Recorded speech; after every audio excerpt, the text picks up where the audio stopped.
Stand by. The BRN goes worldwide at 6 a.m. Eastern.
Stand by.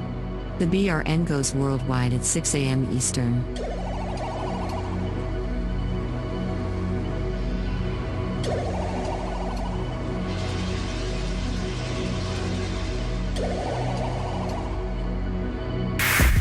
Attention, BRN affiliates. Showtime in 90 seconds.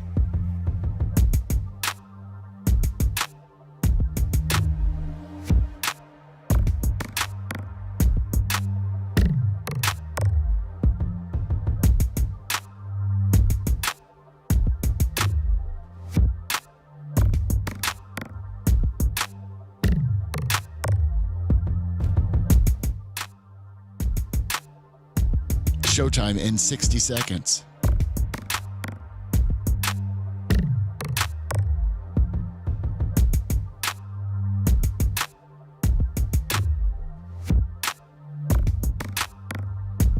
"45 seconds.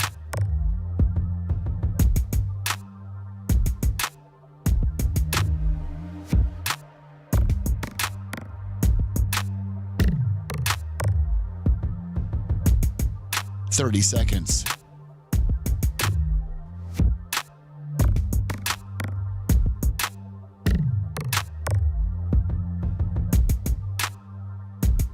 The show will start in 15 seconds, and this is your last audible warning.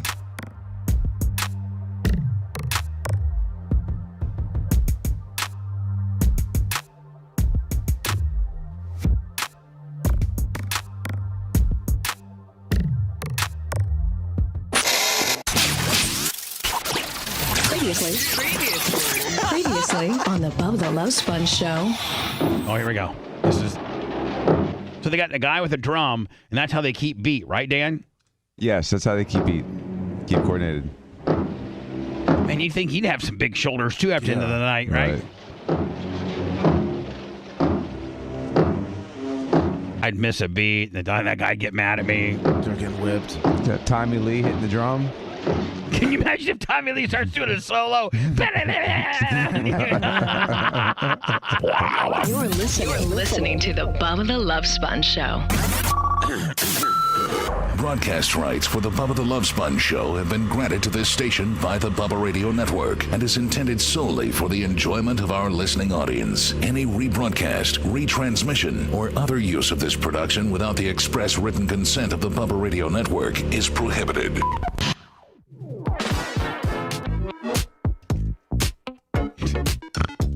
I feel like I'm in a video game right now. I don't know where you get some of this stuff. But it works. We don't get copyrights on them. Nope. That's all that counts. I haven't had a brand new one in a while because I don't know that. I mean, are there new ones out there to be had, or is it just only the same slush of 80 that are out there? I'm building a list. They're just like one or two. When we went through it a couple months ago, and you saw how bad they were. Yeah.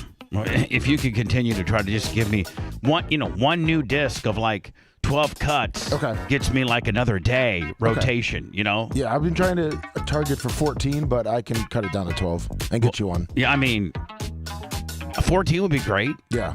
But Okay. if 14 means that there's 2 more that you could put on another disc and build another disc, then you know what I'm saying, right? Yeah. Right. No problem. Appreciate it. Anna, I've been finding, I've been doing your intermittent fasting. It's I like how you're officially calling it now. my Yeah, intermittent. it's yours. The Bubba I made it Army up. has kind of like said, like the 2 or 3 people, like the Nashes. If you say, "Hey Nashes," They how both you- look great, by the how way. you lost? How'd you guys lose all your weight? I'm doing that Anna's intermittent deal. That's exactly how it goes. They really okay. don't even know. I'm doing that Anna intermittent deal thingy. And Fantastic. so, but I'm doing it too, and it's in trying in conjunction with trying to go to the gym and be a little bit more healthy. But right when I start the show, I'm on hour 16, and I find myself like real hangry. Like this is the worst part of it is the start of the show. Well, going to the gym on an empty stomach sucks. Yes.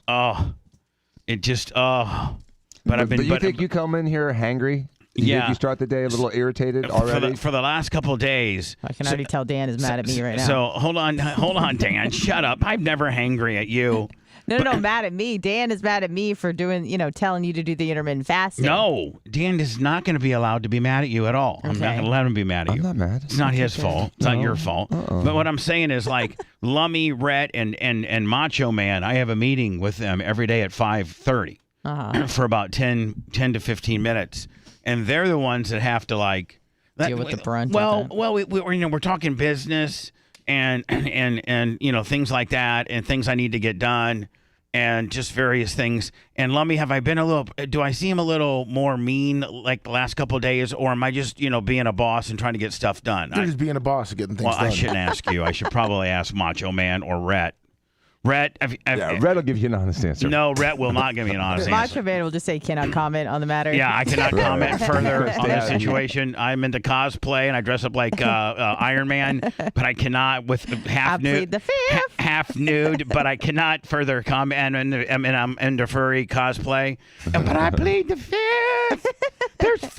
There's so many different Amendments. There's so Commandments. there's so many different amendments one could use, but I choose the fifth. Yeah, exactly. So I don't know. I just, have I been a little prickish or maybe borderline hangry, or am I just getting business done? I need a cross section of all your guys' opinion. You're just more dialed in. Okay, thank you. Fish on J, perfect 30 answer. on the Cash App. Mach, how's the picks coming along? I think I see some new ones, and as you add them, you usually tell me, "Hey, we're up to like this many more minutes." I think originally we were at 30 minutes, and the more pictures we get from people, Bubba Army related pictures, whether it's a picture of your car, like my buddy Kenny Priz with his new Beamer that's got the Bubba Army bumper sticker on it, or whether it's a picture of like you on vacation with your Bubba Army shirt, or at a race, or just you took a picture with me back in Maryville back in the day. As long as it's kind of it's Bubba Army related, send it to us, and it could be potentially part of my back wall that scrolls through different pictures that you send us.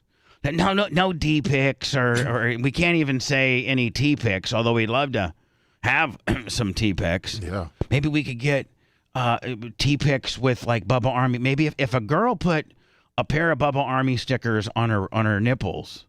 Dan, I We got couldn't do that post production ourselves. What do you mean? We can't like slap those little thingies on the picture before we we post Can, it. but Like it'd be a kind thing? of a pain. Really? You'd really hate to get nipples and have to cover them? I'd like Dan. No, Dan. Here's the deal. It's about marketing, and I'd really like for a hot chick to get 2 Bubba Army stickers, to have to take the time to slap them on her nips, then take pictures of it and send to us. It's about it's understand not now. about fake Bubba Army. It's about. In that case, we could just get. We go Google it. We could just go get pictures of nice boobs. Stock Go get pictures from photos. Dan's website. Yeah, we could just go steal Diaco Plastic Surgery Institution of Law website and just take some of those pictures and slap. But those chicks aren't Bubba Army. They didn't slap them on. I understand. They're not trying to show the No, Bubba Army I their hot jugs. Totally understand your All right, I'm genius. just saying. All right, don't get mad. I'm not mad. I'm He's not just mad. hangry. I'm just hungry. Intermittent fasting. And So- so, the whole hangry thing you started off with this morning, I don't know that you're hangry, but I did get warned by 4 separate people not to step in here until 5:58. Yeah, that's good. Don't go in there till 5:58. Don't go in there till 5:58. I mean, I let it be known. Because I was actually recording a commercial, and for Bubba Raceway Park for this Saturday night. It's the David Mills Open. It's open wheel modifieds, and I cut a commercial. And then our good friends at JVC, because this is so nice. I don't even know that I thank Stevie and John and Shane and just all the great people that work at JVC. They own, I think they own probably the strongest radio cluster in Ocala. They got a top 40. They got a country. I think they got an oldies. And I think they got one other. So they have these aren't like AM job. These are big FMs like 102.3 we used to be on. It's the Crossroads run Lumia of country and rock. And it's really a kick-ass station. And we should still be on there. But anyway, they give me free commercials to run in the Ocala market promoting my track. And my track's in Ocala. I can't run commercials in Miami for and even I don't even they do give me commercials in Orlando as well. I don't I think they're pretty effective. You can't run too many commercials. So, but within 3 or 4 or 5 miles of where this, in Ocala's only so big. So, Dan, if you have a business in Ocala, you have to pretty much advertise on Ocala radio. You know what I'm saying? Oh, I understand. You can't. But Ocala is bigger than you think. I know, but you can't. Like if you're having a local event in Ocala, you're not going to advertise in Tampa. You're not going to advertise in Tampa. Correct. You might get 4 or 5 people that some Bubba Army dudes that'll go up there. Bob Cook, the Nash brothers, but whatever. Does Orlando feed into Ocala a little easier? A little easier than Tampa does. Yeah, but Shane and Stevie. And John, they let me saturate the market. Well, I'm on my Bubba Raceway Park commercials on an oldie station, so there's your older demographic. It's on a top 40 station, so there's your younger demographic, and it's on a male skewing, country rock station, so there's your males.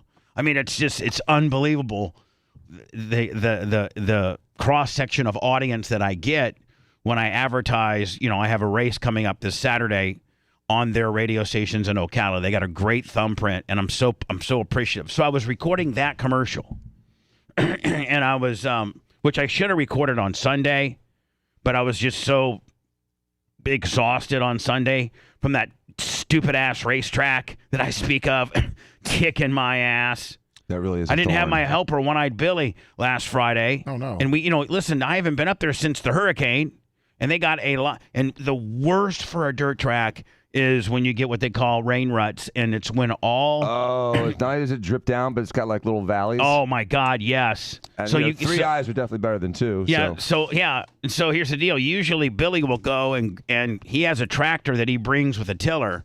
I have a tiller, but I don't have a tractor. Well, Billy's got a tractor. Well, the way to really remedy this, the first cause of action should have been I send Billy out with a tiller, and I till up the ruts. That's how you do it. Then I take the grader or the skid steer. I take the skid steer and start going to the very bottom and literally scoop by scoop, taking all the material, as much material as I can that's been rained from the top down to the bottom. So, you may start out, the top might start out 24 inches, Dan, 2 feet of, that's how the depth of our material. And after a big rain, it might go down to 18 to 16 inches. Oh, you lose a third of it. Yeah. And guess where it is? All on the bottom. Right. And it's all like a big mud bog down there, and you can't even get the grader down there. So you got to work and work and work and work, and you got to star fire the track up and plow. You literally have to plow the track up like you're plowing for potatoes. You literally have to plow the track up in order to get it to dry out and then not have a bunch of rain. So I was up there on Saturday just kicking my ass. When's the last time that it rained so bad it got down to the asphalt? What do you mean? Well, never. I mean, Lummy, it would have to be like there's 20 at the very top. There's 2 feet. Okay. It would take days. It would and be like days it would be like the flood of Noah's Ark type deal in order for it to do that. Okay. And I'd just take match the place at that point. I'd say I can't. I can't. So, Macho Man, have we been getting with regards to BubbaArmyPics@gmail.com, which is where we're asking people to send your pics if you'd like to be on my back wall. Like there's a picture of Tyler right there. There's a lot of personal pics. I had to start this process with pics, from my phone. I had to throw some starter pics in there. You know what I'm saying? Mm-hmm. And if you guys, a few dollars in the tip jar. Yeah, I had to throw a few dollars. I still got some more. I've probably been through half of my picture collection. There's the Tampa Bay Lightning locker room right there. So, Lummy, who answers those picks? You, Mach? I sent some yesterday. Yeah, Macho is the one that kind of goes through them. Mach said he got a new batch yesterday, and they're close to 50 minutes now. Oh, my God. Oh, but there's the infamous Jack Hewitt. You just missed it. Don't act like you know who Jack Hewitt is, bitch. Do you know who Jack Hewitt is? Who are you talking to? Lummy. No, I do not. I said, there's Jack Hewitt, and you go, oh, yeah, like you know who Jack Hewitt is. You just saw the guy with the mustache. There's Roger Stone. Jack Hewitt's It's a race a car little bit of a driver. delay. That's a great picture. We need to take that one out where I'm passed out on Ambien live on the air with my blue shirt on. You're on the air? Yeah, I was on the air. Remember when I lived behind the trailer, Dan? There it is. I'm sorry. Remember when I lived behind the studios for about 5 months? Mm-hmm. Well, I would just come in here and turn myself on Twitch and just be like, whatever. Well, I'd take like my sleep medicine.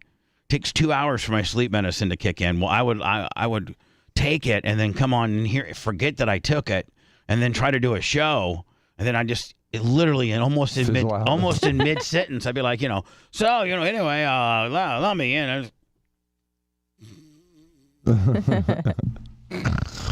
Literally, and then I don't know if somebody was here or I just woke up. Well, if it was on Twitch, maybe someone screenshotted it. No, there's one time that no one was here, and you just woke up randomly.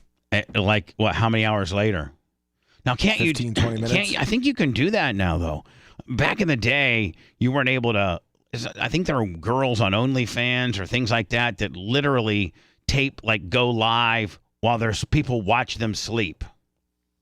Like they camera up their room and they go to sleep. Yeah. Wow, what a great way to make money. Here, watch me scratch my ass in the middle of the night a couple times.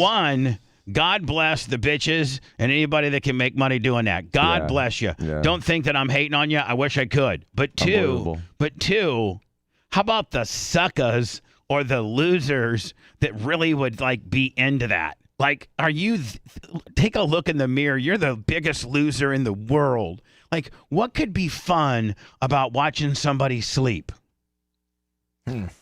I mean, we watch people do everything else. I mean, Anna likes to watch people eat, so some people have that little, that voyeuristic kind of deal. Mm-hmm. I guess maybe if I had a chance to watch, if I had a chance to watch Brett Favre sleep, maybe I would. I don't know. So weird. I'd rather watch Keira Knightley sleep than Brett Favre. Well, I'm just saying, who's your most favorite celebrity of all time? Man-wise. Man-wise? Yeah, man-wise. Lewis Hamilton? Steve Tyler. Steve Tyler? Yeah. All right. So if you have an opportunity, pay $9.99 a month to watch. A month? Yeah, that's what OnlyFans is, about $10 a month. Isn't that what it is, Lummy? Yeah, if you got that special sleep package, it's probably another $10. All right, so whatever. I just think you'd want to watch it one time and then be done. Whatever. Morning wood. Hold on. Here's the deal, Anna. Yeah, we can do it one time, or we can do it every night, and you build up a following. Mm-hmm. Yeah. So Steven Tyler, right? Is that what you said? Yes. All right. If you could pay $10 a month to go to his, Steven Tyler's OnlyFans, and one of the benefits is, all the backstage on the bus and all that kind of deal, but Nick puts up a little cam by his nightstand, and you can watch his old 82-year-old wrinkled up ass sleep. That's awesome. You'd watch I probably would one time. I'm curious now. I'm gonna look for that. I'm watching sleepers. I have a fetish. Man, sleeper fetish. If I wasn't so weird on how I sleep, I get down to my underwear. What do you guys? I sleep in just my underwear. I can't have I cannot have a t-shirt on. No way. Nope. No way. You wake up, starts choking you out under the blanket. Yeah. But there's some guy, there's some people, there's some dudes even that have a little sleep outfit, You know, I mean, like You got PJs. You mean like old school, but I- button down, long sleeve. I don't know, but I Who think wears PJs? I think My little nightcap. I think the older you get, I think the older you get, I think the younger you. I think it's just like like life. You start out pooping your pants, and you end up pooping your pants, right? Yeah. Dan, from you're, poop to you're, poop. you're very infant. Dust to As an dust. infant, you're very infant-y, but as an adult, you become very infant-y as well. Correct. Right. I agree. So I think that people would maybe be into that. I think so. I mean, I don't want to watch old people poop, but I do think watching people sleep is an interesting thing that I never even thought of. Now, how do you sleep? I Do you know? I think Like people for- up north sleep more dressed than people in the south because it's so much colder in the winter. Yeah, but hold on now. I was back to my infant thing. As a kid, your mom and dad, like Walker, is he still sleeping in like some PJs, Lummy? Oh yeah. Yeah. And a sleep sack. Exactly. So like as a kid, your mom and dad, they always put you in this little onesie or this whatever, your little sleep deal. Yep. But then you get to be like maybe 4 or 5 or 6, and you're like, I just want to be a big boy and sleep in my underwear. I think that's kind of how it goes. You see how your dad sleeps, and you're like, I want to sleep, but I don't want to sleep like a kid anymore. I want to sleep like a big boy. My kids sleep in like Christmas pajamas still. Do they really? They love it year round. They're like an elf every Yeah, night. well, I'm just saying. It's Lummy, their I own mean, little fantasy. I sleep in just straight underwear, just underwear. That's either- it. yeah, it's No T-shirt, no sleeping robe, no nothing. No robe? You don't have a big No, old felt robe? I don't ever put a robe on, ever. I have it like in a Dan, hotel room. You look like a guy that would put a robe on. I know, and I feel like I should, but I never wear a robe. Okay, I have so much more respect for you now. Never. Even I'm the so hotels, glad. they give you those big Sounds thick Yeah. ones. relieved. I'm Nope. so glad you're not robe guy. I'm not I robe thought he'd guy. be like silk. But you know pajama what? But guy. hold on. Can I No. tell you who probably is robe guy? Jimmy.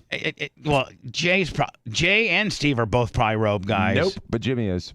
I was just getting ready to say, and this is you saying this in case we get killed, but Jimmy is robe guy. Yeah, he's robe guy. He's pedicure guy. Oh yeah, man. Jimmy's robe guy. Like if Jimmy was staying at a high-end resort and I went over to his room early in the morning and he answered the door, he'd answered in a robe. Well, that's Yep. different if you're in a hotel versus you're at home. But he'd spend a day at a spa too, which Yeah. Bubba Hell and I yeah. would never do. Like kinda Jimmy would be guy. on the balcony in his robe drinking his early morning coffee. Yes. I'd be on the balcony in my t-shirt and probably just underwear, but if I Chewing was in public, gummies. I'd probably Get me high. put a t-shirt on. So Dan, are you just Lummy? You're just underwear guy. Yeah, I'm underwear, just underwear guy. I'd never wear a shirt when I sleep unless it's freezing for some reason. I usually wear underwear. I don't like sleeping completely naked because I roll over on myself and it hurts sometimes. Oh, there are some people that sleep naked, but I think it's nasty. Yeah. Unless you're a girl. I don't care if a girl sleeps naked, but Yeah, me either. I could care I less mean, do if you a really girl- care if her ass is hanging out? or her vagina is scraping against the sheets. No, yeah, it's I not don't she's care. leaving a snail trail. I mean, No, I don't. Yeah, I don't mind. But us guys, man, like your testicles and your butt. yeah, they get in the wrong spot, and all Yeah. of a sudden you got issues. Next thing you know, you got your sheets all assed and testied up. You know, it's at least, man. So I sleep. I sleep in underwear because I think sleeping nude, and we've probably all slept nude before. After you're like a bender, or you're out, you're just getting hammered, or you're with a chick and you just don't put your underwears back on and you sleep nude. Yeah. Then you got the crustacean. But I'm just saying, I hate sleeping nude, but some people love it. Yeah, I'm not into it. Yeah, I don't want my wiener laying against the sheets all night long. And the other thing is, what if there's like a fire or there's a break-in? You know, and I slept- You can't. You're not as tough confronting a burglar with your dong hanging out. Well, not You know only what I'm that, but saying? I- You're like, hey, what are you doing? But I had that. Hey, what are you I doing? had that huge. I had that very horrible experience. You know, I did sleep nude like a few times at Indiana State, and I mean that's where the firemen saw my bug. Yeah. Right. So you learn. You learn from your errors, your sins. I will never sleep nude. Never. Yeah, my mom Ever. didn't make her bed one time when I was a kid, and we ended up getting struck by lightning, and the fire department came to the house, and she was mortified. What do you mean? She makes her bed every morning as soon as she gets up. And Right. one day she didn't, and that day we got struck by lightning, and the fire department had to come because we had like a smoke coming out of And the they attic. saw your mom's bed was not made, And they said, Mortified. ma'am, how dare you? "How dare you dirty bitch! Yep, she was mortified. You unkept, Lazy. unclean, lazy bitch." Meanwhile, she was completely opposite of that. Right. But just the one day, The one Yeah. Joe that Fireman, sucks. you know they went back to the firehouse and said, Arlene Diaco didn't, keep that bed made now. But she thinks the house is dirty if there's one napkin and one wastebasket in an upstairs bathroom. She considers the house dirty. Oh, so she's a lot like Steve. Yes. Yeah. Yeah, that's where he gets that from. Bubba, is my mic level low? Because I keep getting this on the chat. Does it sound normal? Your levels are perfect. Okay. That's just your inner narcissism. No, I just keep hearing it on both Louder. sides. That's Rumble Julio user. Joe. Yeah, he that's says- PD Joe chiming in. Yeah, exactly. PD Joe. Yeah, Dan, listen. If I go ahead, talk right now, Dan. Testing 1, 2. Yeah, see, if I had you like that, but I have You have me actual. where I'm supposed to be. I That have- sounds better now, actually. You don't understand. I think better. I have dots. I have mic position. Yes, I have. You have a dot for my mic where it's supposed to be? Yes, Oh, I really? have a range. I have 2 dots for every microphone, and it shows me the range that you may, because sometimes you talk louder, sometimes you talk softer, sometimes Anna's all over the place. Yeah. And she? so, yeah, I got 2 dots for her. She's in the middle right now. So, yeah, if my board, I have 2 dots. I have a range. I've been doing this for nearly 40 years. I understand that, but Danny. I've sat up there and I've never noticed the dots. Why don't you come here right now real fast? Just come here real fast. Just so I can. And by the way, nobody's seen me here's my hands. I'm not dotted up the board. And You got your permanent marker out real quick? Dan, as you can see, there are 2 dots. Oh, those dots. Okay, I understand. See those? Yeah, I see. And see the mics? Right. They're always in the. Okay. Yeah. Good system. Thank you. Of course, good system, Dr. Dan. And tell Holyoke Joe to go F himself. He said the dots are wrong. I don't care what he. Then that's not on. He wasn't the only one. Listen to me. I am responsible for getting this signal to you guys, meaning Rhett and Macho Man, and then I'm responsible to getting it to you undistorted and as close to 0 VUs as I can. That's my job. Now, what it goes on from you guys, I can't help. And a lot of people's distortion or low levels or whatever you're having potentially with our signals, not coming from me. It's not coming from the audio that I'm sending out. It's coming from the 400 different places that are aggregating it for you to get it. So, now, yes, when I get into a vortex or I do something like that, then obviously it's me. But stop, just stop, Joe, analyzing my signal. Realize it's not me, bitch. I've been doing this for 40 years, about to get mines. So we're at 50 minutes, Macho Man.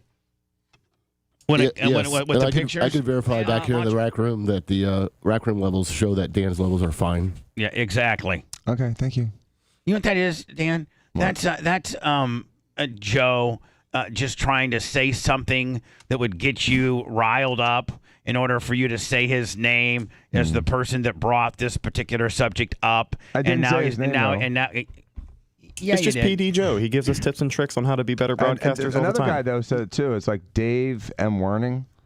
He said multiple times before you even went off on Joe, but I don't know.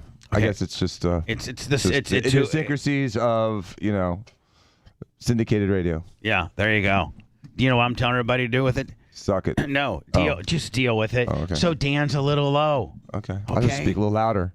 I mean, whatever. I could care less what happens. Anna, did you have you look a little tired today? Oh no, I feel much better than yesterday. Did you make yeah. necessary Adjustments to my nighttime schedule. medication adjustments? I sure did. Made sure I was in bed at 9 p.m. Really? Yes. God, if Instead I was of in 11:30 like an idiot. if I was in bed at 9 p.m., I would have so much anxiety. Oh my God. Well, yeah. I mean, but I don't wake up at 2:30. I wake up at now 5:20. My new one's now I'm 2:10. Ugh. That's my new one. Wow. Yeah. Earlier? I made it earlier. Now it's 2:10. I get up at 2:10 now.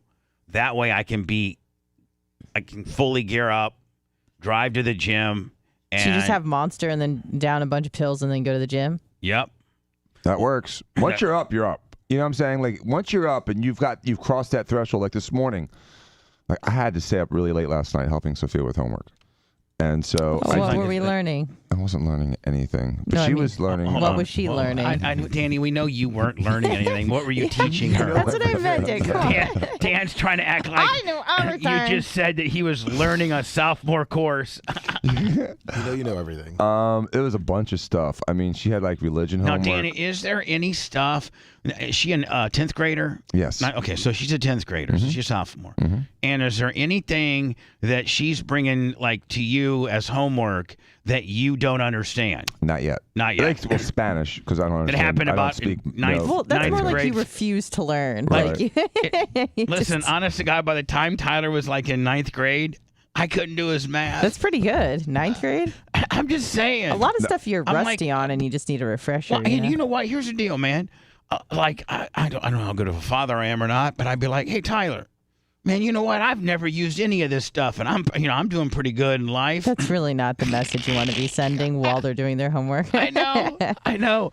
He'd be like, Dad, can you help me with this? And it would be like one of those algebra x2 y plus 4, like just some stupid. Let me tell you about all the times I use that in the real world, buddy. Yeah, some stupid stuff, and I'd look at it, and I go, man, we could Google it, I bet. And he goes, yeah, we can, but the teacher will actually have you walk through it to see if you know it or that you Googled it. And he said, somebody got in trouble for class with that. Yeah, this is when kids used to, still go to the classroom before COVID. And this is like when Tyler was literally like in 9th grade. And, he was still physically going to a school. And I would be like, hey, Tyler, let me tell you something. I know I'm not being a very good dad or nothing, but like, one, I don't know this stuff. And two, we're living, look at the big ass house we're living in. Look at that. I've never had to use any of this stupid stuff. But that's not going to work with your teacher, so you need to learn it. So I had to hire him a tutor, which is called Aunt Tara. Doing some pro bono work. Aunt Tara knew it all, man. Bitch went to Purdue. She's smart as hell.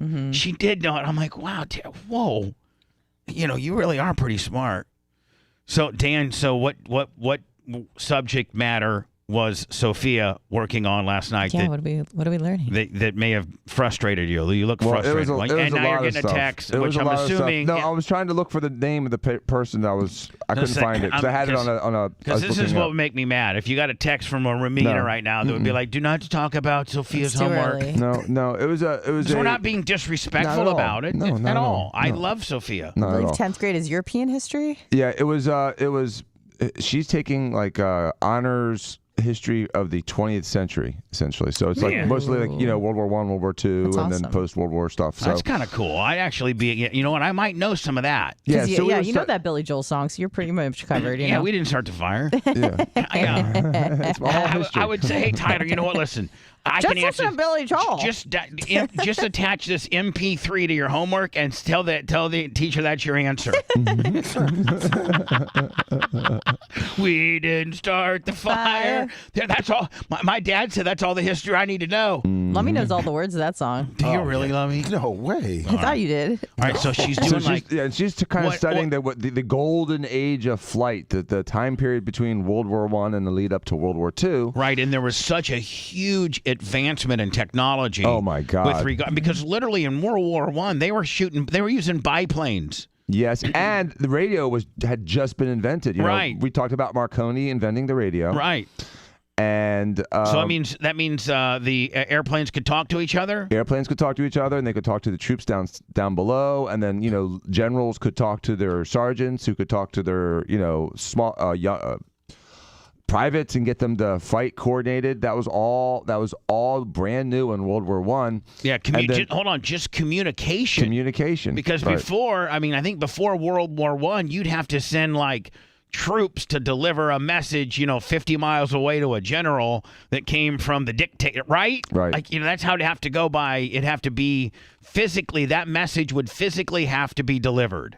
Physically. Right. Either by, written paper or by verbal. Or carrier pigeons. Yeah, they used all kinds of techniques. They did, didn't they? They had Morse code. But see, the thing was they had wired communication. So like the trenches were all wired up, and they could talk to each other through a wire like telephone. But the wireless communication was brand new, and that was revolutionary. and then air flight. And between the two, the world changed dramatically between 1920 and 1940. In World War I, they had the Red Baron with like a gun that shoots between. Listen, here's what I don't know if they had this in World War I, Dan, but they actually would have a gun that would shoot between the prop. Well, that developed because originally they'd have a gun that would just shoot through the prop, and they'd hope they wouldn't shoot out the blades, and they often did. Then they figured out how to coordinate it. They coordinated. Can you imagine you had to fly this rickety ass? These things were just balsa wood and like paper mache. Yeah, they really were. They had like a film of cloth over them. They're wood and cloth with a big ass motor in front of you, right? And then you had a gun. This gun that not only had to fly this rickety ass thing with this stick, but in rudders and all this kind of deal. But then you had this gun, and you had to like try to get your guy and target, and then shoot in between the propeller going and not hit the propeller. Right. Because if you blew off your propeller, then you killed yourself. Well, the original guns on those planes were just a pistol. The pilot would just have a pistol and shoot out the window, or not even the window, just shoot out the cockpit. Like how? Like a guy on a horse shooting at the Indians. I sent you a picture of the gun. I know, but like how accurate is that? Oh, no one got hit. No one got hit. World War I planes were mostly for reconnaissance. They didn't do a lot of battles with World War I planes. Here's what a world. Look at this. Oh, Christ. Right through the propeller. Yeah. But now, I think the Germans did it first. They coordinated, just like pistons and valves. I know, but man, think about that technology where you're going to have a bullet go between this fast-moving prop. It's going to have this synchronization system where between the crop and the bullet, the firing pin that intermittently sends a signal to let the gun shoot because there's this zillionth of a second that the prop is in between blades. It's like putt-putt at the windmill hole. Look at this guy. This guy's got a cigarette in here, too. Look at him. He's ready. This guy's ready. This is a badass son of a bitch right here. Right. And he's got to shoot, he's got to fly this rickety-ass thing and then try not to shoot his prop. Shoots himself in the face. He shoots his prop off and then they would shoot themselves in the face. They would shoot the prop off, and the props would have bullet holes in them, regularly. Yeah. Well, I don't know which is worse: plane goes down, or you shoot yourself in the face. I don't know. I don't know. It's still not. It's both suck, right? So she's learned. So she's learning about that era. She's learning about how But that's cool that a girl her age. I don't know that all places are teaching off. I don't know if the public school system is offering that course, but talk about being worldly at a young age. You know what I'm saying? Like that's pretty cool. Understanding the last 100 years is important, I think. Right. Because I think, pretty much everything that we're dealing with now is based on what happened over the last pretty much 125 years. Right. So she's in World War I. She's between the eras. She's at the lead up to World War II. Like, Poland got invaded. Well, Hitler started it all. Well, yeah, he did. Well, a couple people started. He wasn't the only guy that started. Who started World War II? Hitler? It started on September 1st, 1939, when Hitler invaded Poland. That's like the official start date. Right. But it started before that. It started of before course that. it didn't just happen. There was obviously a lead up, the Treaty of Versailles. People in Germany were doing horrible. They were burning their banknotes because inflation was through the roof. And so you just see people with wheelbarrows burning it because it's more useful as firewood. You mean Chicago last weekend? Pretty much. Sorry.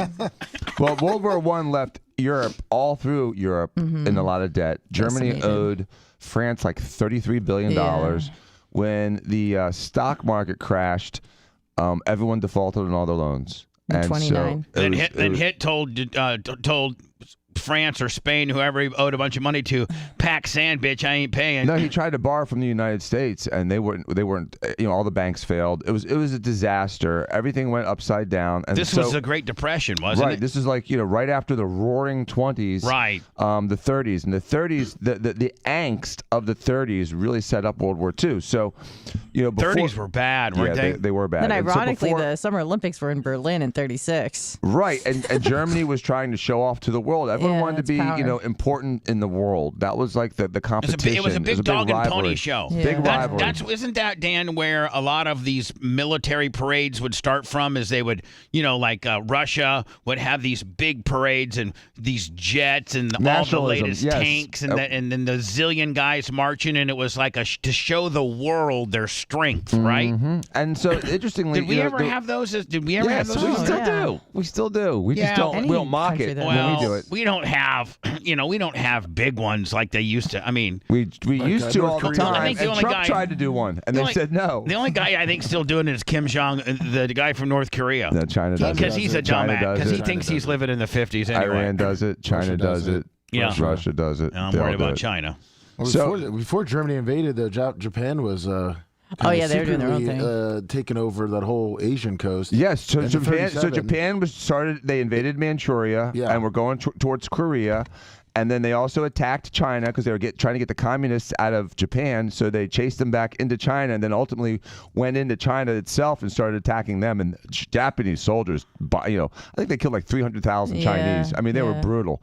So at that same time, Germany, before they invaded Poland, Now, was China took not Reinhardt. was not very strong as a military? Well, they were in a civil war themselves between Mao, the communists, and then the nationalists with Chiang yeah, what Kai-shek. I mean, listen to So this, they man. themselves were in a civil war. So that's great Japan strategy. kind of took advantage of that. That's great strategy from Japan. Be like, let's go fight them when they're fighting each other. Yeah. So right, then what which they is did why is, we're vulnerable right now. well, what they did yeah, you're right. temporarily. You know what, Dan? I didn't even think about it, but you're right. What they did temporarily is that they decided they're like, all right, listen, now that we got Japan on our ass, we got to stick together. So they actually joined forces.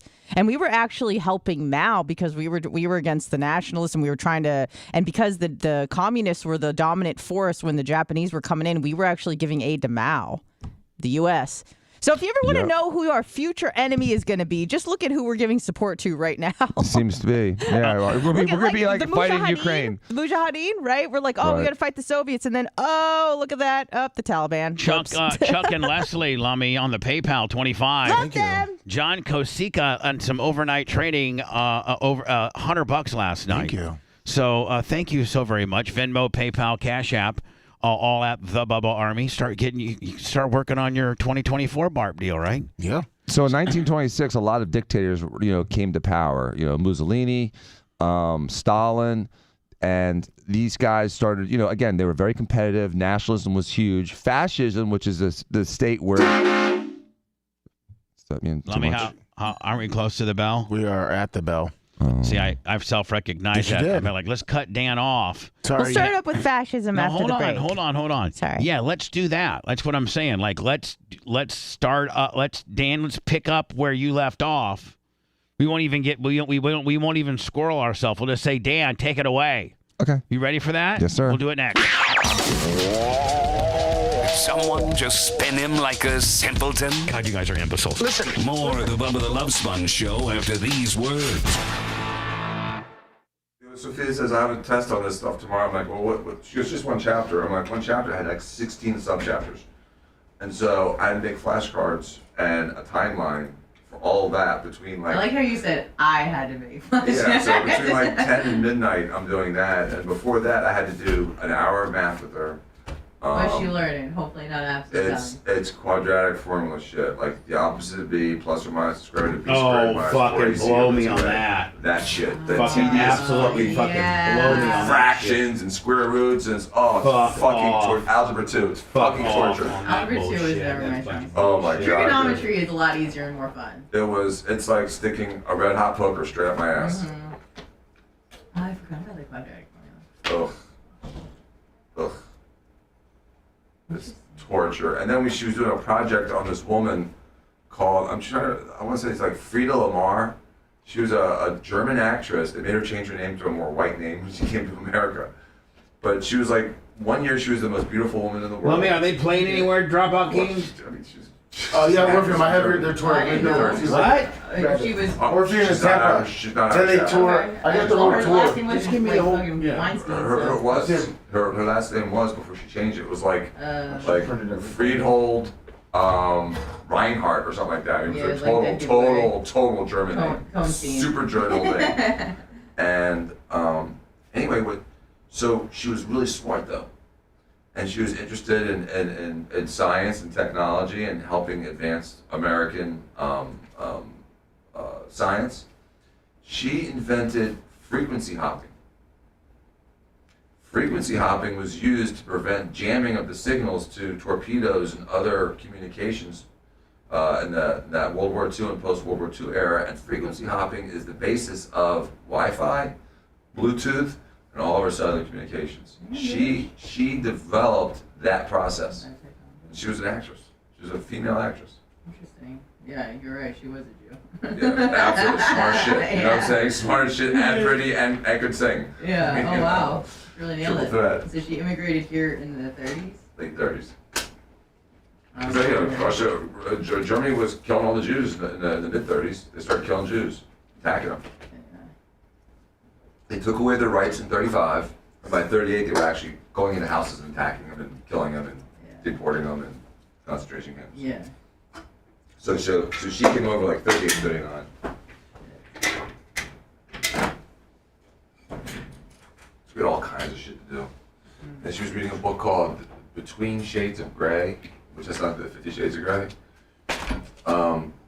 And it's about a family that was in the gulags in Siberia, in the concentration camp. Who's Sophia's reading this shit? She over the summer she had to read it. My God, she's so fucking smart. Well, she's taking a couple honors classes. So what I'm saying though, Dan, like, I mean, if this is the shit that she knowing, I mean, that's fucking pretty smart, ain't it? I hope she's learning it, but that's just something they're throwing at her. Oh, like, but could she be as fluent with it as you are? I mean, does she know it as well as you do? Not yet. Hopefully. Sounds like you're into her homework more than she is. I read it for the first time last night. So the Gulag, so it's like a Russian family that she's reading about? Or? It was the mom and like 3 kids. And they're just getting abused in these work camps, and finally the Americans come rescue them, but the mom dies. Mm. And it's a true story, I imagine. Mm-hmm. And then the girl, when she was a girl, ends up, she meets a guy during the whole thing. Then they get separated, and then they find each other like years later and get married. What's like years later? Like 60 years later? I didn't read the epilogue. Like, give a fuck. I just need to get to the project. Oh, okay. I don't know if it was 60 years later or if it was like 15 years later. I think it was not that long later. Yeah. 10 or 15 years. Mm-hmm. It's a crazy time, and not that long ago. So you think about it, when I was in high school, in the 70s, 80s, we'll say, okay? Like and 40 years 50 out. years, 80s versus 40, so 40 years. Yeah. So we're in 2023. Yeah, you're saying it's the same distance. So think about that, like the 80s now. I mean, if we listen to 80s music, there should be an oldie station. Yeah. If you think about it, like if you were listening to music from 1945 in the mid 80s, We're just like an oldie station, yeah. it would be like Yeah. I mean, this shit from like World War II. Yeah, easily. So, it's amazing that how close the 80s seem to me now, and how far the 40s seem to me in the 80s. Yeah. Yeah, it's the same distance of time. Which is frightening. I mean, I can't believe like Purple Rain is 40 years old. 1984. You're at 84? Oh my God. 39 years old. And this morning when I'm shaving my balls, I realized that I've been here almost 4 years now. Do you remember the day I started? We probably should say this for the radio, okay? Okay. I have those moments too, not the ball shaving part. But Yeah, you don't shave your balls. I don't. What's They're up, hairy. Hairy balls. Beautiful.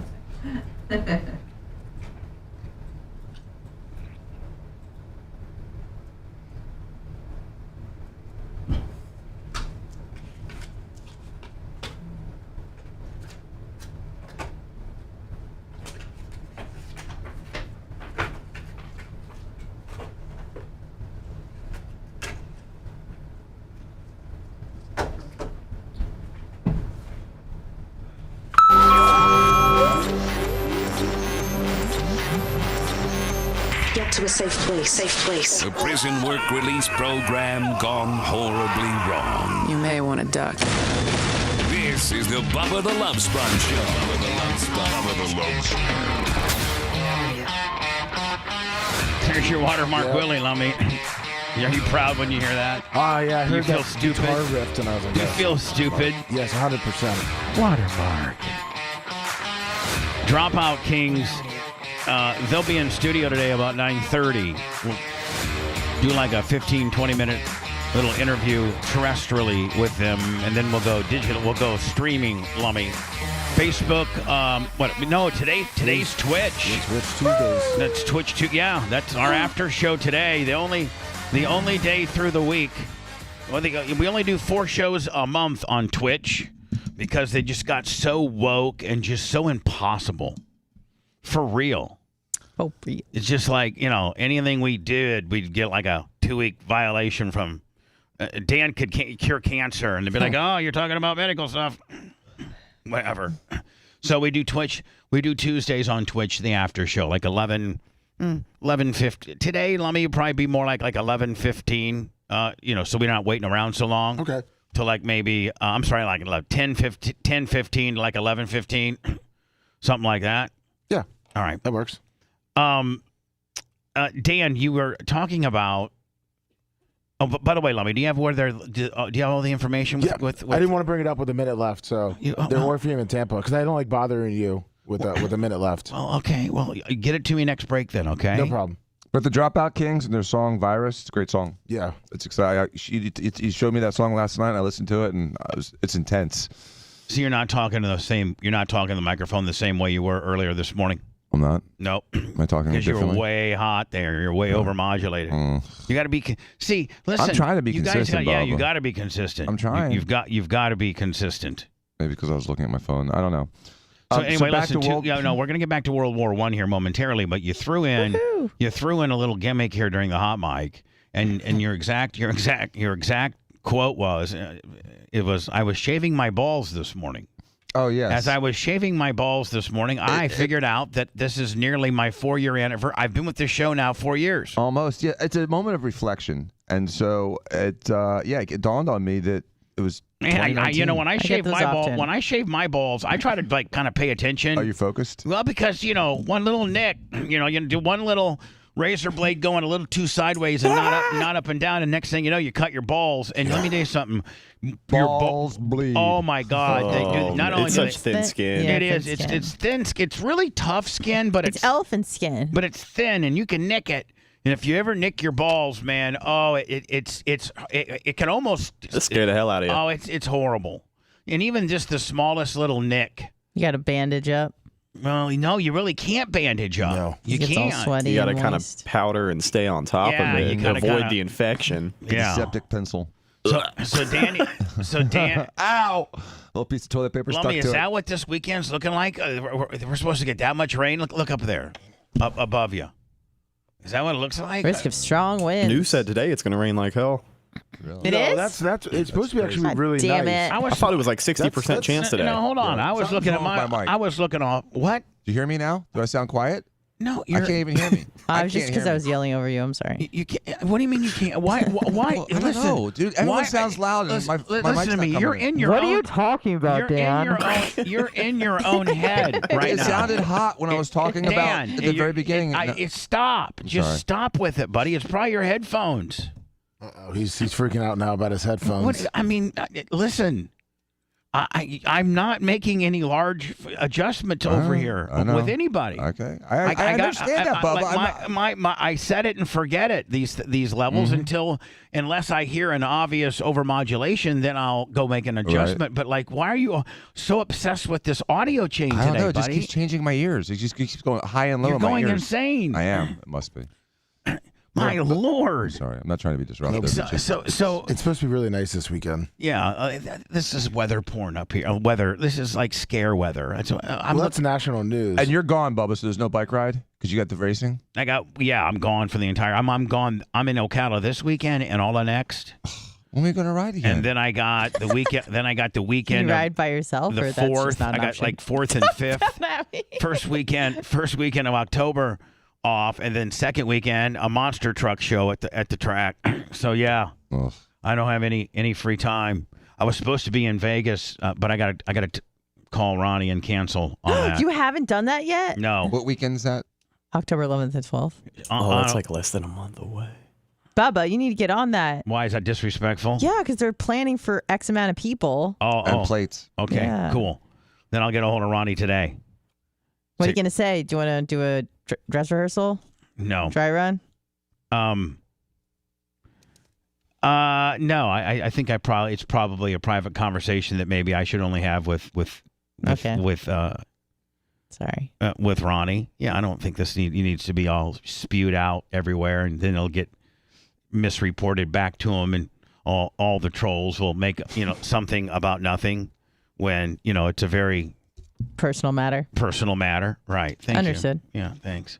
Appreciate it. So, Dan, since you brought up the fact that you were celebrating nearly your 4th year anniversary here at the show while you were shaving your Italian balls. Yes. By the way, how many guys here in the show? I shave my balls. I do. Like, you shave your balls, Anna? Just trying to fit in. Yeah, just trying to fit in. You can't walk around hairy balls. Yeah. Oh, that'd be disgusting. So I mean, like I shake, like my balls are like 100% shaven. Like I have no hair on my balls at all. I have no hair on my pubic. Like I'm completely shaven. I have no hair anywhere. I look like probably a third. In your butt crack. No, I have. Do you spread them and shave? No, somebody. Can you reach? No. Oh. Somebody shaves for me. Ew! Someone shaved your butt crack? Yeah. Bet I know who it is. Yeah. I mean, yeah. It's one of the jobs of being my girlfriend. You gotta shave my butt hole for me. I don't want I want an old hairy butt. Yeah. So that's a monthly task. Is it hard to be like alpha and dominant when you're in the position of getting your butthole shaved? Yeah, you just get through it while you're in the shower. It's not a big deal. I'm usually in the shower, and she comes into the bathroom like, hey. She's like, yeah. And I go, I haven't had my butthole shaved in about a month. Once let me lather it up and. Are you reaching here to do that for me real quick? You get busy a little bit. Yes, Daddy. So during that, is that like a moment of self-reflection? I mean, do you use that time to? Well, I hike up my leg, and she gets down there like a coal miner. Or you're focused. Coal miner. She's just down there like. She's got a little hat with a light. Yeah, a little light, no 9 yards. Hard hat. Just in case. I mean, okay, Dan. What's your personal pubic and or anal hair report? It's like, what do I do? I just like soap and a razor. No, like volume wise. Like, are you completely shaven everywhere? 5 o'clock shadow. I mean, I don't know how pristine the anus is. But I thought you used to laser your own. No, I don't laser my anus. You told you his balls. I've lasered my balls. Oh, okay. Before. Yeah, I thought the same thing. Yeah, I thought you lasered your anus. No, man, and that would hurt like a rubber band snapping it. I've done that to people. Oh my God, they don't like it. Hold on, you've lasered anus before? Oh yeah, and are they literally like ah? Yep. Mm-hmm. I mean, that's a real sensitive area anyway, okay? Oh, yes. And it smells like Auschwitz when you're doing it, too. It's disgusting. Oh, my God. I don't know if that's necessarily one that we should have probably... He's trying to tie it into the World War II stuff. Yeah, well, I dumped that terrestrially. Oh, good idea. Yeah. Phew. We don't know what that smells like. We weren't there. Nope. So let's not assume, Danny. Okay. Burning, can we say it smells like burning hair, which is a horrible smell. Burning flesh. Yeah, it smells like burning hair and burning flesh. And so when you laser somebody's anus, are you just lasering the hair around it, or are you actually lasering the inside of the anus? No, that part doesn't grow hair. I know, but just think about if you actually were not so quite steady on the wand and you went to zap. There's a transition zone of about an inch. Oh, okay. You got to be really bad. What if you're pulling a rib? Let's say you had Jay there and he made you mad, and you're lasering his anus. A couple extra shots. No, hold on. So you're all done, and you're like, you know what? I could just put one right in the middle here and just make it go. And then you're like, whoops! And then you go right. You put the laser beam right in the middle of and you give him a zap. Would that not just make a guy come unglued? Well, they come unglued the whole time anyway, so it's actually entertaining. Man, there's our new YouTube channel, Lummy. Yeah. BH hair removal. Right? Yeah, and watching the person's face is with each laser. I mean, Dan, people like Jimmy Clevis and those guys, they don't shave, they get laser. Right. Or they do Nair. Or Nair. You can do Nair? You gotta be careful with that. You can do Nair. You leave it on too long, it starts to burn. Remember that video we showed? No. Did we show the video of that influencer that was showing how to nair his butt? Yep. We did. Yeah. Yes, we did, unfortunately. We did show that video, which I can't unsee. Literally 7 seconds into the video, he gave you a visual example of what he was dealing with. Oh, yeah, I remember that. And that was allowed. YouTube. And that was on allowed. YouTube. Yeah, that was allowed. PSA. It was monetized. Yeah, exactly. Oh, that was so good. So Dan, are you completely like I'm clean everywhere? Yeah, I'm clean. Like no, I don't have a pubic mound. Mm-mm. I don't have Ew. hair on my testicles. Mm-mm. I don't have hair on my butt. Well, whatever I do is just grow it out. I'm just in between shavings. Lummy, I bet you're real hairy. No, I trimmed. And but see, there's difference between shaving and being baby bald, and then there's the difference of trimming. Mm-hmm. Trimming means you still got AstroTurf everywhere. It's just well manicured. Right. Me and Dan, we got bare floors. We Right. got bare We're an indoor basketball we got court. we got hardwood floors. Yeah, we're indoor basketball court. You're outside AstroTurf. You're outside AstroTurf, and me and Dan are well, no, it's not. Mine's trimmed. The floor of the magic. Like I take just a electric razor and go over it. I don't take a Bic or anything to it. Yeah. So again, you got like a little stubble AstroTurf. Yeah. Everywhere. Is that including your testicals and your BH? And no, everything? my BH isn't hairy at all, and my testicles are pretty hairless.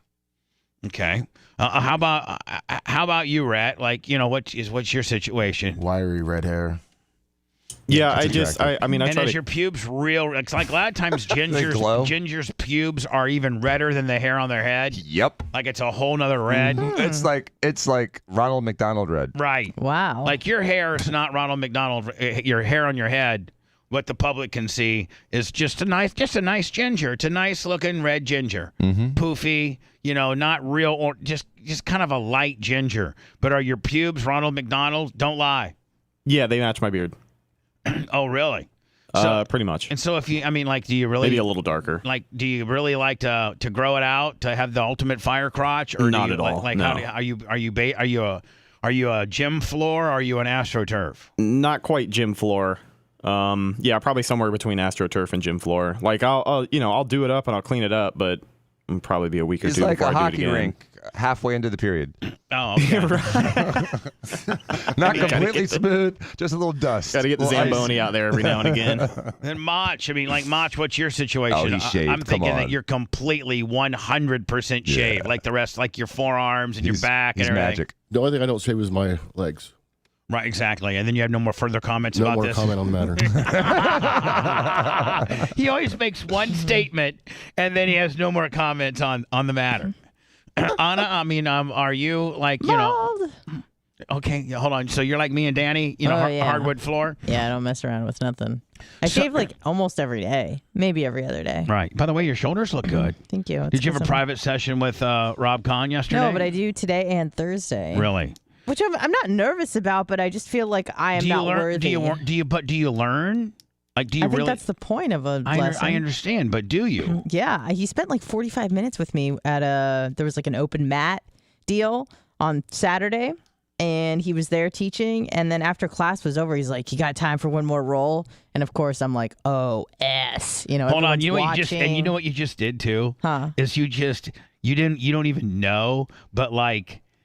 You remember the black belt that you kind of just maybe potentially disrespected potentially? Yeah, I hate that guy. I was curious about that. How's that turn out? I completely avoid him at all but costs. hold on, Anna. Hold on. You just completely trumped that. Like you just completely made that a non-situation now.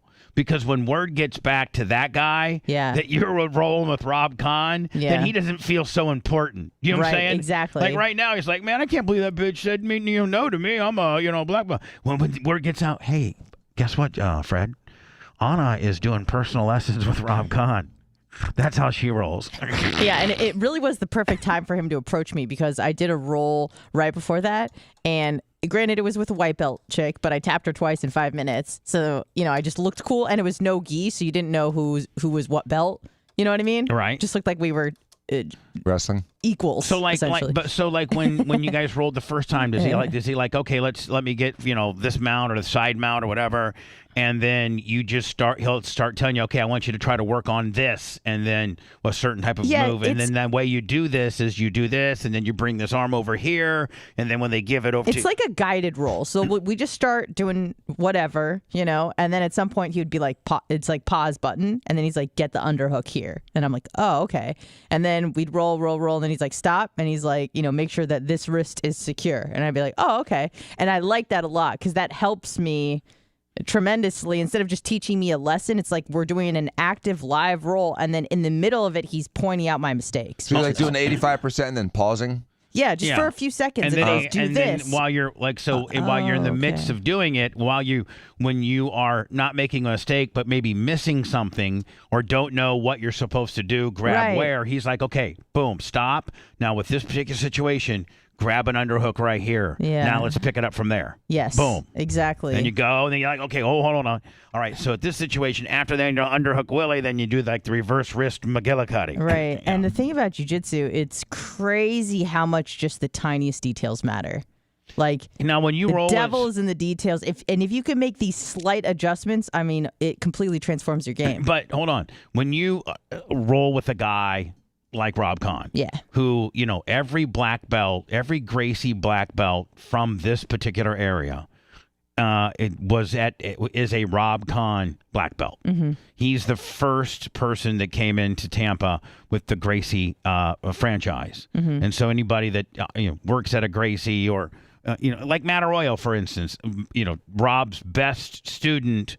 Now owner of his own Gracie franchise. Mm-hmm. So but like when you're rolling with a guy like that level, that knowledge, that legacy, is it like unbelievable how it just when you roll with another person that's comparable to your ability or maybe even just a little bit better, is it quite noticeable when you're rolling with somebody on the level of Rob Kahn?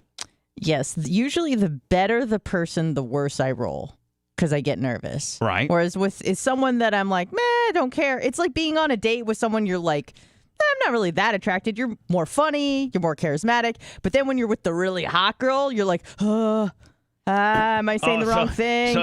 So you're like not yourself. Right. And you're like, that was not my best performance. I'm my best when I'm relaxed. And that's so how it'd be I feel like, hey, myself. if you go out there and you're playing catch with your friend, that's one thing. But when you're playing catch with Tom Brady, you're like, I don't want to miss one. You look like a real jobber here. Right, exactly. So that's usually what I get. So I have to kind of remind myself, I'm like, he's just a guy and he wants to help you. You didn't bother him. He approached you. Everything's fine. Relax. That's kind of cool, and though. everyone was watching, and so I was just like, you're just in your own world. Now, hold on now. Is there a little underswell scuttlebutt? Like, it'll be like, behind your back, but like, how in the hell is she getting Rob Kahn to roll with her? Like, what's going on? Well, I think most people know because he loves coming up to me and talking about you. So people just know that we have, a friend in common. And he always he has so much love for you, Bubba. I cannot express it. He has so many great memories with you, and he loves telling me about them, and it's awesome. We got to get him back in here. He's truly one of my my real true friends. Yeah. I love that guy. Yeah. Like he's right there with the Diacos as far as my love and admiration for the guy. Like right. Well, it's very well reciprocated. Jimmy Clevises and the Fabrizis and the Diacos and the Hazlets and the Beans, those people, that level. Yeah. You didn't see me put Babyface in there now, did you? No, I didn't hear anything. Neil Stalker, 25 on the Cash App. All right, so listen, Dan, I wanted to go through, since Dan has established what his 4-year anniversary is, I was going to, before we go into words. And back to fascism. Well, no, fascism will be after I do words. Oh, okay. Come right back out because we got distracted. We got distracted with your Rob Kahn roll and Dan's shaving the balls. That was Dan. Had you not blurted out that you shaved your balls this morning, we wouldn't have gotten down that rabbit hole. So I understand. This one's on it's my you. fault. Yeah. So we'll Squirreled myself. Yeah, you did. Your balls squirreled your World War I story. Mm-hmm. So that being said, Dan, do you know your start date?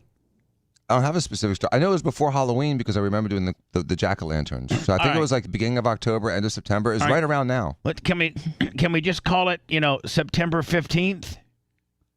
Or 19th. Okay, let's call it September. Let's call it September 19th.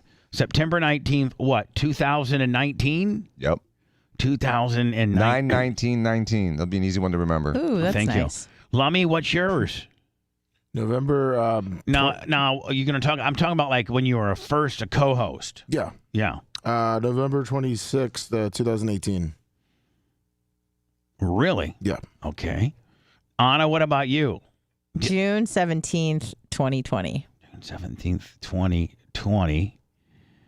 Anna. Now, Rhett, I don't know if we go with the first one or the second one, or like, I don't know. Go first one. Let's go first one. What was your first one?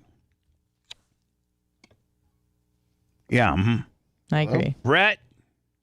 Hey, yes, I'm here. I'm sorry. Hey, buddy.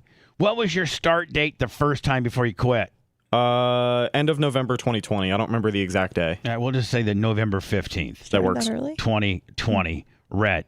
And Macho Man, what's yours? I have no idea. You have to know. April? April of 2023. I really don't know. Anna says April. It's a blur. April 2023. 2023.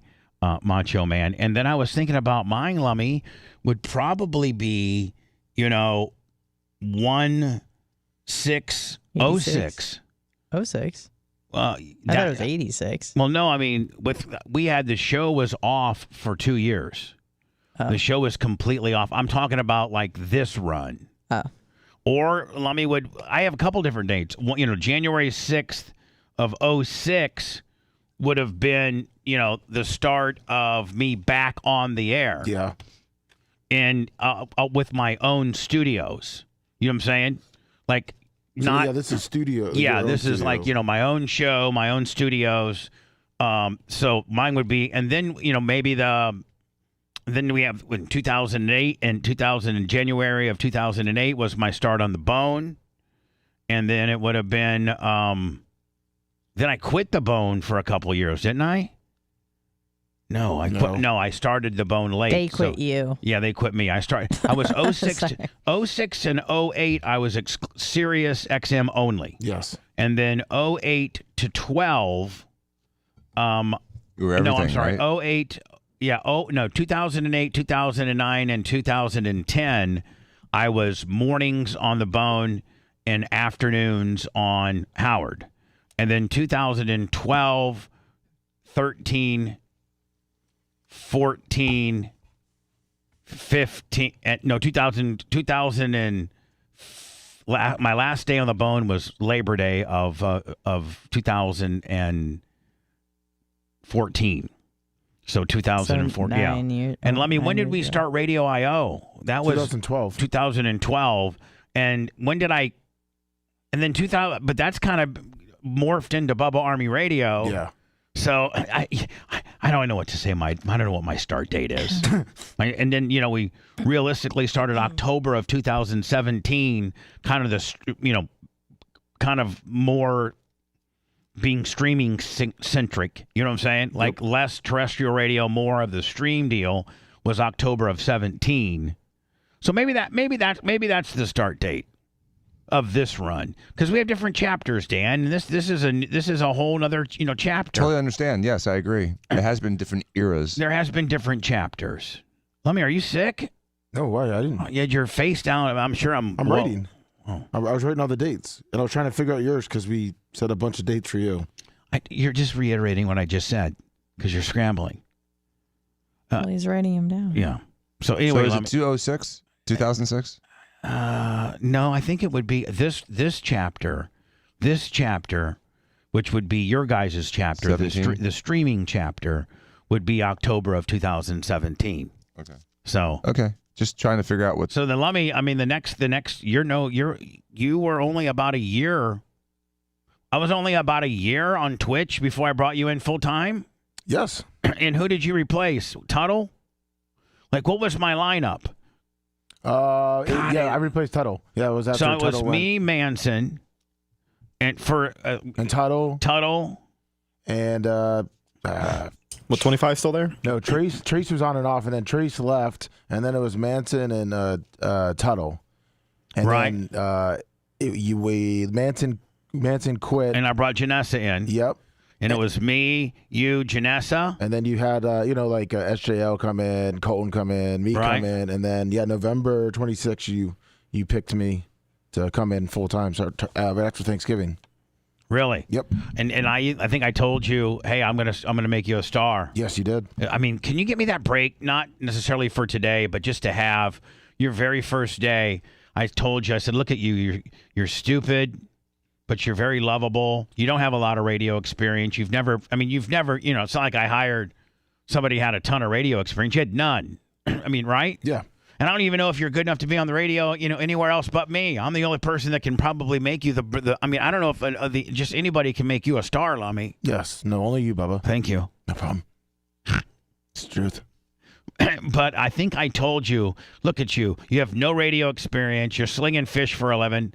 And I think that I can make you, I'm gonna get you so over, and you're going to be so popular. Just you watch. And sure enough, look who's got the strap. And by all means, even if it hurts Dan to say this, Lummy is the most popular person here on the show. By far. Yes. And if anybody else was to say otherwise, then you're just lying to yourself. Lummy is the most over. He's the most popular person. So over. What do you think about that, Lummy? I think Dr. Dan's more popular, and, obviously you're number one, but, I would be nothing without you, Bubba, so thank you. I wouldn't have. Bubba the Love Sponge? Hell yeah. I love them all, man. They're all great. The Bubba the Love Sponge Show returns after these words.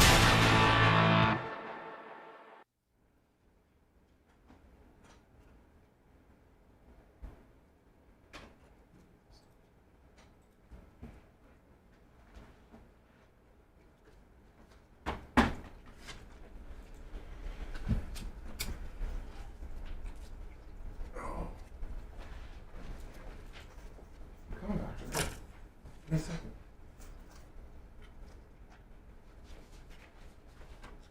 You got it?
Let me. Are those parody songs on my button bar? Yes. Where that? Running Without Meat? No, I put the pointer on it. What is it? I put the mouse pointer on it. Oh, me and Bobby McGee? I'm sorry, and rows of teeth. My mouse pointer is not where your mouse pointer was. The two I'm sorry. Okay, good. Perfect. I need to load the two songs, so I'll wait till you're done with that. Are you doing that next? Yeah, I'll probably come out with one of them. All right. I had to convert the I don't get song enough files, room. so that's why it was taking longer. Okay. But I'll get them in real quick. Guys. Sorry, And we'll be done by Friday with that micro project? Yeah, it's downloading really fast. That old software is crap. Good. So that's why. So you think Friday will be good? Yeah, I think it might be done downloading by tonight. We can start uploading tomorrow. Oh, perfect. Get it out. Because we got that high speed.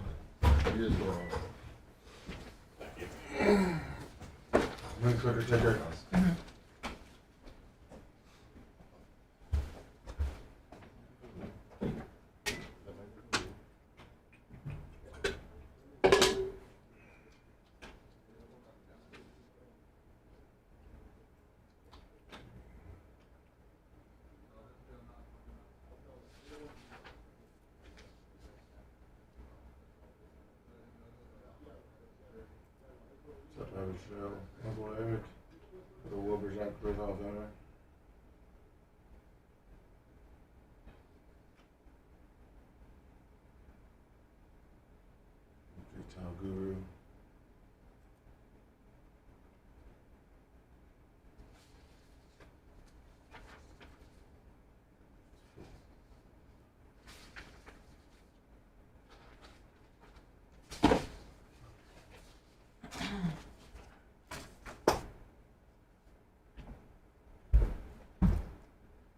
Lamborghini Mercy. That bitch, she's so thirsty.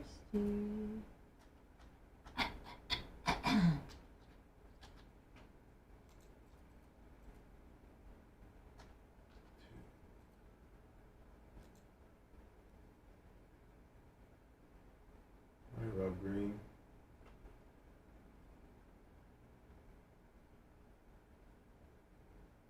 Manifest cat. Of course, temperature.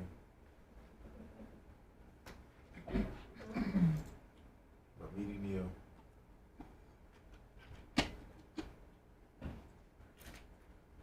Come. Yeah. I guess I'll make your own during the next break. Bear spotted in Disney World. Remember when that alligator ate that kid? Yeah. And it just went away. I was like, what the fuck? Do you think they went back to Disneyland? They were agreed to go $30, so they got free passes.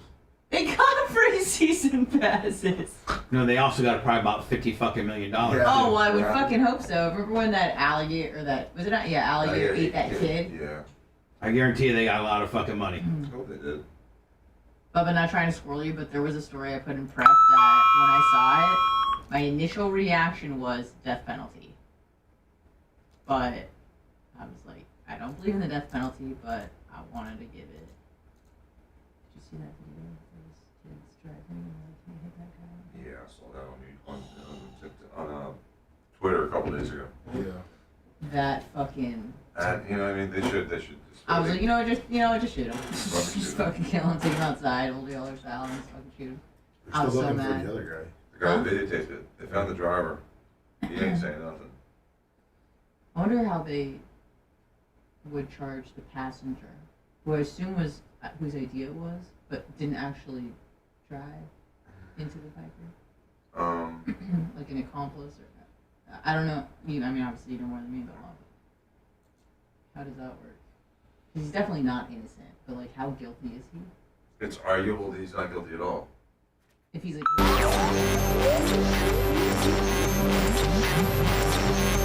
The following broadcast is not for the mocha soy latte drinking, tree hugging, Birkenstock wearing crowd. I'm not giving you a compliment. If you tuned in by accident, get the out of here now before all the beer drinking, whiskey shooting hellraisers find out.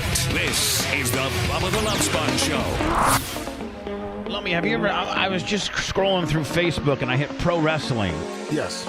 And have you seen the picture of Shawn Michaels and Chris Jericho in my studios in our green room? No. Chris Jericho and Shawn Michaels at the Bubba the Love Sponge show, and it was promoted by Pro Wrestling Stories in 2021. And it's pretty cool. I'm gonna copy the link, but like it must have been when Jericho was like doing this podcast using our studios. Yeah. And maybe they took a picture. Here, I'll show it to the camera. I don't know if you guys can see it or not. I'll just send it to you. Okay. It's pretty cool. Yeah, because I don't think you've ever had. I've never had Shawn. So Jericho must have had. Oh, I got it.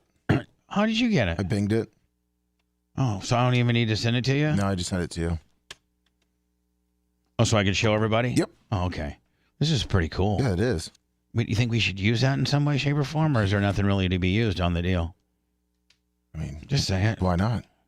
There's nothing to be used on the deal. Here we go. Dan, look at this. How cool that is. That's awesome.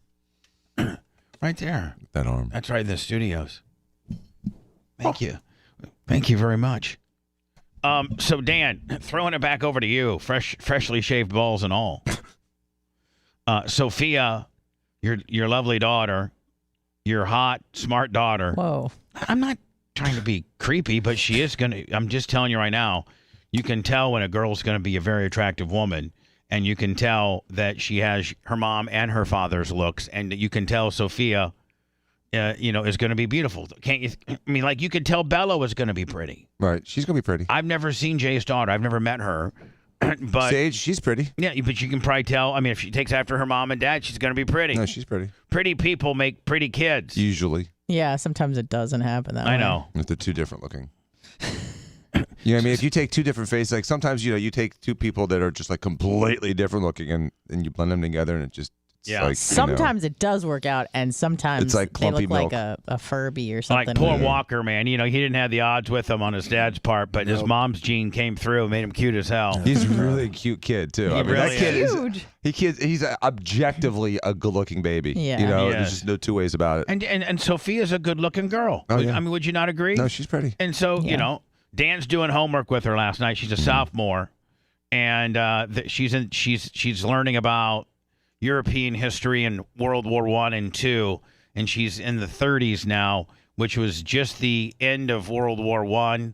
No. And the build-up for World War II, World mostly. War I lasted from 1914 to 1918. Oh, that's it? Armistice Day was actually November 11th, 1918. So it was the 11th hour of the 11th month of the 11th day. I remember that. And that was a treaty that made them all... Treaty of Versailles is how that ended. Okay, and it was like, Germany was defeated. Was it the Axis powers, Central Powers? I always forget. Who was the... The Axis were the bad guys. Was in one? So, World War One? with the Treaty of Versailles, what was the agreement? Like, it left Germany devastated, essentially. It really did. Yeah. There was the immediate treaty, and then there was like the actual, like the real treaty. And ultimately... Germany was forced to pay France $33 billion, was not allowed to remilitarize, and was really kind of downgraded into like a second-class country. Is that why Hitler was so mad? Because he participated in World War I, and he's like, we just got our ass whipped. And so the national pride was at the low. They got embarrassed as a nation. Yeah. And so, go ahead. Is that why France was one of their very first targets? Well, yeah, because Poland in the was, Treaty of Versailles, France was, because in the Treaty of Versailles they gave away that Rhineland, or was it Reinhardt, Rhineland? I think it was Rhineland. Yeah, like that that northeasternly yes, part. That part where they connect, the part the common ground. And that used to be Germany, and Germany had to give it over to France. Right, and it had to be demilitarized. It was like a demilitarization zone. It was supposed to be like a neutral zone that there was no military or any kind of presence in. Yeah, like real hippies and stuff. Right. So in 1937. He took over that area, and America did nothing. France did nothing. So hold on, you're saying that Hitler in 1937, after 7, 8, 9 years of having this agreement, that this was supposed to be France. Longer than that. 19 years. Yeah, for 19 years, this was all Franced up Willie, no military Jones, and then all of a sudden, 1938, Hitler said, "You won't be needing that. I'll take it." Yep, and then because there was no response, he went into Czechoslovakia. And then Russia got nervous because he's like, wow, he's moving east. So they made a treaty with each other. Hitler and Stalin made a treaty, even though they hated each other. And the treaty was that they were going to split Poland. So then in 1939, like Anna said, Hitler invaded Poland. That was like the first with act of aggression. With the understanding that Russia was going to get the other half. Right. So he did all Russia's dirty work for him. Russia was trying to delay because they weren't ready for a war. And they wanted to keep peace with Germany just long enough. And so at the same time, Britain didn't want to pick a fight with Germany. They were all getting scared of Germany. So Britain signed a peace treaty with Germany, and they left them alone too. And so it was really weird. So everybody was this is in 37 to 39, before they invaded Poland. Now is this Hitler in charge? Yes. And so these countries, after World War I... Because before Hitler, they had some dude... Yeah, some Zeppelin dude or whatever hell his name was. I can't remember his name. He was nobody. Himkrike or something like that. I don't even know if it was a Himmler, but it was some nobody. Hindenburg or something like that. It was a nobody. But he was one of the reasons why they got crushed so bad, right? Well, in the post World War I era, with all the really draconian restrictions and penalties to Germany, they were really at a loss for trying to rebuild their economy. And after World War I, the goal after World War I was, we want all the people to be capable and have an opportunity for self-rule. It was sort of an answer or an alternative to colonialism. It was the opposite. Instead of these strong countries taking over these small countries, we were trying to give these small countries an opportunity for self-rule and to draw borders. They were trying to figure out where should the borders really be, because they were trying to keep the Polish with the Polish, the Germans with the Germans, the Italians with the Italians. And they were trying to keep the ethnic areas isolated so they were with themselves in their own little country. Don't you think it would have been much cooler for Hitler to go, okay, we're putting the Poles where the Poles need to be. And they gone to the Jewish people and say, hey, Jewish people, we're gonna sliver out some land over here in Israel for you guys, and you guys have 2 years to make it out there. What would be the benefit for Hitler to do that? Not kill them all. So no, but see, here's the thing. Instead, like I'm just saying, right? Well, if you went to the Jewish population and said, listen, I'm a real dick. I don't like you guys. I hate you. And for wrong, obviously not the right reasons, but for whatever, I'm just a real, I'm a real megalomaniac, just real insane, and I'm going to take out I'm literally going to herd you all up and kill you, or you have 2 years to go live in this new place. I think most educated people would say, I don't want, Yeah. Let's go. But and Hitler, they couldn't have ever imagined what was going to happen to them. You need a heel, Bubba, just like every good story needs a heel. And so in Germany, like Biden's a heel right now? Yes, but in Germany, some people. Hitler said the heel is the Jews. He said the Jews are causing all the problems. They're the source of our demise right now. And us pure-blooded Germans don't want the non-pure-bloods in our country anymore. So they decided that the Jews were the bad guys. And the gypsies and the gays and the disabled. There were a lot, but it was mainly the Jews. It was mostly the Jews. Yeah, it was mainly the Jews. It was easy to target them as a race. And the reason why... The Jews weren't doing anything but helping. Well, here's the thing. There were undertones of anti-Semitism for like a millennium. Like it wasn't the Jews have been kicked out of literally like 1,000 different areas in the last 2,000 years. Hitler didn't just create anti-Semitism. He wasn't the first one to do that. It's a lot easier to go, okay, what's the undertones? How are people feeling? Not that I'm relating Hitler to Trump, but Trump can sense people are upset with this wokist movement, then he runs on that. He could tell that people didn't really like the Jews. They were a problem. They tended to be more successful as a sub-ethnic group. There's massive jealousy. So he goes, okay, people already kind of hate the Jews. This is going to be really easy to bandwagon and then blame them for everything. And so, that kind of boosted Stalin did the same morale. thing because he blamed Jews too, and so he kicked out all the Jews. Tried to kick the Jews out of Russia. No one liked the Jews. Everyone was trying to kick the Jews out. I don't know. They keep getting kicked out of places. They're like the unruly guy in the bar. Was it the Bulgarian prince that went out of his way for the Jews? I can't remember. It was someone in the Balkans. But anyways, maybe Lithuania. So moving along on this real fast. Just because I know you want to bring it to an end, but no, I don't. I find it fascinating. At the same time, Japan, like we talked about, attacked China and took part of Manchuria. At the same time, Italy under Mussolini was pissed about a war in the 1890s with Ethiopia, so they invaded Ethiopia. Yep. So all these countries were trying to, as soon as they got a little bit of strength, decide to be dicks again and start invading their neighbors. And the problem was that the League of Nations had no strength. Was it the Wild Wild West, too? If you just had a better military than the guy beside you, you just went and whipped his ass? Yep. Exactly what it was. The big guy beat up the little guy. There was no governing body. There was. The League of Nations, but they had no teeth. And so Ethiopia went to the League of Nations after Italy invaded and said, please do something. And they did like sanctions, which obviously the zero in the world. Yeah, sanctions. Yeah, it's right? Really stopped Russia. By the way, Brian from Philly, let me $100. He says Brian from Philly loves Heather Wiz. I think they're gonna hook up. Ooh, I got a feel. What do you guys think? Perhaps. 30 on the cash app. He's hitting it hard, man. She looks like she might want it too. I'm just saying, Hall of Famer style. Hello. Hello? Yes. Hi. I was calling because my boyfriend paid the money and we want to come to your party. Okay, well... But I don't think that... You don't think what? I don't think our name was attached to the money. Oh, where did you send the money to? Cash App, or where did we send the money to, babe? No, we sent a Cash App. I tried to send it through my personal account. It wouldn't, so I sent it from my business.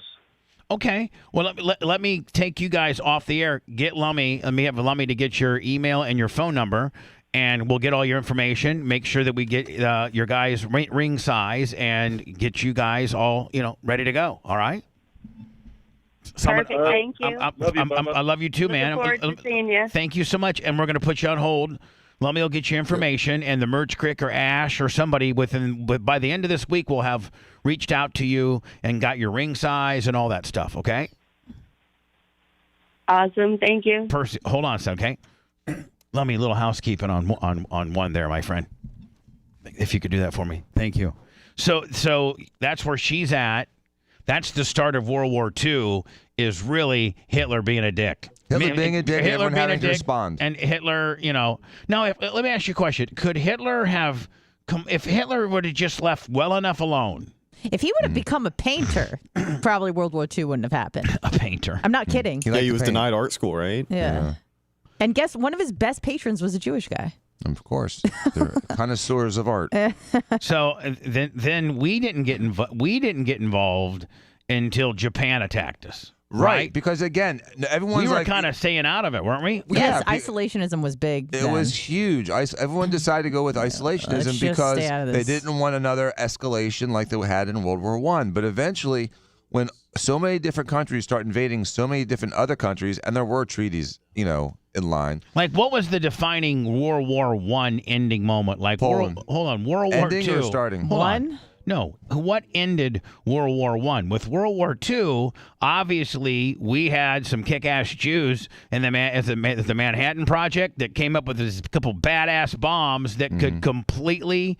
it was unlike anything that anybody had ever seen, and we dropped two, we dropped one, and then we dropped another one. And at that point, and we tell Japan, although we didn't have any more, we were going to drop a whole bunch more of these things, and that got them to really snap up pretty quickly. Yeah, that ended the war with Japan, but not with Europe. So what ended the war in World War I, Dan? They didn't have the big atom bomb technology, the big exclamation point, to the big scare. I mean, let's just be honest. That bomb is more of a deterrent than it is an offensive weapon. You use it offensively to show them how bad it could be, right? Correct. So but what did they have in World War I? Is it just lack of resources? Or did it just kind of like run out? I honestly don't know. I think they just beat Germany down so much, and they just eventually ran out of resources, like Anna's saying, and just had to give up. They just ran out. They were in trenches for years, and eventually they just abandoned them because they ran out of troops and bullets and resources, and so. A war. Because at that point, you got the entire world. Well, at that point in World War I, you got the entire world fighting you. You're fighting everybody. Yeah, but it was pretty focused on that Western Front. I know, but it was pretty much all the Allied forces coming in at once that helped France. Mm-hmm. Yeah. So I mean, France on itself was getting. I mean, they're one of the most conquered countries in the world, are they not? Mm-hmm. Yeah. So France got all the big boys signed up, and that's what stopped World War I. Exactly. Now World War II, it didn't end with Nagasaki and Hiroshima. There's two endings. There's the European end and the Asian end. Yeah, the Asian end was after the Hiroshima and Nagasaki. August 15th, I think, was the end of World War II in Japan, and then VE Day is May 8th, so it was my birthday. Right. So it went on. It went on. Yeah, it went on for a few months with Japan because they would not relent, they would not let go, and obviously we wanted retribution from Pearl Harbor, and we were giving money to the communists because we had a common enemy, which was Japan. So isn't it funny how things work out?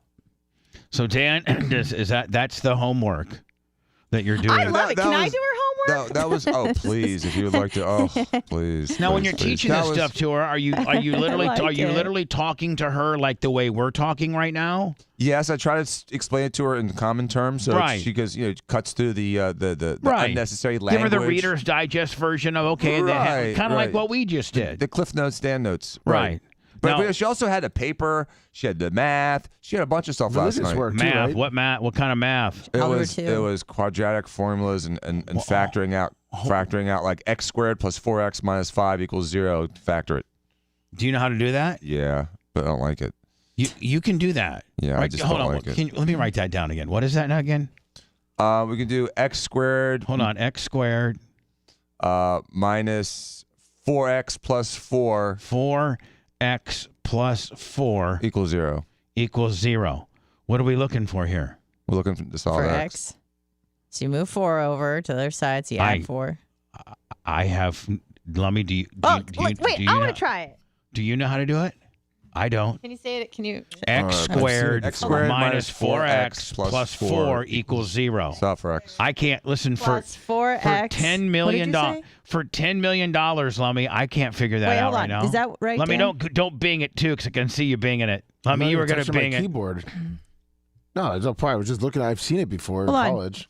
I don't think I know how to do it anymore. I don't know how to do it. No. Let me do it. Let me see. No. I can't. I don't think a lot of people can. That's smart stuff. Exactly. That kind of depresses me. Does it? Well, yeah, and the fact that I'm that stupid. You're not stupid, Bubba. Yeah, but I mean, like, if I can't, this is 10th grade math, and I can't do it. Well, she's in honors, though, so, I mean. Yeah, she's smart. I mean, listen, Buck can't do it either. No. Us real men. No. I don't know that Jimmy Cleavis can even. Right? I don't even know that Jay can. I don't even know that Jay can. It's stupid. That's what I would say. You know what? X squared minus 4x plus 4 equals 0. Do you know what that is, Lemmy? Stupid. Stupid. That's what that is. When are we going to use that? Yeah. Yeah, that comes in all the time when you're talking about like TikTok and the news. Solution: X equals 2. Mm-hmm. Because I Googled it. Look, Lummy, I just Googled it. That works. If I had a map, there's about 5 different ways of solving it, and so she's learning the 5 different ways of solving it by trying to factor it out, figure out that it's a square. It's x minus 2 squared. Quantity squared equals 0. Minus 2. Quantity in parentheses squared. Okay, whatever. Equals 0, so x is equal to. This is giving me a headache. Yeah, no kidding, me too, Bubba. That's why it's stupid. Was that radio plutonium or what? What, you think I like avoiding my wife and kids to hang out with 19-year-old girls all day? The Bubba the Love Sponge Show returns after these words. Torture. I wish we could get that whiteboard in here right now, and that Dan could actually do that for us on a whiteboard. Lummy. Yeah. Where is that whiteboard? It's in the green room, and it's got a bunch of shit on it. We have to really. That's probably tacked on there too. I hope the fucking merch crick brings my food because I'm absolutely 1,000% fucking dying right now. And your head hurts too. I'm just gonna get and I got a headache from this fucking math problem. Where did I mess up? Oh, good, the crick's here. Fuck, I'm dying for food. I'm on my 18th hour on Good job, Scooby. That's it. I don't know why you're doing it that way. I didn't know. It makes it hard. You just figure out that this is a perfect square. It's the easiest way to figure that one out. Okay. The other thing you could do is you could do this. Okay.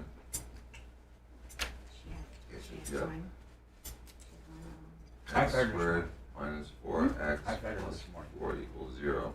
You take that, so minus 4, so you have x squared minus 4x equals negative 4.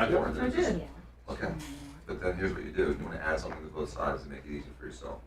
So you go b over 2 squared. You want to add that to both sides. So b is negative 4. So negative 4 over 2 is negative 2 squared. Negative 2 squared is 4, so you add 4 to both sides. So x squared. But why are you doing b over 2 squared? This is a little thingy to help you figure out. If you didn't know this is a perfect square, this is going to, again, show you it's a perfect See, Anna, you didn't know either. You really didn't. Minus 4x, and so you're adding 4. Acting like you're all that and shit, bitch. Negative 4 plus 4. Then you have... Honey, in here. I understand when she tells you, like, oh my god, this is a perfect square. Honey, So she was trying to act like she knew it all and shit. Yeah. Dan's having to teach her right now. Just like his daughter. Breaking it down. What? Anyway, for x minus, you take the square root of this, the square root of this, so Hey, x Lummy. minus Yeah. 2 equals 0. She ain't all that. No, not all that. She's with us, Bubba. Yep, we're gonna get into this next. Start doing some crazy stuff. She doesn't want to admit it, but she's with us. I never said I was right. I just want to know where I was wrong. Oh, you act like you know it. I'm not sure exactly where we went wrong, but I'm sure the line should be over here. Is Jameis Winston the starter for the Saints? Fuck no, Derek Carr. You can also do the quadratic formula, the opposite of b plus minus square root of b squared minus 4 is 0 2. Jameis Winston is going to be a career backup.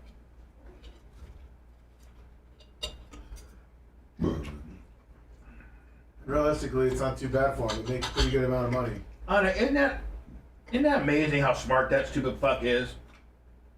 I just want to know why I'm wrong.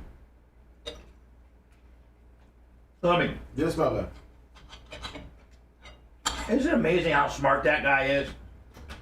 It's unbelievable all the knowledge. I mean, he just schooled us on on history. How is he so smart? And then threw in some math. He probably even was going to tell us what he taught her in the Bible. Is it that you think that Dan actually paid attention to high school when we were fucking around? Yeah. Weren't you like a valedictorian or some shit like that? Yeah, see, Bubba, he was a valedictorian. Valedictorian, sorry. He was. You know why? Valley means goodbye. But Dick means say. So Dan might be the fucking coolest nerd ever. Yeah, as a little wrestler. Thank you. Like, most guys are smart, look like fucking nerds and are pencil neck little motherfucker.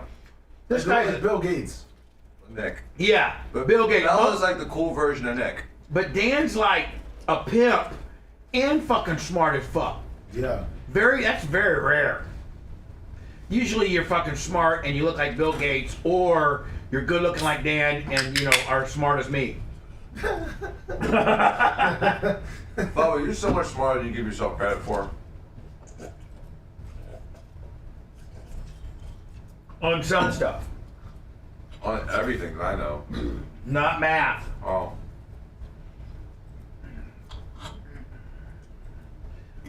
I can drive a grader. You can give a shot.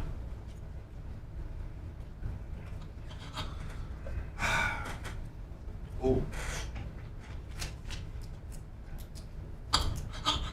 Can you see where Dan could be somebody's hero? Oh, 100%. It's not fair, Bubba. Smart, good looking. Oh, Bubba, you got that text from Macho? Chiseled abs.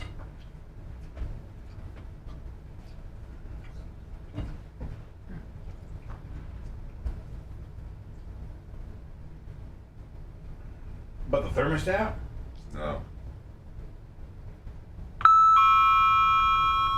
Loosely related to me. Oh, I see it. Whatever. Get the fuck out of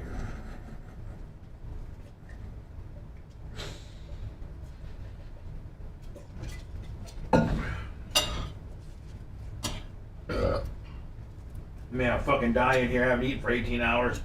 Fuck, this is my last supper.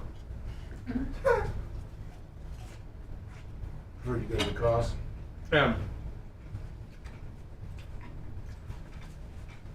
Got fucking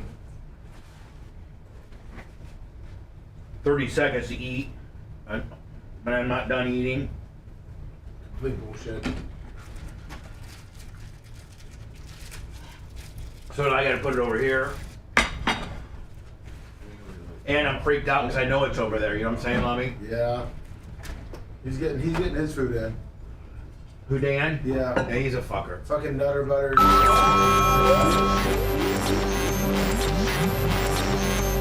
What's going on? Congratulations. There's no remorse and no regret associated with anything they do. You are refreshingly vulgar. Bubba the Love Sponge. Life just ain't fair, Lummy. No, it isn't. I mean, not only is he smart, but he's rugged and he's rich and he's good looking and he's got a big penis. But he also can eat Nutter Butters and Twinkies and not gain a pound. Ridiculous. He is ridiculous. Although, Dan, I did want to send you a picture of my friend, and I want to send it to Anna and Lummy too, because this guy is our age. And Dan, remember I was telling you my friend Lance Perry? Yes. And he is he's our age. And I went to high school with him, and I was telling him about your bike and how I can take my e-bike and we can average about 22 or 23 miles an hour, about 21 to 22 miles an hour for about 22 miles.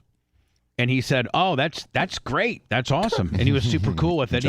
Because he doesn't ever talk negative about anybody. Like, he's a super cool guy. Mm-hmm. And then I just said, "Well, when you train, what's your pace?" And he goes, "I do about 24 miles an hour for 125 miles." And I was like, "Oh." Is that on a tri-bike, though? What do you mean? Like a triathlon bike. They're different. I don't know, buddy. Because if he's training for his triathlon, he's probably doing long rides on a tri-bike, which are about 2 miles an hour faster. So because Dan, they're completely arrowed. Here's a picture of my guy. I guess I gotta let Anna see it too. Now he may not be as good looking as you, Dan, but do you think that he might be in as good a shape as a 57-year-old? Probably in better shape. I mean, if he's training for a triathlon, he's probably exercising 6 days a week. And yeah, exercising like once or twice a week. You're exercising about 6 times a year, aren't you? Yeah, if I have to. All right, so I sent pictures, you guys, I don't see it. of my buddy Lance Perry. Oh, you sent it? Oh, okay. I sent it in text. And he's not as tall as you are, Dan, but I think he might be. Wow. And that guy's 58 years old. He looks really good. Looks awesome. That guy's 50. Anna, look at my buddy Lance. I graduated with him. What? Looks great. He's in good shape. Team in motion. So anyway, most nerds. Oh, by the way, Dan, he's smart too. He was like a lot of guys that do triathletes are actually, business leaders and smart people. He's already retired. He got a buyout from DePuy Zimmer. Oh, you told me that. Yeah. He was a vice president of DePuy, and when DePuy and Zimmer merged, he got like an $8 or $9 million buyout. That's nice. He's like, I'm out. Yeah. He's got 9 kids that he's adopted from like Cambodia or something. That's a handful. Yeah, that's that 2 is. handsful. I think they're all in college. Oh wow! Think about how expensive that is. I can't even imagine. So we were talking about Dan a few minutes ago, Anna. I mean Lummy, and that most smart guys look like Bill Gates. Yeah. But Dan is just so smart, like that X squared. Like that problem that he gave out, that algebra deal. That Anna, by the way, said, I know. Guess what? I didn't say I know. I said, let me try. No, Lummy, what did she say? She wanted to try, but you could tell that she's like, I know this. And then when we were saying we don't know it, she didn't really chime in. Yeah, she really kind of, you portrayed as if you would know it. And then when you started walking through it. Yeah, it's been 20 years since I've studied this stuff. I'm just saying, Dan, it's been 100 years since Dan's but he's done getting reviewed day by day. He's reliving his high school career. This stuff I never forgot, though. But Anna, can I ask? I know you hate to give Dan a compliment, but isn't it kind of cool that he's that smart that he could just walk you through right there? Like right now, you're still working on it. You're literally still working on it. Yeah. So does that? Got it. Bubba got it too. I got it faster than everybody because I Googled it. Took me a second to realize what I could do here. But Anna, doesn't that make you appreciate how smart Dan really is? Yeah, of course. He's good looking. I've never said otherwise. Rich. Sounds like you're more in love with him than everyone else. Big penis. She hates me. Me? Yeah. I hate you. Anna hates me. Yeah. I think the feeling's mutual. It's not true. It just took me 5 Post-it notes to figure out this. Lummy, we have. X equals 2. We have Stanley the sniper has offered his "I'm Sorry" song. Yes, to try to get him back into the good graces. Yes, he's trying. And his bar. Now, did he qualify? Yes, he did. Yeah. So he doesn't want to get thrown out of the Bubba Army, and if I was gonna throw, you don't want to hootie yourself out of the Bubba Army. And if I did, I'd give him his money back. Nice. But this might determine whether he stays in or not. Stand by. What do you got so far? You got Bob Cook. Rich the Mark, Wizzy. It's just fun. We got our regulars. Yeah. The only one that's no longer a regular is Florida Stanley. Oh. Son of a bitch. Guess what? What? Florida Stanley's dead to me. I'm sorry. So very, very sorry that I stooped to near troll level and besmirched your name and integrity. Exactly. I acted like a buffoon, a dolt, a wedge, if you will, and I will correct myself immediately. I thought you were in that cat. Why would you talk to me like that? I'm sorry that I said you talk out of your ass. We all know the only thing that hears you talk out of that ass is DEION's tub drain. Oh, sorry. Who? Go check a whip your ass. You little. Is who? DEION's tub drain. Say that for it. He was trying to make it funny. Yeah. Oh. Okay. Trying. But that was kind of funny. 110-pound. I'm sorry. I said you couldn't whoop anyone's ass. You would whoop my 110-pound ass. And I probably can't whip anybody's ass. You don't have to fucking bring it up. I mean, I am. I'm the god of the Bubba Army. Well, you are Bubba. Right. The brand is Bubba Army. I'm sorry. I was on vacation, maybe on shrooms, and made a dumb post on Facebook. Maybe Macho Man will see me as a chipmunk instead of a weasel if he was on the same shrooms I was while making that post. Anna, thank you for defending me. I love you for that. I was not sober while making that post. Although not an excuse, nonetheless. Well, first one of the day. Stanley the Cyber, $100. Love you, Papa. It's all about money for you. Sometimes it's not about money in life. Sometimes it's actually pretty. Hold on. Even though this is actually pretty funny. Yeah, he wrote his own lyrics. It's actually pretty funny. It really is. I've only donated $3,291.57 over the last 365 days. Not you. I'm willing to still give so much more because I love my dear, cult-leading, arm striation having, salt of the earth man, Bubba the Love Sponge, who could whip my ass any day of the week. Hold on. Can you please ever forgive me for what I've done? I promise you won't get any more calls about guns from Chief Sheriff Carmine. It's pretty good. It was good. That was very good. Forgiven? Yes, you are forgiven, Stanley the Sniper. We are officially on a clean slate, my friend. Good. That was very, very, very good. Now, what if Hootie gave you all the money for the? By the way, Stanley the Sniper, $100 for my song. Yes, Stanley the Sniper, $100 cash out. Listen, Stanley, no heat.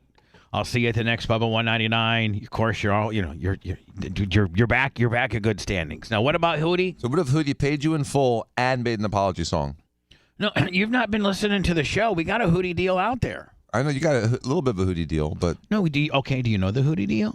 Well, I thought the Hootie deal was he was giving you the van back and in supposedly good condition, but it had a big hole from the TV. Well, he's giving me my van back, period. And by the way, if he has to sign the title back over to me because I did. Merch Crick has informed me that we did sign the title over. Oh. But it was over to his business. Oh, okay. So maybe I don't know.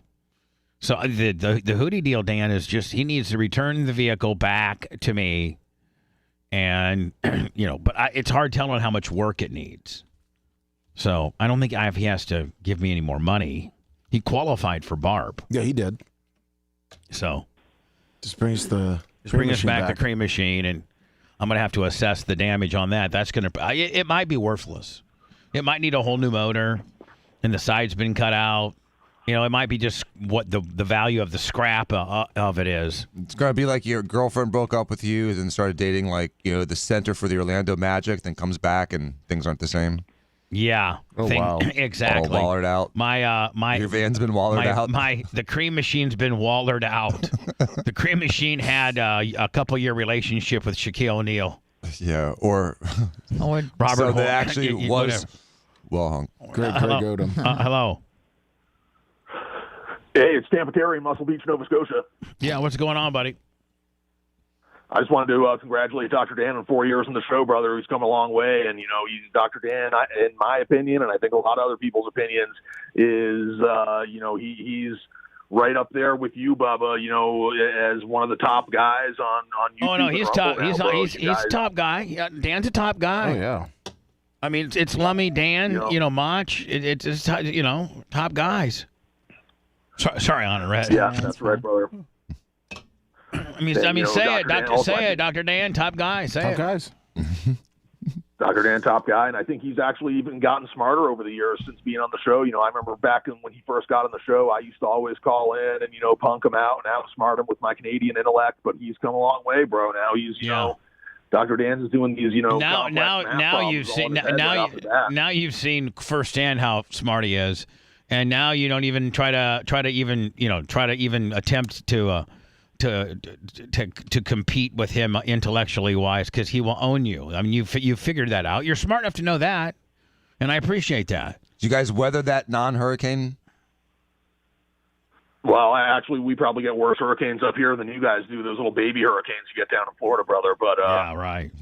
When's the last time Canada had a Cat 2 or above? Never. We sneeze at Cat 2s down here, bitch. Well, we use the metric system up here in Canada, brother, so it's kind of That actually was pretty funny. That was funny. That actually was pretty funny, Terry. I gotta get, you know what? And with that, we'll leave. We'll say goodbye, my friend. We want to leave on a high note, okay? That was a great. I mean, that was a hell of a pop for Tampa, Terry. Yeah.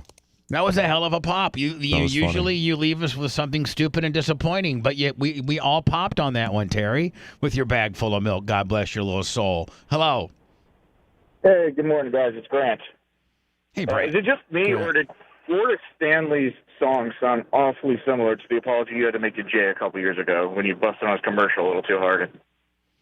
Well, I mean, I think you can take the "I'm sorry" template and infuse what you're sorry for to who you're sorry for. Yeah, they all sound similar. Yeah, they all. I mean, Mine mine sounds like probably the original one done by Brenda Lee or whoever did it. I don't know. My Seth, I'm sorry song was like that I too. feel like that first, probably the first third of it, the adult, if you will, I think may have been almost directly exactly what you said to Jay. So I'm just saying there might be a little copyright violation there.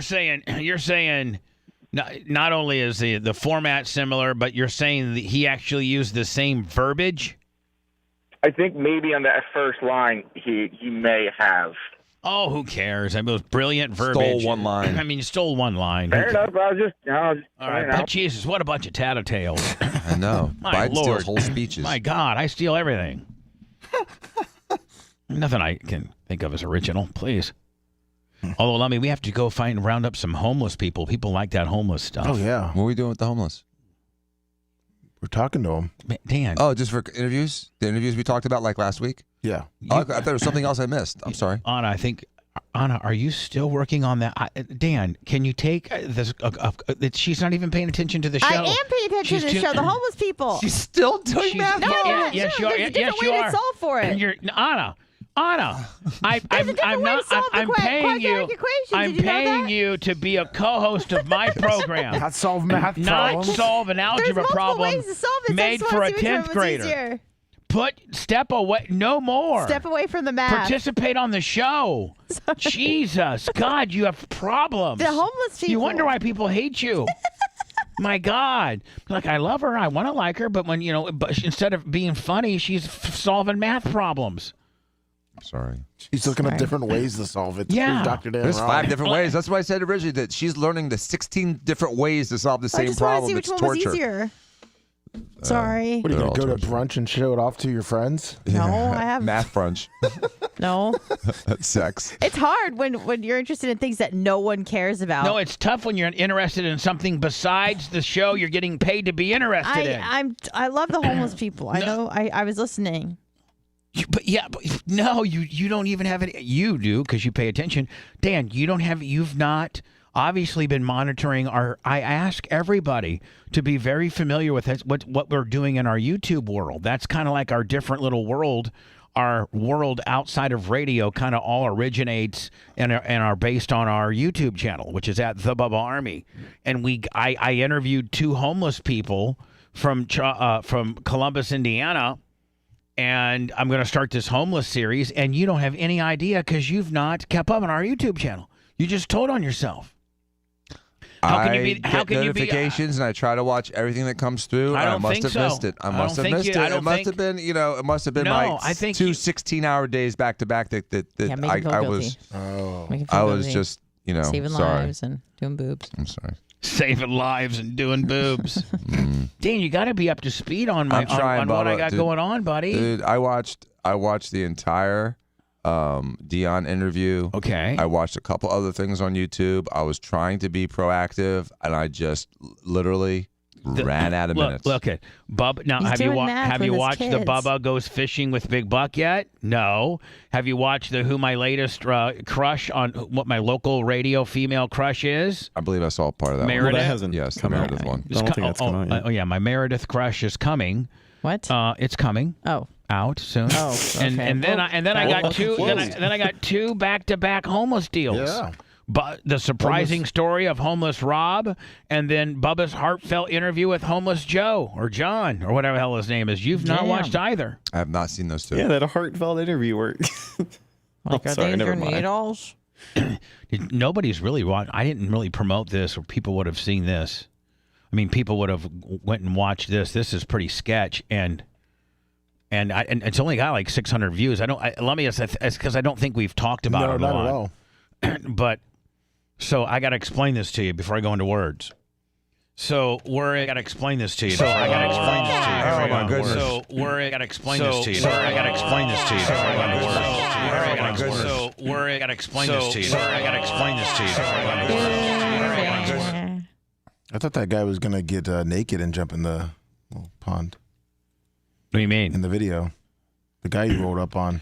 So Dan, so Sumo knows like the bowels of Columbus, like. So he's got these badass e-bikes. Sumo does. So me and the Merch Crick and Sumo, every time I go see Sumo, we always go e-bike riding. Why aren't you wearing a helmet? And they got far better trails than anything we could even think about having around here. Right. Not only do they have city-sanctioned, paved, super kick-ass trails, but they also got these really sketchy trails up and down through by the river that the homeless people have traveled through over years, and they've created these trails through these woods, and bikers go through there, but it's super sketch. And is it sketch because it's weird things and you're in the middle of nowhere, or is it sketch because it's technically difficult to ride? Both. Okay. And so Sumo said, "Follow me now. Drop her down to first gear. You're gonna need because there's some sketch moments where you got to pedal and keep the motor going, like that you go can uphill. Yeah, like you can barely make it. And if you one gear off, you're done. Well, or 2 or 3 or 4 inches to the right, and you're off the side of the like in the river, like it's real sketch. I understand. And so I had Merch Crick. I have this little headgear that I wear. You should have her wear that inflatable helmet. Remember? Yeah. So I had her. It deflates like an airbag. I had her put it between her. She had a tank top. Yeah. So this phone is literally between her boobs. Smashed up against her boobs. And I mean, I want you guys go to my YouTube channel at the Bubba Army on YouTube and subscribe and follow and do comments and things like that. But this is called, I think, Bubba conquers a sketchy bike trail in Columbus, and maybe maybe I've not watched it. But I'm gonna see. Oh, the footage is great. Does it suck, Red? It's really bouncy. No, it doesn't suck. It's just bouncy. It's bouncy. Well, it shows you how sketchy it is. It's true. So, yeah, hold on here. So now, Makes it look like you guys are going 50 miles an hour. I know. Wow, I didn't even know I looked that good from behind. Look at that. It's awesome. Yeah. Damn, I do got pretty good calves. You got great Did calves. you hit any trees? Oh, close. But see, Dan, you can tell this isn't the average. Sunny bone like the average 4-foot wide paved trail. No. Now, is it all just stills, or is there any? No, there's footage. It kicks in here in a second. Shakiness. That's what I was saying. That homeless guy that you guys came across in 2 minutes. Hold on here. In the creek. Oh wow, that's beautiful.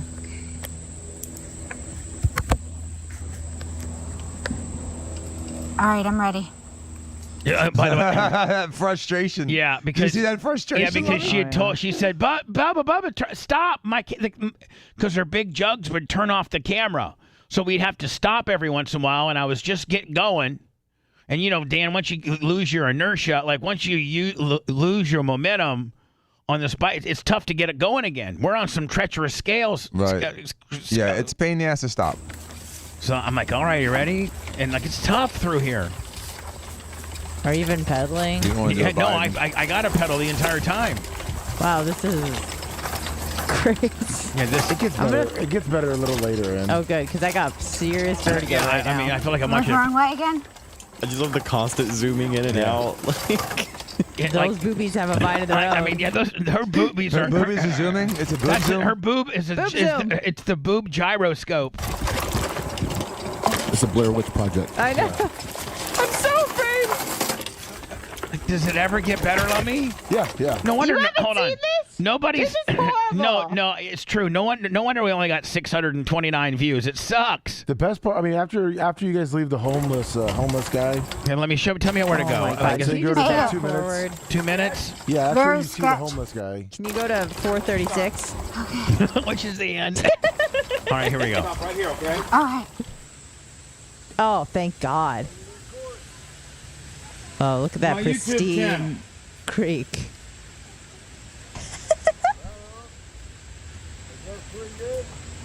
Yeah, it worked pretty good. You getting all this? Mm-hmm. This guy's so jacked up on heroin or meth or crack or pills. Enjoy your day. He's out there doing some laundry, man. Trying to wash. That's where he lives. Yeah. That's where this guy lives. He lives down by the river like I used to. When you're ready. Just missing the van. Yeah. Now she's putting it between her boot. Now, does it get better here, Yeah, Lemmy? it does. Ready when Especially you are. toward the end of the. Maybe Red should have just edited it all at the, the clunk. Just put in.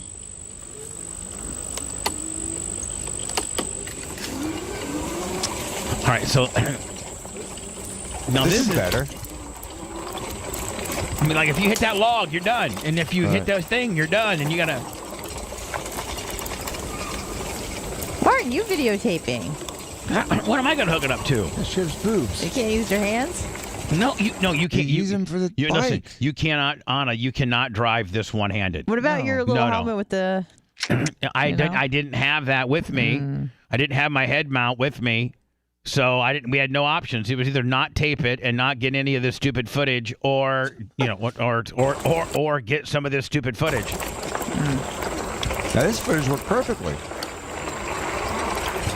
Because the cameras have like an anti-vibration deal on them, don't they? She just didn't have it hooked on her jugs good enough.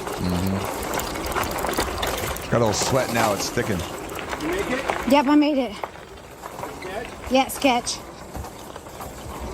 It's. Those are nice trails. No, this is what's pretty. We could go to Bomb Boyette, which is like 25 minutes from here, and they got trails Yeah, like this. it isn't. Yeah, why not? No, I it's like, just I like asphalt. beautiful. You get Bubba on some of those ridgeline trails, doing close to 20 miles an hour. No, Oh, that'd be so fun, Bubba. No, What do you mean? no. I was this sketched me out. But it is pretty, is it not? I mean, this is pretty. Yes, perfect. It's beautiful. I'm glad you guys got to do this. And I'm glad that I was able to get a little video of it. Although some exercise, be outside. Oh, girl's about ready to hit my back tire. That would have hurt both of us. All right, we made it. And now look at here's Sumo waiting for us. There's some trails like that off of 75 and Fletcher. Really? Morris Bridge, yeah. Morris Bridge. It's all connected through the park system. I usually go there. It's I'll try to long, go too. twice a week. Speaking of bike videos, when I come back, this is bad. I told these two little bastard kids, these two son of a bitches, they're like trying to do a video, trying to be funny, trying to post something on TikTok, trying to just do some stupid stuff, and they run behind this guy on a bike in a car and run over him and kill him, and they tape it all. And they caught fled. one. They then fled. They've caught one, right? Yes. And they're looking for the other? Yes, the guy that actually was they're still trying videotaped. to- They yeah, found the passenger. driver, but the cameraman they haven't found.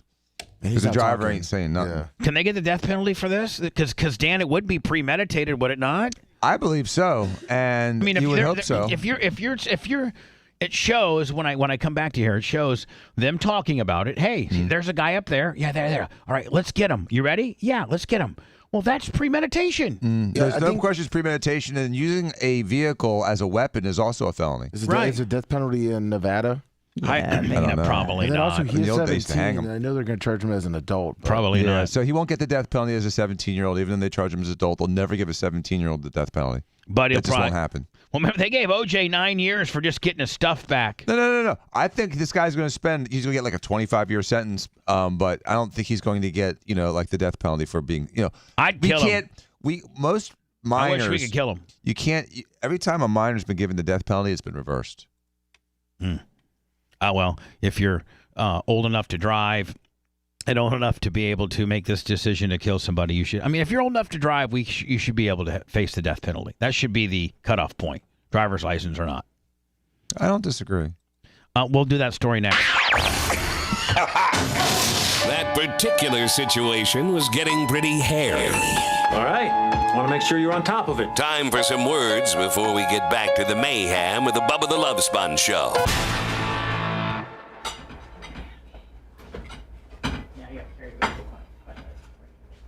I'm still trying to figure out that fucking map. Yeah. No, I figured it out. I just didn't know She figured it out after you told her ex too.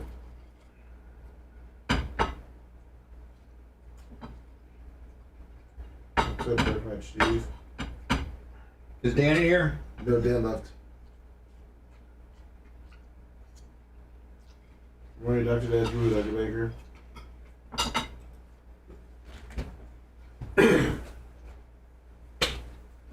Just like who, little over Dr. Birth? Catch up.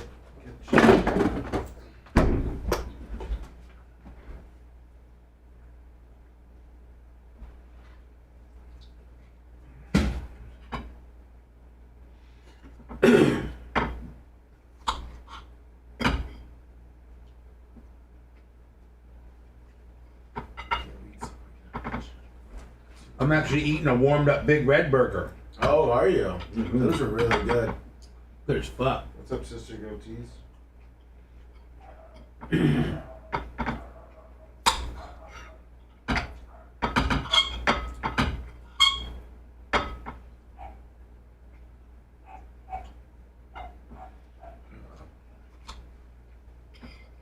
She fucking working out.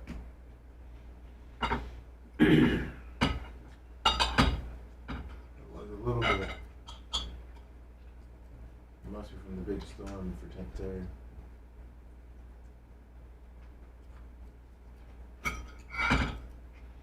So we go, Steve. Good morning.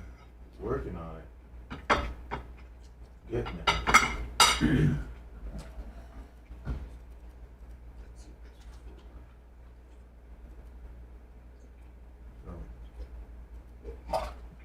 Whoever it was. What's up, Birdie?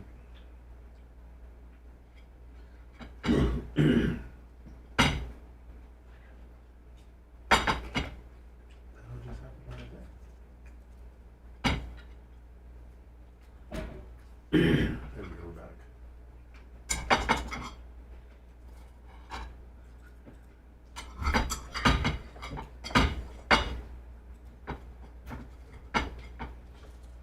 Wyoming plus 2 followers in the board Genesis. Dr. Dan's back in. Need me, Bubba? No, I'm good. Okay. All right. You said you were in here. Oh, yeah. I just had to get my protein shake. 50 grams of protein and just 1 calorie. That's right. Oh, did you order another one? Yeah. You order one every day.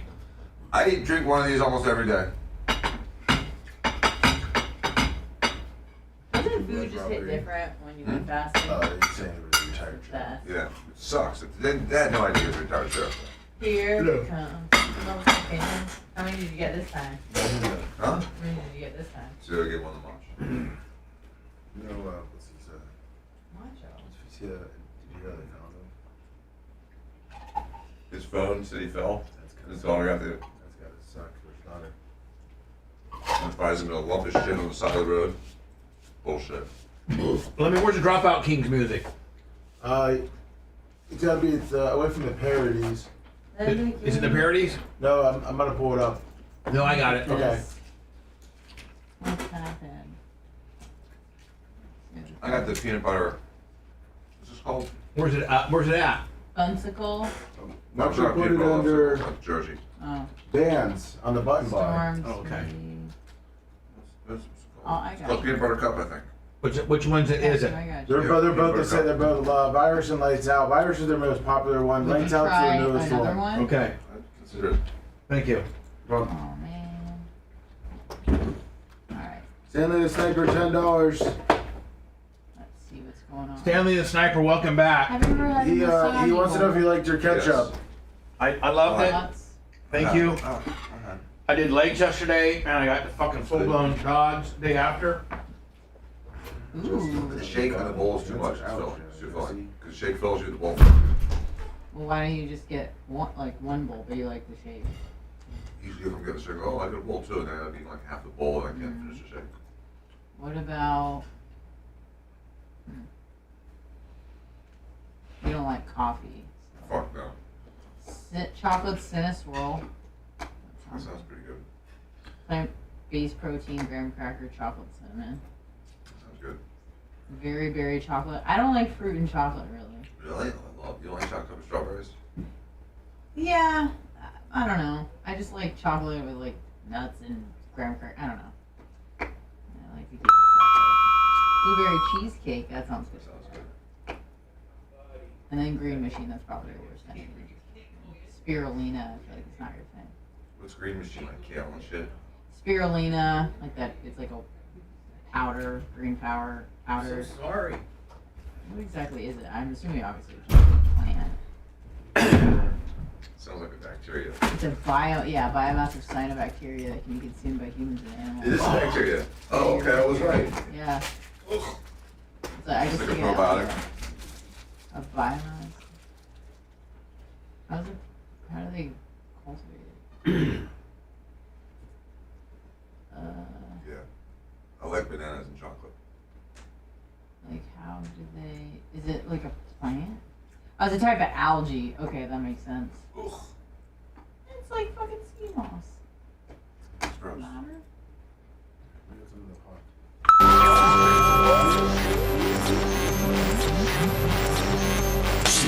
Time to draw the line. Welcome to new levels of insanity and depravity. Yeah, we're talking about Bubba the Love Sponge.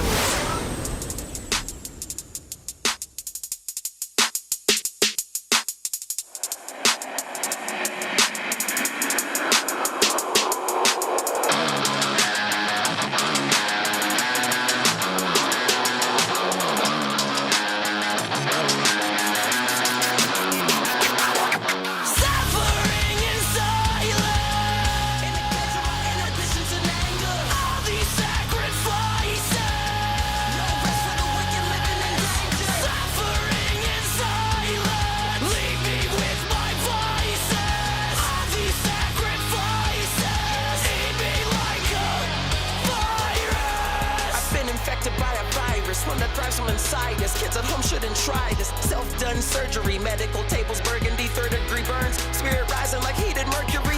See these words cut deep, but they got it to check your soul caliber. Face a champion challenger every day on the calendar. Swinging against Excalibur, running from fate makes a tested cardiovascular systemic epidemic like blemishes on your temper. It's the right to your temple. It could all be so simple. Giving in to depression and psychological weapons, but mental shots on a giant just make them extra defiant. Earn the eye of the tiger, the heart of the lion. This is the Dropout Kings. I like their music. That's great. I think they're one of the best underrated bands out there. Yeah. It's got that, like, not a lot of people know about. I mean, well, I'm not being disrespectful. I'm just saying, like, they should be far more popular and making far more money and selling far more records. They did a remix of Bartender with Head PE a couple of months ago. Oh, they did? Yeah. You got it? I do not have it. I'll send it. Well, yeah, it has a little bit of language too on it, but Yeah. a lot of the stuff has a curse words, just like Head PE. So. Adam, Eddie, Rob, and Joe. Adam is the lead. Adam's been, I think, the original lead singer, and been one of the. I think him and Eddie are the two original, starting members of Dropout Kings. They're playing Tampa. What night are they playing Tampa? Tonight. Orpheum at 7 o'clock. Doors open. At the Opium. Yes. In Ybor, right? Yeah, the Orpheum. Yeah. We'll have them in here in the studio about 9:30. A little half an hour, 25 minutes, 20 minutes on the terrestrial deal, and then they're gonna play some songs, right? Yes, they are. What have they agreed to? You're like the handler of the bands. What are they playing? Like a couple hits? Yeah, a couple of their obviously their hit in a couple. Can they play the Bartender song? You think? Yeah, they could play whatever we want if we have requests. I mean, I was going to see if they would play maybe a cover on Linkin Park, which they've done before too. So they have? Yeah. Whatever they want. A lot of times they get mad if you ask them to do covers. Yeah. Legitimate bands. Maybe you can feel them out. Yeah. Those guys will do 40 in blends. What do you mean? Yeah. Yeah, whatever happened to that, Lummy? You were supposed to ask bands, hey, Bubba used to be a big-time rapper. I've literally sent it. I've sent it to every single band, and they laughed at it. I don't. Well, I know Moonshine Bandit said they definitely were going to work on it and have it done by the time they're kind of touring. Sure. Dropout Kings today in about an hour and 15, and then we'll have them on for about another hour. Hello. Yo, it's Florida Stanley. Hi, Florida Stanley. I thought your "I'm Sorry" song was brilliant, and welcome back into the fold, my friend. Thank you, sir. Hey, that ketchup. Do you know where I went to get it? Where? Look at the back label. I went to Canada to get that for you. No, you can get Canadian ketchup from Canada imported. So nice try. I bought it in Canada. I have pictures to prove it. What were you doing? And flight tickets I can send you. What were you doing in Canada? That's where I left out of vacation. Oh, what part of Canada? Did you go see Tampa Terry? No, but I tried hitting up Mark the Frog on the Facebook page, but he didn't see my thing quick enough. I was in Vancouver and hold on. I heard Vancouver was beautiful. It is. I've been there. The other I was in Vancouver. I can't remember where I flew into. Anyway, but both cities that I was in were really nice. And what were you doing up there? Just you and you vacation by yourself, or do you got like a chick or like a what? No, I don't take girls on vacation. I was up there with my mom. Oh, with your mom. I'd much rather take a girl on vacation than my mom. I'm just saying. I love Janie Cakes to death. The girls that I take on vacation ended up ruining them. I have a quick question for Rhett, though. Okay. The Filthy Ginger. Yes, go ahead. Super Chat hasn't been working for me for like 4 months now, and when I Googled it, it says that most likely I've been banned from chat. Oh, probably. Somebody you probably said You're something. probably being a dick one day and someone banned you. Yeah. You're talking about a recent thing though. It hasn't been working for like 4 months. Well, again, you were probably being a dick one day. Someone banned you. Yeah, 4 months ago, you're being a dick, and somebody banned you. But I mean, we'll look at. Are you talking about YouTube? Yeah. All right. Well, I mean, do we have an admin? We'll figure it out. Red'll unban you, but the moral of the story is don't be a dick. I won't be a dick. I mean, it was pretty touch and go there how dickish you were. That's like the one rule in chat is just don't be a dick. Can you just be cool? I won't be a dick. I love you guys. I gotta go. Bye now. Let me. Who's a rare 2 parody day? Who's saying the 8 rows of teeth? Dark Match Steve. And what's it about? A Babyface, how he's kind of a dick. 8 rows of teeth. Hold on. Brian, you don't recognize, you just keep getting these hacky, schmarmy. Put Toothy in there, too. Toothy. You can eat with Danny, and you piss off Bubba, too. If you were an employee, he would have fired you. Mouthy, toothy, Tukey, Tukey. It looks like Brian Latroni has 8 rows of teeth. I think that's another thing that makes him mad, Brian. Dan, is that my affection, our affection for each other. I think that kind of a little jelly. I think yeah. When he's in the studio, the fans don't pay a dime. Bubba would be rich if we could snipe his mic time. Just have Dan in here 5 days a week. See, Dan, I don't think you could. I don't think your life could handle that. I actually thought about that this morning, and while you were shaving your balls. While I was shaving my balls, and a moment of reflection. Because again, I'm thinking about the show, and I'm really having a moment of reflection. And you love the show. I do. So you're thinking, if it were 5 days a week, I'd be dead. I'd be dead because it takes me a day or so to recover just on Monday, Tuesday. I know. So I thought the 3 days was working pretty well. He's so smarmy. It looks like Brian Latroni has 8 rows of teeth. 8 rows of teeth. We love them. 8 rows of teeth. Looks like it's hard for him to breathe. He's a rookie co-host, so he brings Bubba food. But with teeth like Brian. he's got Steve Harvey type teeth. Man, he's got some teeth, doesn't he? And those are some brilliant lyrics, are they not? They're good. Yeah. Oh, man. Who's this, Dark Match Steve? Yes, it is. Nice. Well, I mean, one of these days we have to do, song parody. Because don't we do that? Those presentations at Barb? Yes, we do. So we have to do Entertainer of the Year and Song of the Year. Yes, we do.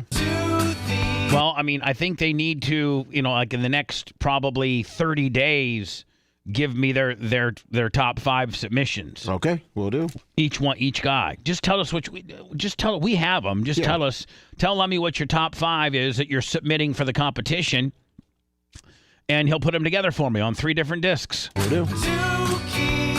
Tukey, it looks like Brian Matroni has 8 rows of teeth.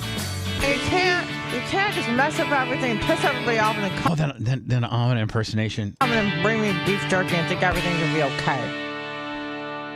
Oh, very, very, very, very good. Thank you.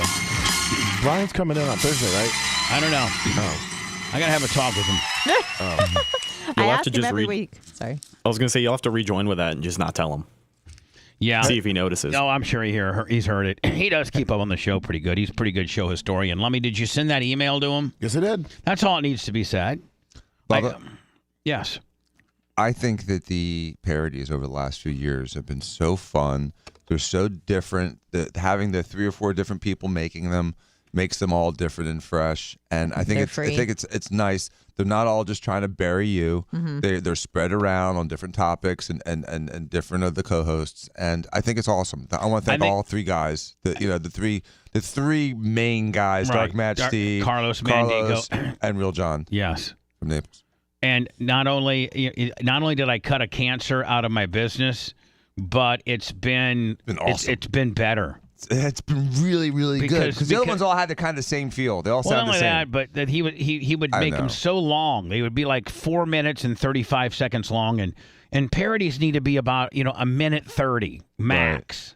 Right. Sometimes you can get away with 2 if it's really funny. Yeah, 8 rows of teeth is a minute 54. But and I'm sorry is 2:23. Dan's fortunate son is a minute 45. Yeah, those are that good wheelhouse. Bubba's best friend, 106.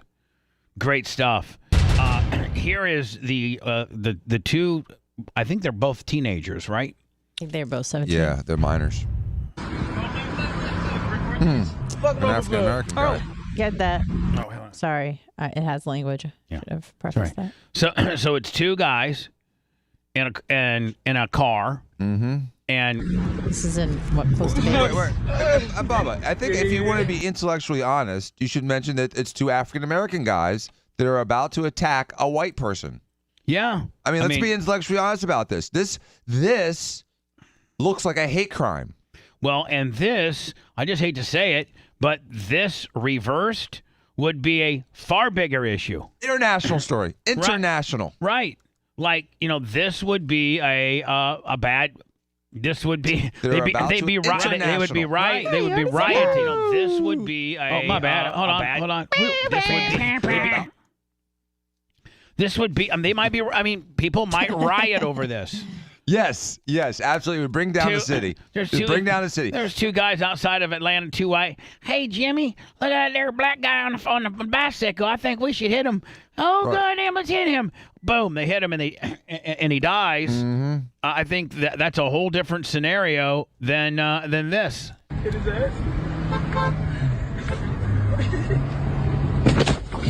I cannot. Jesus.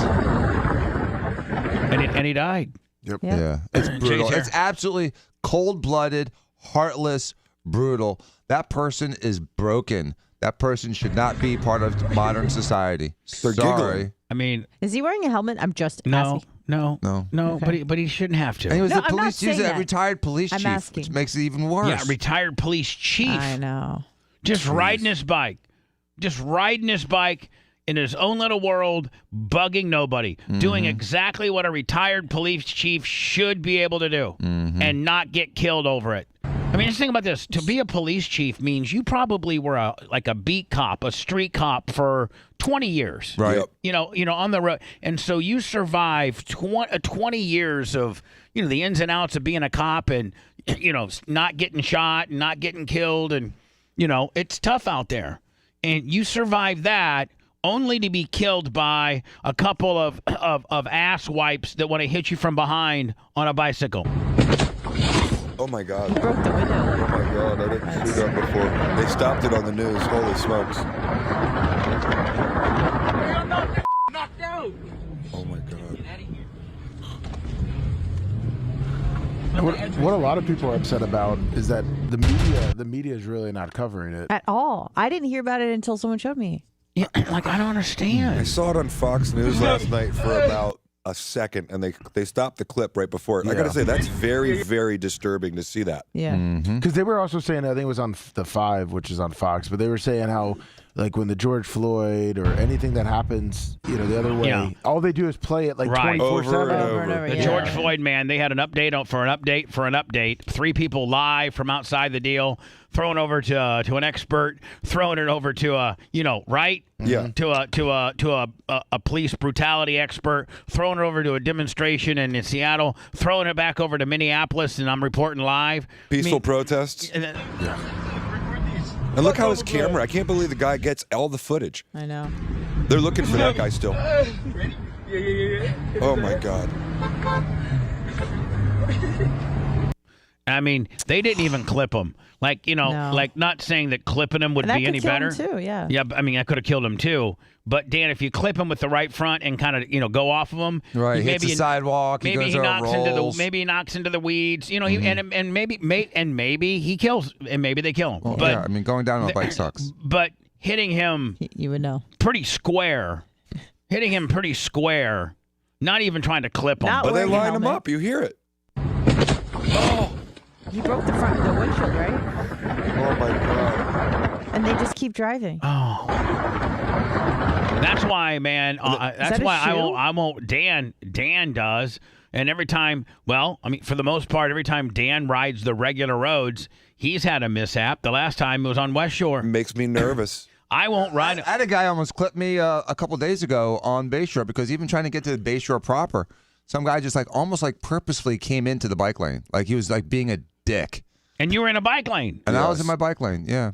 And he was purposely being I just a dick. got that one stretch from here down to the end of the road. I got that one, and some of it's sidewalk. Yeah, that's not a bad stretch. It's 2 blocks, 3 blocks. It's not that much, and then you're protected. And it's also really industrial. It's like there's not a lot of traffic around here. Right. And then once you can get to that little spot, man, you are locked in for 20 miles. Yep. Of dedicated, no. I mean, you could get hit by another bike. You could have a kid run out in front of you over there when you're at DeSoto. No, I'm sorry, not DeSoto. Ben T. Is it Ben T. Wallace or whatever else? Ben T. Dave is my favorite. Ben T. Davis is your favorite. Yeah. Hey, boy, you talk about sketch. What are you talking about? It's just a little spice.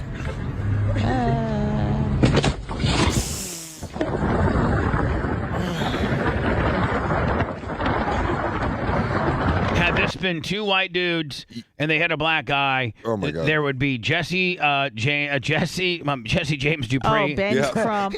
I mean, every person would have been out there. Well, you even hear their criminal intent when they speed away. You can hear them say comments that it's like, okay, they knew exactly what they were doing. That was premeditated. 100%. Yeah, they hit a car before too. Yep, yeah, I saw that. And a stolen car. Yep. Now was their car that they were in stolen? Yeah. Yep. So they stole the car. Right. And the reason why they didn't care about smashing the windshield is because they didn't care because it wasn't their car. Right. They clipped like an old lady that was driving a little earlier. I saw that. But here's what the problem is too: is that a lot of these municipalities have considered carjacking a nonviolent crime. And so when you consider carjacking a nonviolent crime, you have places like Philadelphia where they've had a 112% increase in the last year. When you compare that to the year before, it's probably a 100% increase. So these kind of crimes from kids, like Danny said, that are minors, they know there's no repercussions. So these guys will be charged as minors. They'll probably be charged with reckless homicide.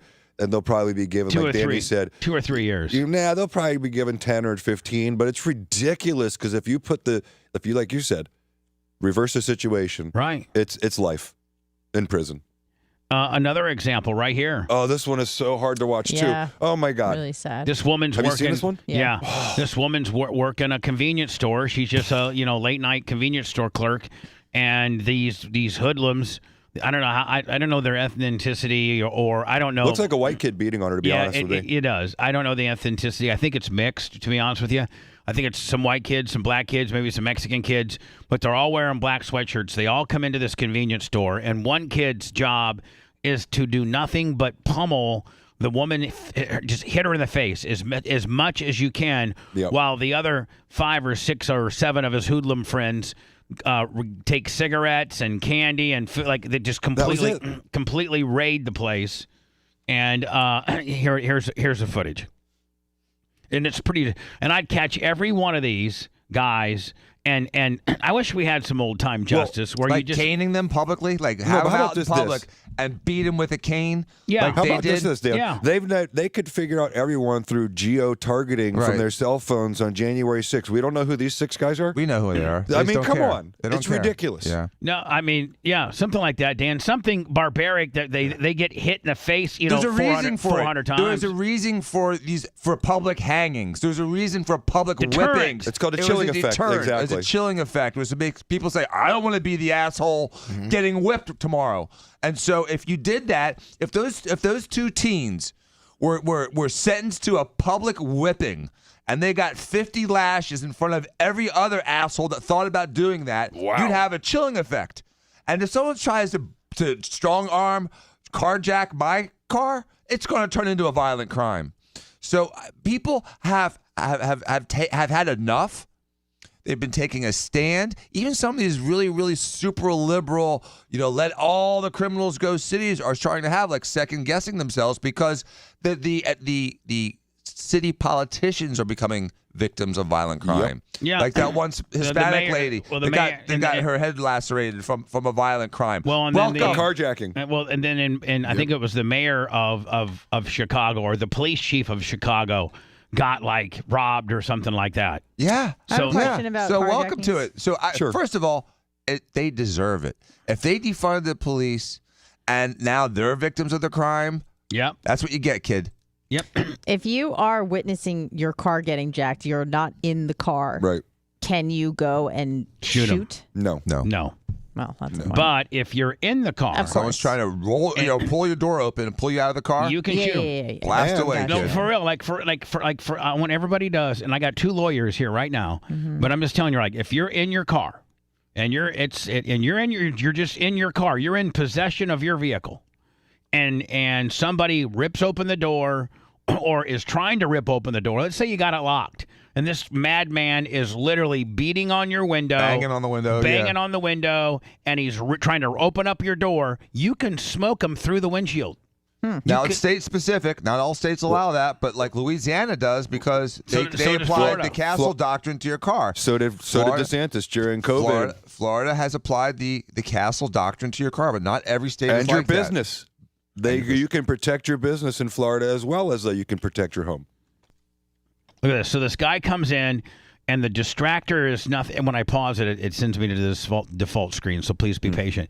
So the one kid comes in, and all he does, I'm going to let it play. It's only 24 seconds. I'm going to let it play continually. I'm not going to stop it. So the one guy comes in, and all his job is to do nothing but just beat the face in on this woman while his other buddies take it all. Here it is. Look at 1, 2, 3, 4, 5. 6, 7, 8, 9, 10, 11, 12, 13, 14, 15, 16, 17, 18, 19, 20, 21. Wait, watch the one that knocks her to the ground. He gets, oh my God. Yeah. Look at this. There it is, but left hook. And he starts kicking her in the face. They took all the money and as many cigarettes as they can grab. Exactly. They took all. She got hit 30 times. I haven't seen that. I don't know what that is. Our buddy, the one that stopped the crime with that crazy guy around here with the woman? Our lawyer buddy. Yeah, he got hit once. He still has problems from it. The girl that got beaten like that. She was just getting pummeled. I can't even imagine what that poor People woman's don't realize, face man. feels like today. Could you imagine, Danny? So now hold on now, and your buddy, the lawyer guy. Yeah. He's not some paper tiger. No, he's a badass. He used to be a bodybuilder. He's a badass. The only thing he has is he's 61. But hold on, he still, I bet you, psychologically and mentally suffers from some form of PTSD. Oh, no doubt. Having to have gone through that. He gets a little when he comes and hangs out with Danny and I, if we bring it up, because I asked him point blank, how did this happen? How did you miss? You're the guy I know that shoots target practice. How did you miss? And he gets his eyes welled up a little bit. About it. He doesn't really like talking about it. And here's where he said it happened is, he said when he pulled the gun out and he said stop, he expected someone to stop. He never anticipated the guy would charge him. And so if anyone pulls out a gun, be prepared to pull the trigger because that may not stop a crazy person. Hey, stop, I've got a gun. Doesn't work. And so that guy closed the 10-foot distance in a second. One shot took him to the ground. And here we are 2 months later, and he's still suffering. And so this woman who got beat by a pack of wolves and hit probably 30 times, she may never get over this. And there's really no justice. You can't really sue the convenience store place. It's not their fault. They're supposed to have armed guards there 24 hours a day. She may be able to, it's probably work comp, unfortunately. But what I'm saying is these hoodlums don't have any money. Oh, no. Their families are all a bunch of degenerates or they wouldn't be doing this stuff to begin with. Right. You can't go after them. Nope. When I come back, it looks like our lovely president has made yet another great deal. Great deal. He's making the best. He's the best wheeler dealer we've ever had. Part of the deal. Don't take Biden to Vegas, man. You're gonna lose all your money. I mean, double down. Biden walks in and he just gives the casino here's $1,000. Yeah, it's like they're Ukraine. Yeah, he cuts the worst deals. We'll get into that next. Now, since nobody else has got the guts, The People's Hammer has spoken. how does that sound to you, mister? I think it sucks. The Bubba the Love Sponge Show returns after this.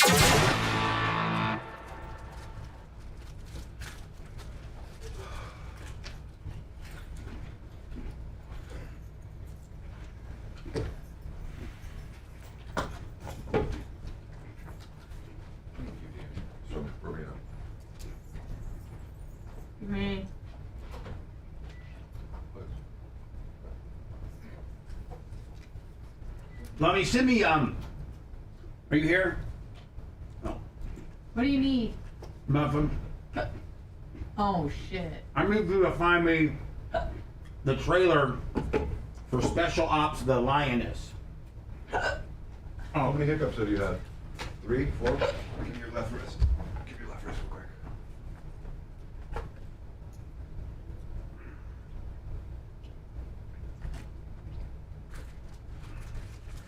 That's not too tight, right? Okay. Danny taught me this. Or not. If you get it within like the first 5 hiccups, it works. You can do it yourself. You grab yourself right here in front of your wrist, between your wrist and your hand. Right where my see, I've got you right there. Yeah. Isn't that crazy? Yeah. It's gone. I think I could go listen to it. Okay. Isn't that a trip? Yeah. I saw Danny do that to me. Has he done it before? Yeah. You have to get within the first few. And he does the same thing. He looks over my head. Oh, usually, interesting. But it worked. We were walking down the crazy. strip in New Orleans, and now if you just grab someone's hand, you'd probably get punched in the face. Danny just heard some random woman walking with her boyfriend hiccup, and he reached over and he grabbed her wrist like this, and he's like, "Hold on, I've got this." And he stopped her hiccups. Oh my god. Yeah. Okay, I can do that to myself. I just apply like a significant. Exactly, just like that. Exactly. Hell yeah! Thank you, Jay. Your help. What do you do? I just stopped her hiccups with a Dan Diaco trick. How? Just grab my wrist. I'll show you. Can I come up there for a sec, Bubba? If you catch it within the first 5 or so, I grabbed her right here on the left wrist. I grabbed her right here, and you just got to create that kind of pressure between the wrist and the hand. Hard, but not too much to hurt. Because I asked her, I said, "Do I hurt you?" And she said, "No." And so I did that. Hard. You really stop the flow of blood for a second, and then she stopped. They let it go, and they're gone. For real? Gone. She said Danny makes her put her hand over the head, which probably makes it work a little better. I've never tried that part. That was awesome. Thank you. You're welcome. I sent it to you, Booby. I got. We've watched it before. Have we? Yes, Bubba. Someone called and recommended it for you. And then you're like, oh, what's her name? Zoe Saldana's really hot. And we're like, yeah. All right, well, then I won't. You can play it again. No, I can't. No, we can't. Did I just take all the wind out of your sails? I didn't mean to do that.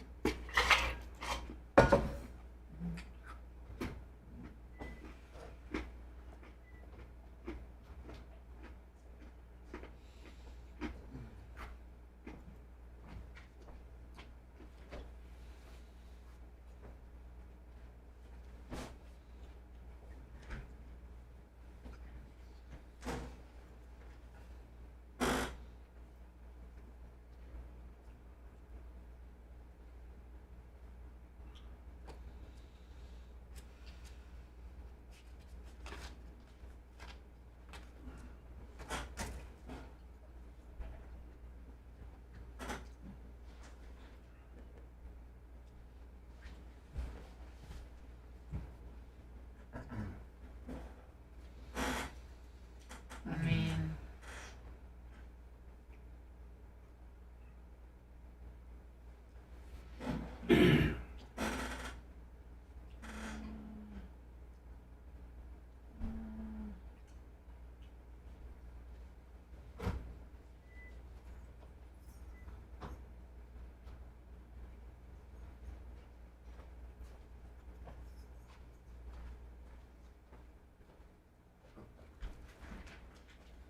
it's mostly espionage.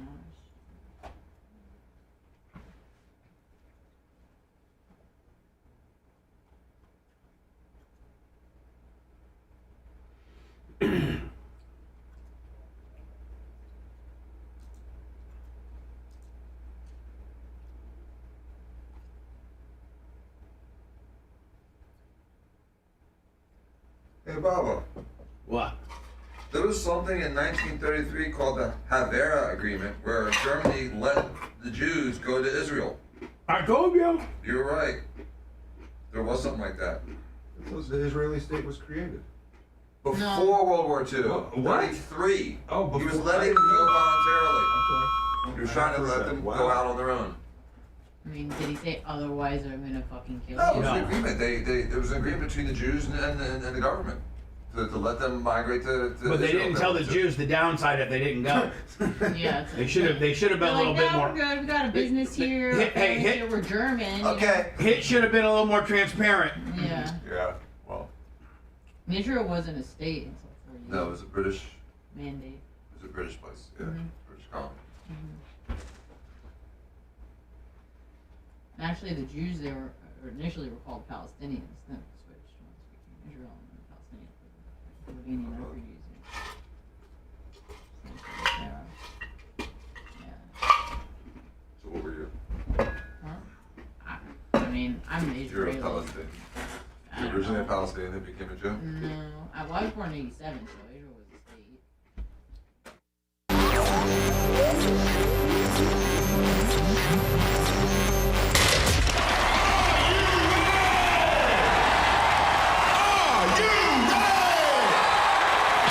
The Love Sponge. Broadcasting from a bricked-in parking garage near the flight path of a major American airport.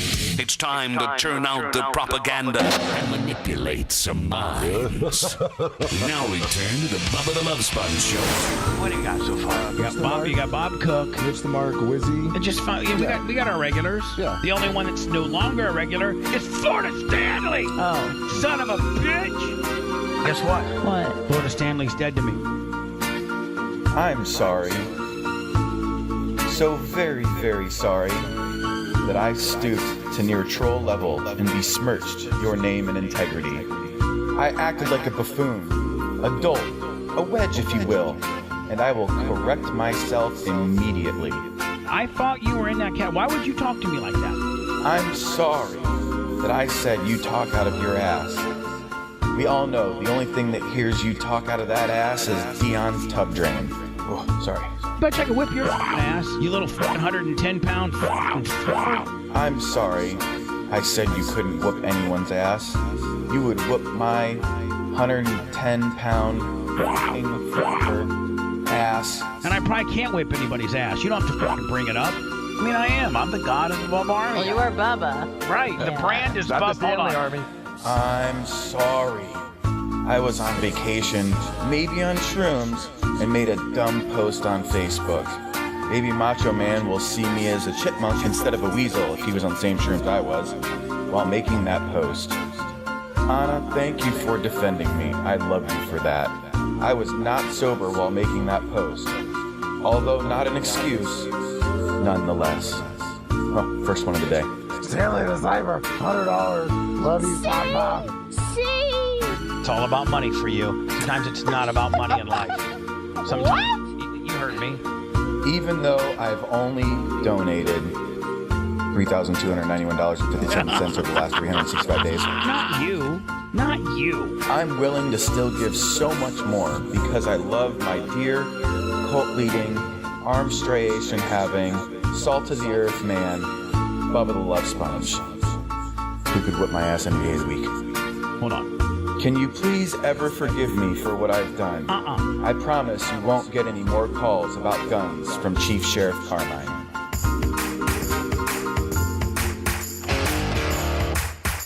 Thank you, Florida Stanley. You are forgiven and back in the fold, kid.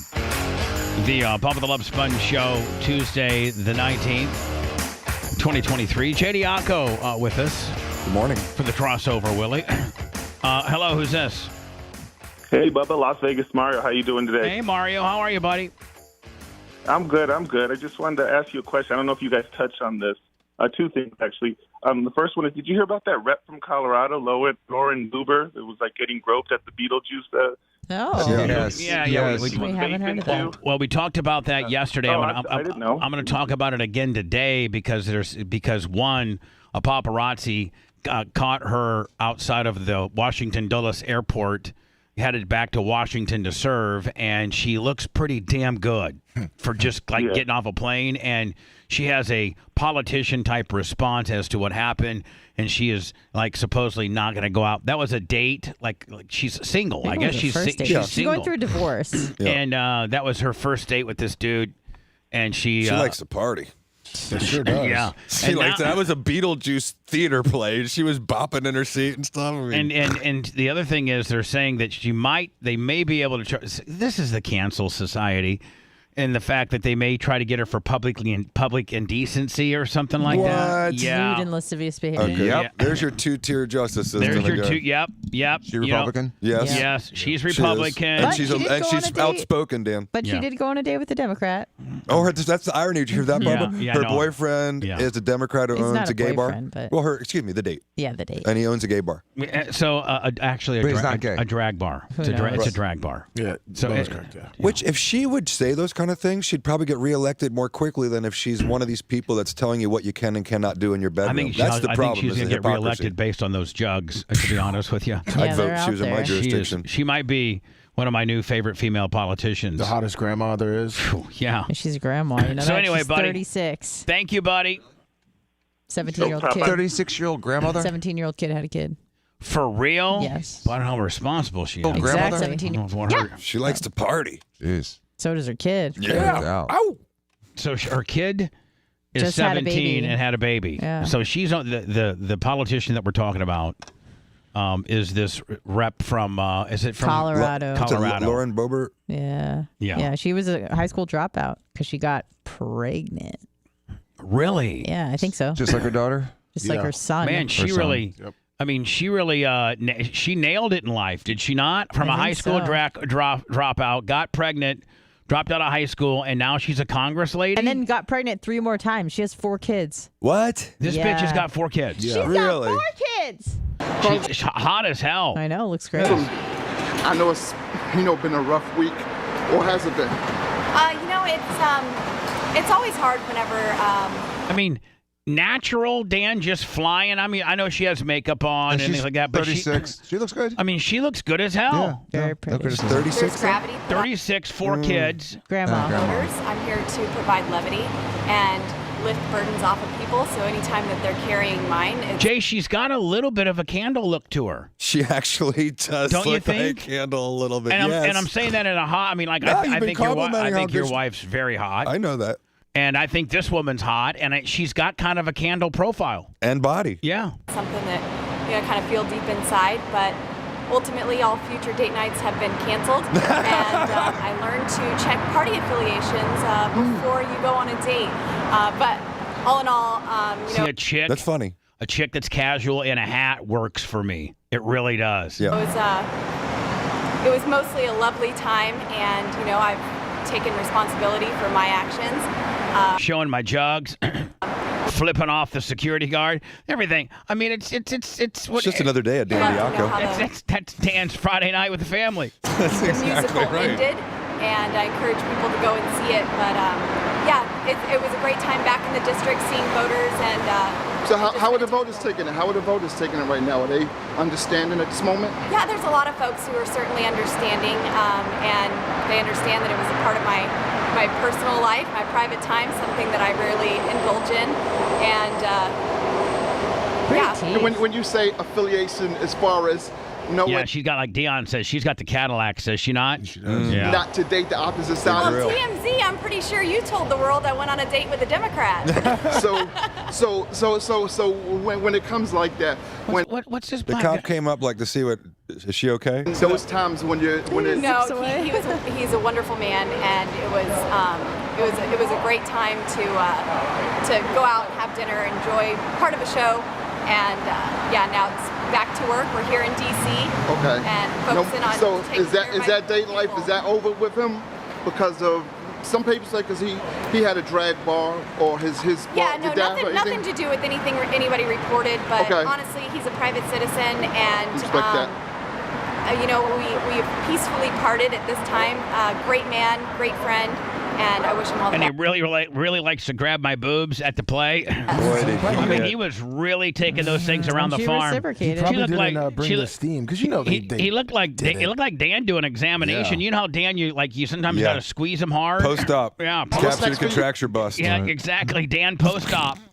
What's next What's for next- me? what's Man, next for we you? got a spending battle. We got all sorts of stuff going on. We got impeachment underway. I don't know how long we're going to be here. 1 week, 3 weeks, 4 weeks. I don't know. So I've told my boys to, wait for mom, and maybe if it's too long, I'll bring them out here and we'll enjoy DC together. All right, back to business then. That's right. All right, thank Lots you so of much, work to Congressman. do. You think she got blasted after that date? No. Yeah. Yeah. Well, I they think didn't know she they did. were busted that night, so That's true. Yeah. I mean, I think they busted all right. She great walked answer, out. She though. walked out, flipping people off and saying, "There's no video. I never Right. did anything." So And- they probably had a normal evening that And night. she was feeling real good. Maybe kicked it out wide, and boom. Seems that way. The fallout from Representative Lauren Boebert? Boebert. Humiliating ouster from Denver Theater. She has, after she aggravated fellow playgoers by vaping, dancing in her seat, taking flash pictures, and engaging in mutual groping with her date, may not be over. According to a recent report in Newsweek, the normally attention-seeking Colorado Republican may have ran afoul of a Colorado ordinance designed to clamp down on public lewdness that, if taken to the extreme, is punishable by fines and up to 6 months in prison, along with being classified as a sex offender. Bobart, who has since apologized profusely for her actions a week ago, while in the audience of Beetlejuice performance, not Beetlejuice as in Howard Stern's Wat Packer, but the play Beetlejuice performance, runs the risk that she could be charged with 18-7-301 of the Colorado Criminal Code. As Newsweek's blah blah blah wrote, the law stipulates that public indecency is a petty offense sex crime, but does tend to carry lighter penalties, though, such as 10 days in jail and or $300 in fines, in addition to potential probation, community service, or mandatory counseling. But there's an outside chance of a sex offender designation that could be placed upon the 36-year-old who recently became a grandmother if she was convicted. Now, Like, what is it? Would it because the fact that they were publicly groping each other, they could loosely get her on that? Like, was she naked at all? Did her breasts come out? Then they can't do No. anything. They It's can't like do anything. it's like, are they going to do that at movie theaters with kids trying to play the popcorn trick? Come on. No, I mean that's what they're saying. You can't kiss and I mean, first of all, that law, if they applied it to this, would be a gross injustice, and it would be 100% political. And if you think that's groping and that's a Public indecency. that's a public indecency, then all the trans and the gay pride parades where you have people twerking on each other in public, that should also be that would be illegal too. Have you seen some of the outfits that those right? That would be lewd and lascivious. In So most it's cases, a farce. The report states, police report, most cases, such crimes don't lead to individuals being classified as sex offenders. Right. The law also differs from indecent exposure, which involves a individual knowingly exposing their genitalias to satisfy sexual desires. Lawyers have a difficult time proving public indecency. However, due to the broadness of the statute and the relative nature surrounding the act, Matthew Hand, a Denver-based criminal attorney, says that the law is vague and overreaching. In an interview with Newsweek, Hand explained, although a theater is a crowded public setting where a lewd fondling could be prosecuted as public indecency, it's unlikely that brief groping over the clothes while seated in a dark theater would ever lead to a conviction. Correct. The acts need to have been reasonably expected to be viewed by others, and a jury must be convinced that beyond a reasonable doubt. So the bottom line is just a fleeting or even couple second groping in the dark and whipping out a vape pen and sucking a vape pen for a few seconds is really not that big a deal. Not nearly the deal they made it. No. Nope. Right? Mm-mm. And it's like you can almost see the narrative of the media. Mm-hmm. Like, for instance, let me just give you two examples of today. Two black guys kill a white guy on a bike. Mm-hmm. Barely covered, no protesting, nothing. Mm-hmm. Meanwhile, a hot white Republican is doing a little ass grabbing in a theater. Let's just be honest. She did a little, heavy make-out ass grabbing, right? And let's make her a sexual predator for that. That we all have at one time or another. Most of us, when we were teenagers or young adults, have done the same very thing. Yep. Every one of us have, to the point where, we even tried to get down to bare boob. If you were really successful, you could get a bare boob in your hand. Could you not? Yeah, I think my main issue, honestly, I don't care, whatever. But she talks a lot about, getting back in church and being a pious Christian and all this sort of stuff. And then it's like she's having kids out of wedlock. Her kids are having kids out of wedlock. She's got her. Hey, wait. You can embrace Christ and still have a kid out of wedlock. You can embrace Christ and still have a child get pregnant out of wedlock. You can still embrace Christ and make out with your boyfriend in a theater. I understand that. They're not mutually exclusive from each other. So you can hang together though when you're telling people to go to church and live a pious life. The whole thing, and whole political subscribe system to the quote rules of the Bible, and then you yourself aren't even subscribing to the rules of the Bible. Nobody reads the Bible anymore except Salami. Here's the I'm problem. not saying you can't embrace Christ, but if you're telling people to be like a good Christian, I don't know that church, she's an evangelical. That's the thing. Everyone's saying, "Oh, she's a Christian, telling you what to do." Where's that clip? I saw think tweets I think she's a conservative. She's a conservative in Colorado. I think she's I don't hot, think she's not an evangelical. She's not one of the crazy right Christian part of the party. And in high school, when we heard someone was a Christian, we're like, she banged. Yeah, but they're not politicians telling other people how to live their lives. But that's what I'm saying. Where does she tell us to live our life? Some Republicans do that. I agree with you. I just don't know that she's the one. That she posted about getting people back in church and living a pious Christian life. You should go back to church, but you can also, get some oral in the parking lot. And by the way, that's fine, but that's hypocritical. By That's all I'm saying. the way, By the way, I'm not. By the way, I don't subscribe to any religion. All religions are a scam. First of all, Yes. all religions discourage promiscuity. Sure.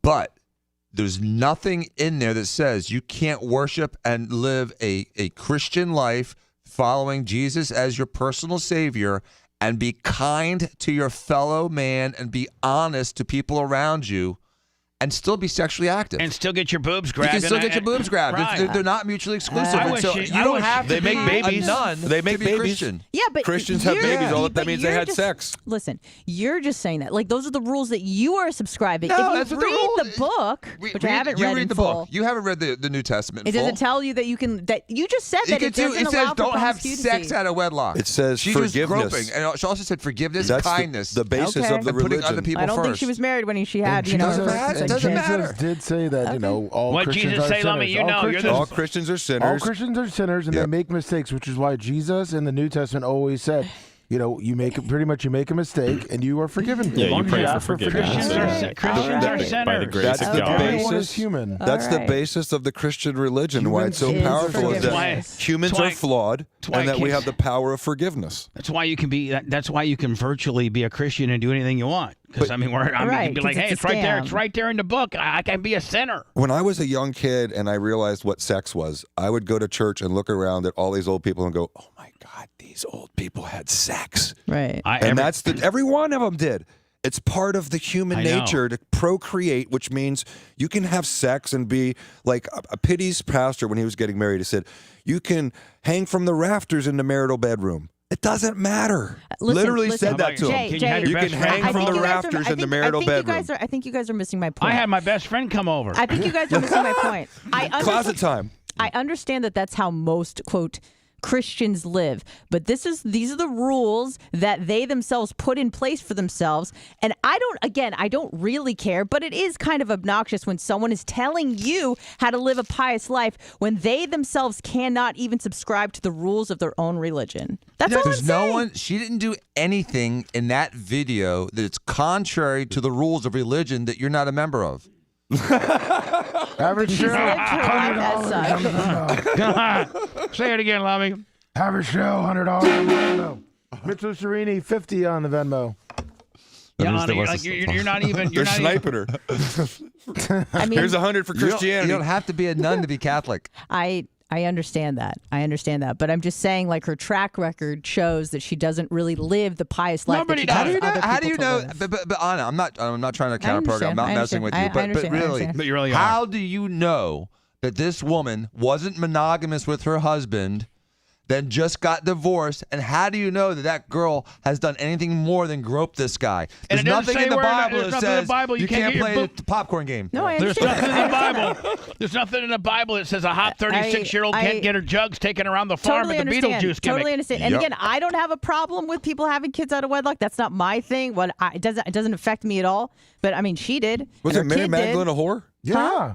What? One of Mary Jesus' Magdalene was a followers. whore. One of his. whore. Exactly right. She was a whore. And And Supposedly he a forgave whore. her for And being that. didn't Jesus blast her? No, he supposedly. forgave her. And maybe So Lazarus. you're essentially just Maybe. saying you could do anything. You could murder someone. Yeah. You can have kids out of wedlock. You should do whatever. But you're still a good Christian, and you tell other people how to live their lives. But you can do whatever the hell you want because on Sunday you can just go say, "I'm sorry, God," and God forgives you. Is that how that works? Correct. Pretty Well, much. Let me join that religion. That's why everybody does it. We're all You're part of not the club. invited. You're not invited. Kicking you out. She just goes into the The minute ground you to walk into become part dance, of worms. the minute you walk into dance Worm. church, he's tackling you, kicking you out.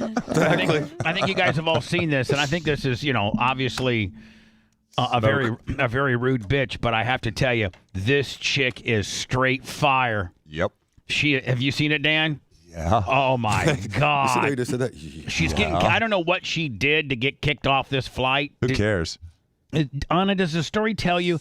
No, they don't know. They never disclosed what she did. I They know just that show she her- dated Britney Spears' ex-husband. But that That's the didn't only get her thing that. No, but kicked that's off. who she is, I guess. Yeah. She got 1 million followers on Instagram. Well, she Dan's very is impressed with this. straight hot, and she's obviously done something to get herself removed from a flight. And by the way, I don't think this is edited. No, I think it is. Oh, okay. I think it is. All right. I listened to it earlier. All right, you might be right. So she got herself kicked off the flight, and the flight attendant or whoever is telling her to grab her bags and get out. And a person from across the aisle is captivating all this, and then she leaves the flight, and she has some fleeting words for the person that's taping her. But listen, less her being a bitch and being into her, she is hot. Call me a bitch again. Yeah, I did nothing wrong. I said shut up. No, you shut the up. You shut the up and you're bitch. Goodbye. You shut the. I mean, that is hot. Ain't your bitch. Film me. I'm Instagram famous, you bum. That sounds like something Dan. This almost looks like Dan on Spirit, doesn't it? That's a female Dan. Frontier. 100%. No doubt. It's right. That's Dan, why you're I good love looking. it. It's exactly what That's I would why have done. it's a female Dan. This is exactly how Dan would have done it. Yeah, I did nothing wrong. I said shut up. No, you shut the up. You shut the up and you're bitch. You shut the. Film me. I'm Instagram famous, you bum. Hey, everybody just picture Dan. This is exactly how Dan would do it. Thank God there was no phone cameras when Danny was 30. Oh, I know. Hold on. Is she? Send me her Instagram. I want to see that. I believe it's for down. research purposes It's only. down. Her page is down. You shut the. Film me. They shut her I'm down? Instagram famous, you It's not up there. She probably turned it off for a minute so she wouldn't get the. The funniest thing is that she's such a big shot that she was flying on Coach. Yeah. Morgan Osmond posting a series of stories defending her crude behavior on the flight. Oh, she said she. Whoa. A little bit of fish lips. A little too much. Dan, I mean, you're a plastic surgeon. Is that a little tad much filler, too much filler on the lips? To the dot. Who do her eyebrows remind you of, Dan? Mine. Jimmy's. Yes. Yes, Jimmy K. They're big. Because They're They got the same angle on the front. Jimmy's are big, With the and, same angle. and Jimmy's are perfect. Perfect. He gets them threaded every 2 weeks. Dan, he does. He gets he has a professional threader come in. I've seen it done. Dan, is that a tad too much lip? A tad, but I'm not criticizing her. She's pretty strong. What about the length of those fingers? Holy smokes, Bubba. Go back for a second. Look at that finger. And long fingers turn me on. Oh, my smokes, Dan. Because she's probably she could palm a 5'9". She's basketball. probably 5'9", 5'10". Long fingers really turn me on. I bet they do. All right. This other people that are making. What do they say about girls with long fingers? What? Deep. Oh, deep V's. Mm-hmm. I don't like a deep V. Right. Well, you Bubba, never you find and the I end. don't, but Dr. Dan. You never get to the back door. Yeah. You shut the up and you're bitch. You shut the. Film me. I'm Instagram famous, you bum. Film me. I'm Instagram famous, you effing bum. That's why I'm sitting in row 32 I next love to her. the poop row. I wonder what she did I don't know. in order to get thrown off. Dan, you got to start the special ops, The Lioness. What? I think it's on. I think it's on Paramount Plus. It's a Tyler Sheridan. You know, everything Tyler Sheridan touches. You know, Yellowstone, right? 1883, They're doing 1923. Yellowstone on like TV now, regular TV. They're starting the whole series. I know, but it's not the new stuff. I know, but I'm just for everyone that And hadn't, then the 4 people that hadn't seen it. Mayor of Kingstown. That's all Tyler Sheridan stuff. And his latest is I don't know if it's his latest, but one of the trailer. Yeah, but honestly, we played the trailer already. We did before. I don't know So if, I don't know if I should play Dr. it. Dan was here. Oh, Dan may not have seen it. I don't think so. Just real quickly, because I gotta get going soon. I got surgery today. Okay, but I'm just gonna play. I'd love to see a moment of it. Most of the stuff I turned you on to, like Banshee. I loved it. I turned you on the Banshee, by the way. Did you? Yeah. Okay. You have no family. You have no friends. Sounds like Anna. You were abused until you gave yourself to me. Now you have a purpose, and it is noble. I'm doing everything different this time. She's your field agent. Do what you think's best. I have to be sure. If she's able to make contact with the target, what are her directives then? Neutralize the target.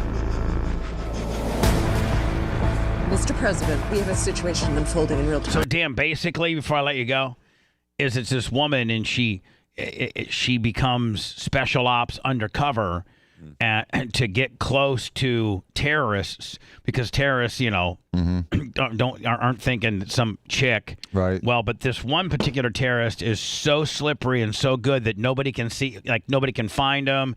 So, but they know where his daughter is, and so this girl becomes deep undercover and befriends this bad guy's daughter to get to him. Oh wow. So is it a series or is it just like a show? No, it's like it's a series. Okay. I think it's like maybe 6 or 7 episodes. I'll watch it. It looks fun. And I like stuff like that. Yeah. So it's called Special Ops Lioness. The Lioness, and you've got to go to surgery. Yeah. Perfect. I swear to God, screams of pain or screams of pleasure. Nobody really knows. The Bubba the Love Sponge Show returns after this. He had to get there today. Is that a show? Okay. That show does not. Female mercenary. Oh, this Lauren Bobart deal. You're still in the Bobart hole, the vortex. Yeah, I mean, can we, if we're being intellectually honest, like that's not like pious behavior, right? By a good Christian woman who's telling other people to like live by the word of Christ. But that's the part where I'm like, I guess I haven't seen like. I thought there's other more, like she's very conservative, but she's more MAGA than she is like Christian conservative. You know what I mean? I think she's fake Christian conservative. Like she does a lot of stuff at churches, but that's just the campaigning. You know, like there's certain people that are from the high and mighty Bible thumping kind of people who are. No, I wouldn't consider her an evangelical, but she does a lot of her campaigning. Like at churches, with churches. There's no doubt, and what you're just talking about is the obvious hypocrisy. Of That's what it is. Yeah. Like I don't care if she gets groped. Like who fucking cares? My issue is like don't tell other people to live pious lives. Right. When and again, I know there's nothing in the Bible about like smoking and vaping and shit, but like I know that there's stuff in the Bible about not putting like substances in your body, not doing drugs, not doing shit like that. Right.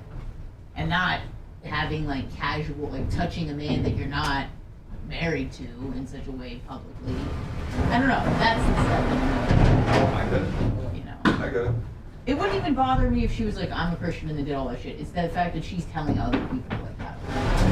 Yeah. Not subscribing to those rules. Who cares, Anna? Jesus, let it go. Well, I'm not talking to you, Bob. I'm just talking to Jay. She just wants me to agree with her. Yeah, thank you. Right? She just is like a little spoiled brat until she gets her fucking way. She just hard sells it until you just finally she just fucking wears you down. Yeah, God. I'm not wrong. I would.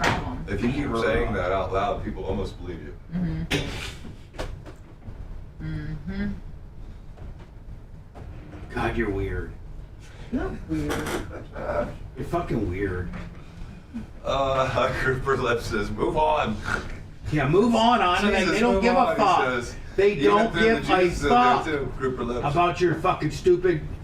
Everybody's Don't do it, Jay. Everybody's a hypocrite. Everybody is. You're a hypocrite. I'm a hypocrite. Jay's a hypocrite. Chad said, let it go. Really? Oh my God, they're Oh, you want to talk about not letting things go? Sorry. Hey,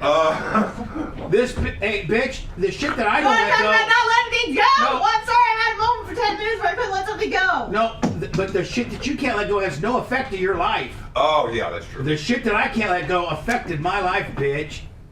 Bad.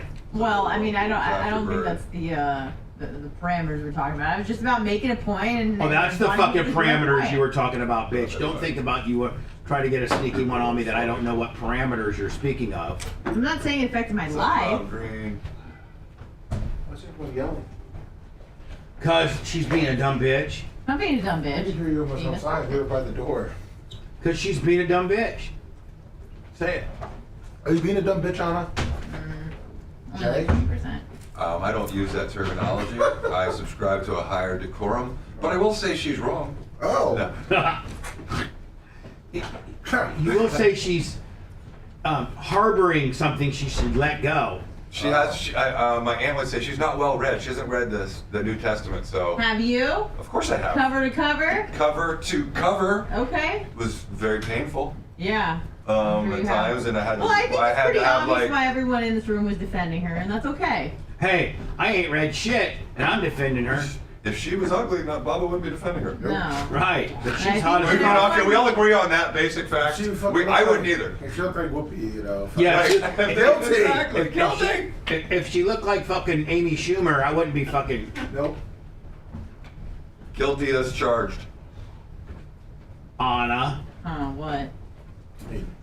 And I don't think you need to read the Bible cover to cover to know what's in the Bible, at least the cliff notes. Anyone here would agree with me. Nobody gives a fuck about what you think about the Bible. You can't say. I'm not talking to you. No, I've never read the Torah. It's boring. Nobody can. You can't. But you know basic shit. You're not supposed to fuck before marriage.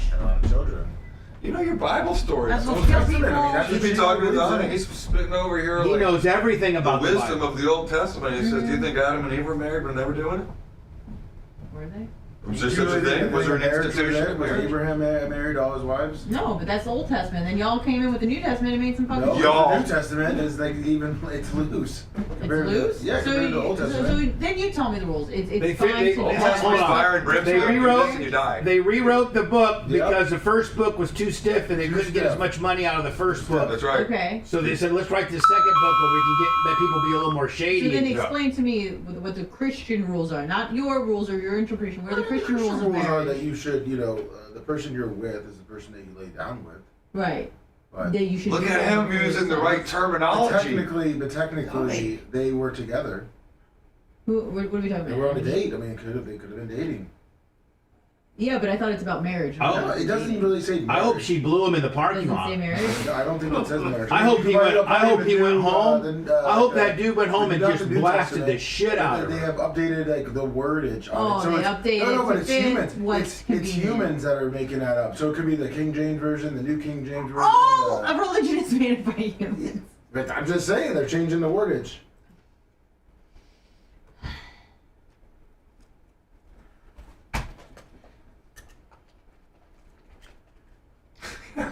Bubba Nation says, page 62, you can give it handy.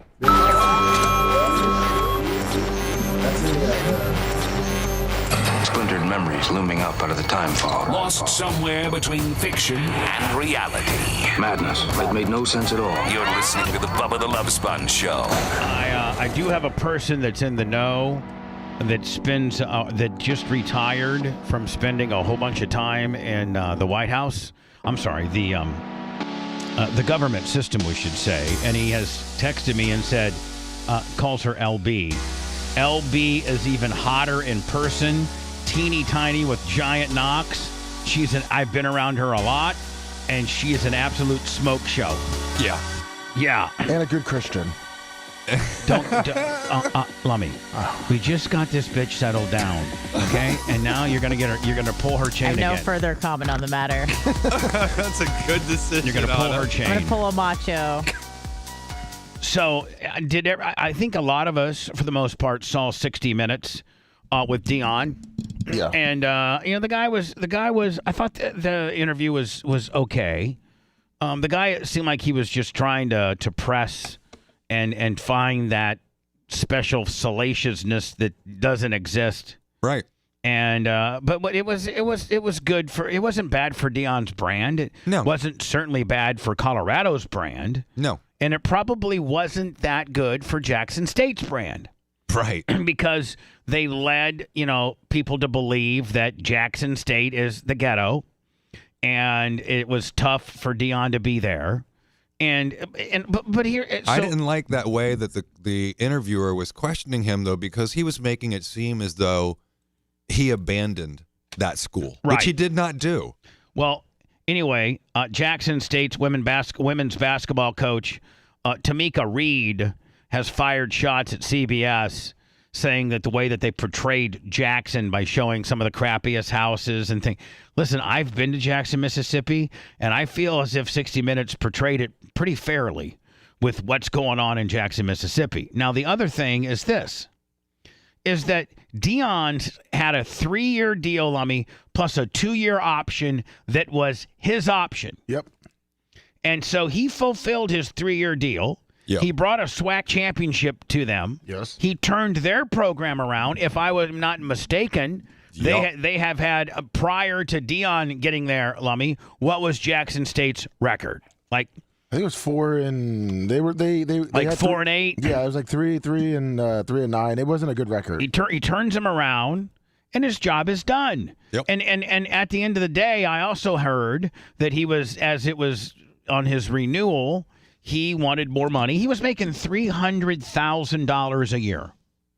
He was making $300,000 a year, and it was his first stepping stone into coaching. DEION probably had to go to that level to be able to prove that he can coach. But he had on options. that level. He had options, like you said about the ticket, the ticket sales and things like that. They screwed him so many different ways. I've talked to DEION privately, and like he had apparel, bonuses. He had season ticket bonuses. He had attendance bonuses. He had graduation of bonuses. All of which they just really kind of flim-flammed them. They'd never seen money. They had never seen the program make this type of money before, and they went crazy. Yep. You know, when you first get money, you go crazy. Trust me, I know. Yes. So they went crazy. They weren't calculated and cool like Jay. They went crazy like Bubba and Dan. And so this woman, Tamika Reed, is firing shots at DEION and saying that you abandoned us and you left us and all this kind of. DEION came in, he fulfilled his contract, and then had people wanting to pay him nearly $6 million a year to come to a Power 5 program. Right. From a Division I AA program. Right. From a facility where they at times didn't have enough clean water for the players to drink at practice. There was times, Lummy, when they had that flood so bad that they had to, like DEION would literally be on his Instagram and he would be like, "Hey man, it's DEION," and he was begging for ice. Yeah. If you're a local, ice manufacturer here in Jackson, we need ice. Like you're making $300,000 a year. They're treating you like, well, they're not appreciating you. And you fulfill your contract, and when it's time to leave, you leave. Would they have liked it better if he didn't show up?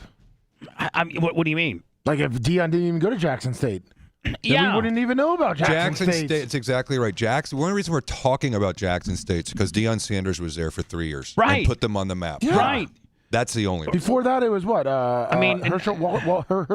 Walter Payton? Who was there before him? Well, the running back. Walter Payton never was a coach. No, I'm talking about like that's the only person that you can name that had played anything there. To do with Jackson Jackson I think State. Jackie Slater might have. Okay. Well, again, ask somebody who was born after 2000 who Jackie Slater is.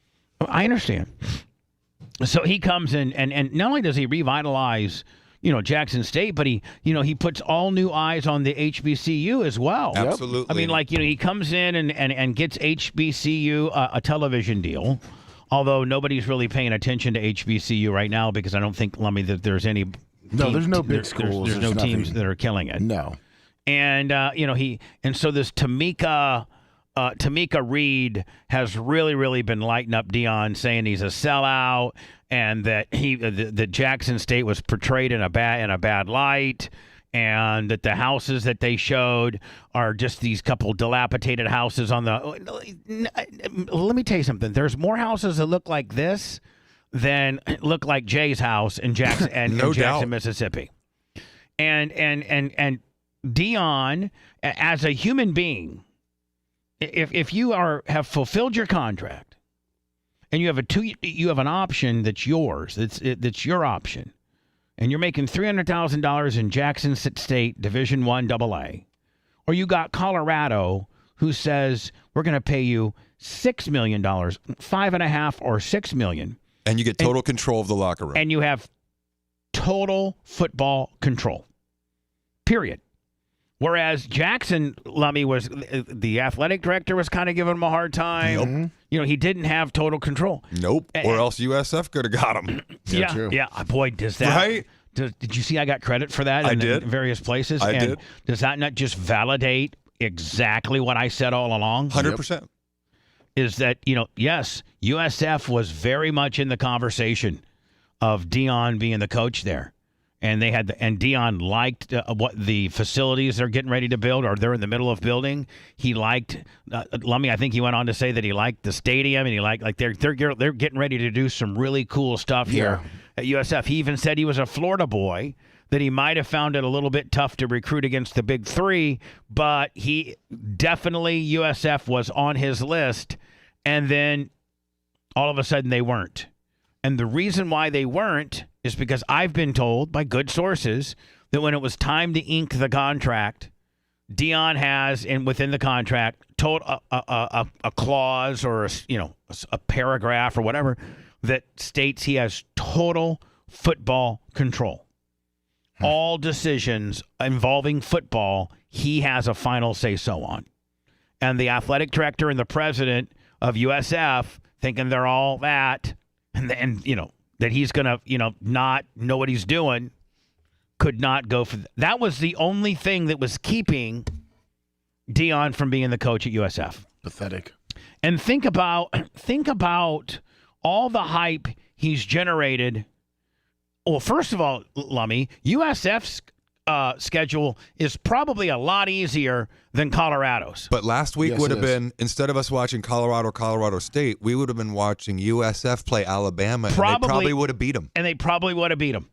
If our ass bucket coach can get us 17-3 against Alabama, DEION beats them.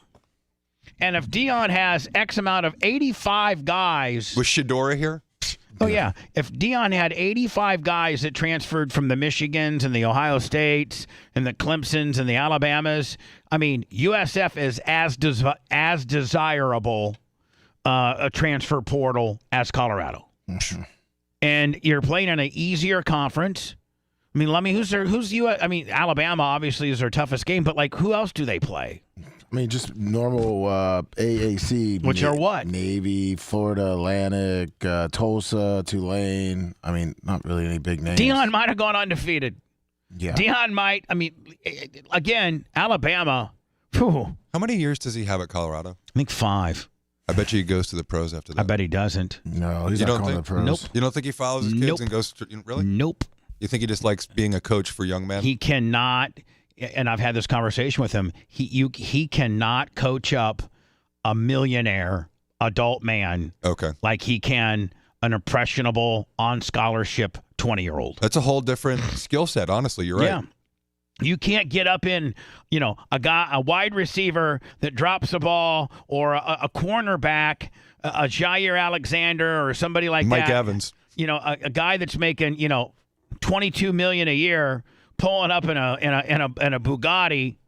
You can't take him aside and have him give you 10 push-ups. No. No. You can't pull him by the face mask? I don't think so. Oh.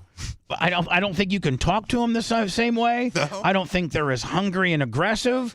And I think that they have a mentality as, listen, bitch, we've already made it, man. Now, granted, you're talking to a guy that's made it more than you have, but I just don't think that these people, these millionaire ball players, respond to the Johnny Rah-Rah, college coach type mentality that these younger kids respond to. His locker room looks fun, does it not? Oh, he has a DJ in there. It looks so much fun, man. It does. The emotion that's in that room is at the all-time peak of emotion. If so much fun. If I get this van deal done, this Explorer van deal done for him, which I'm working on, I think that Larry Plummer might pick it up in Indiana and meet me in Indianapolis. Oh, wow. And then we jump in the van together and drive it to Denver, or to Boulder, I should say, and hand deliver it to DEION like on a Thursday, Lummy. Go to Friday practice, go to the game, and then fly out Sunday for home. That would be awesome. Oh, and listen, you can just listen to that interview and know that DEION, the last time I visited DEION for a game, he let me stay at his house. I don't know if I'll be staying at his house, but I guarantee you I'll have all access. I'll be everywhere. I'll be on the sidelines. That was a great interview, by the way. And you can tell immediately that you guys do have that relationship, because he does. You do your little DEION thing. Sponge. He literally calls you Sponge. He loves you. Yeah. There's no doubt when that interview, when you ask him questions, he's giving you honest, thoughtful answers to a friend. And it wasn't really even a football. I caught some crap. It was like, you didn't ask any football questions. I'm like, everybody, if you want to hear football questions, Pat McAfee Right. and Stephen A. Smith and Skip Bayless and pardon my interruption or pardon the take, all those guys did a wonderful job on dissecting the football portion of Deion's life down. That I can't think of any better sources than that. You mean the other 5 interviews he did before yours that were the same questions over and over and over? Right. Exactly. I mean, no one covered the USF thing, and that was good. Nobody covered the USF deal. No. Nobody covered he got a brand new skag mower from my boy Randy. Or that he didn't know how to cook soup. Or he didn't know how to. He had it when he got his brand new Cadillacs and he was staying at my house. Nope. He didn't know how to cook soup. Nor did they get a breakdown of the footage of Brady throwing football. I mean, come on, no one got that. Nope. You had a unique one-off interview. Did you see where the Travis Hunter guy has a lacerated liver? Ouch. Now how did that guy not get thrown out of the game? He's been getting death threats. That works. Not saying. All except death threats. Well, I'm just saying. I mean, it was Instead of a yellow card or whatever the it was hell. a very much a cheap, really cheap shot. He knew what he was doing, and he did. He lacerated his liver. I mean, the 11 guy targeted that particular area. And it was, I mean, I don't know, man. I don't know why they didn't throw him out immediately. The other dude got thrown out. Mm-hmm. I think the referees lost control of that game. I think they did too. On both sides of the ball. Yep. Like on both sides of the ball. You know what I would have done with referees? I would have blew the whistle. I would have had both coaches come out. No players. Nothing. After that. Remember, Lummy, they had a dust up before the game. Yes, they Remember? did. Yeah. And I would have blown the whistle. I would have taken both coaches who already have an adversarial relationship. Yeah. And I would have stand between them and say, fellas, I'm going to tell you right now. You need to go report back to your individual teams, and you need to tell them to cut the crap because I'm going to start throwing flags and I'm going to start throwing people out. We're not going to get into this thug ass. We're not going to get into the Miami, the Michael Irvins and the Warren Sapps, the thug ass Miami Hurricane mentality. That's not what we're doing here tonight. We're going to play some clean smash mouth football. But when I start seeing some of these cheap shots and some of this stuff, we're throwing people out of the game. Right, and we're going to ruin their year because they're going to lose a whole game of stats. So if you care about your players, tell them to play within the rules. Quit being a bunch of thugs. Yep. Quit and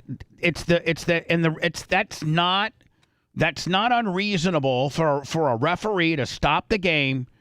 I mean, how many times do umpires in baseball warn the manager saying, "Listen, you better tell your pitchers to stop." Boxing too. The referee will stop the two of them and look at them in the face and say, "You better stop doing this. I'm taking points." Well, and the crazy thing is the NCAA came back down in like 2006. Remember when the Miami versus FIU? Right. And they got in that big brawl? The NCAA came out and said the referee should have taken the coaches aside a quarter before. There was already a ton of penalties.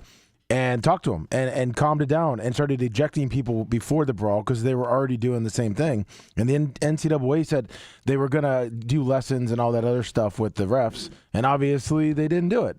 It probably should have been a private matter, but I would have even been if you know how the head referee can turn the mic on and blast it over the entire stadium. Yep. You know how when they're I would have flipped my mic on and said, "Listen, fellas, everybody's hearing me say it. You guys both better calm your teams down because I'm going to start throwing people out for these thug ass type tactics." Yep.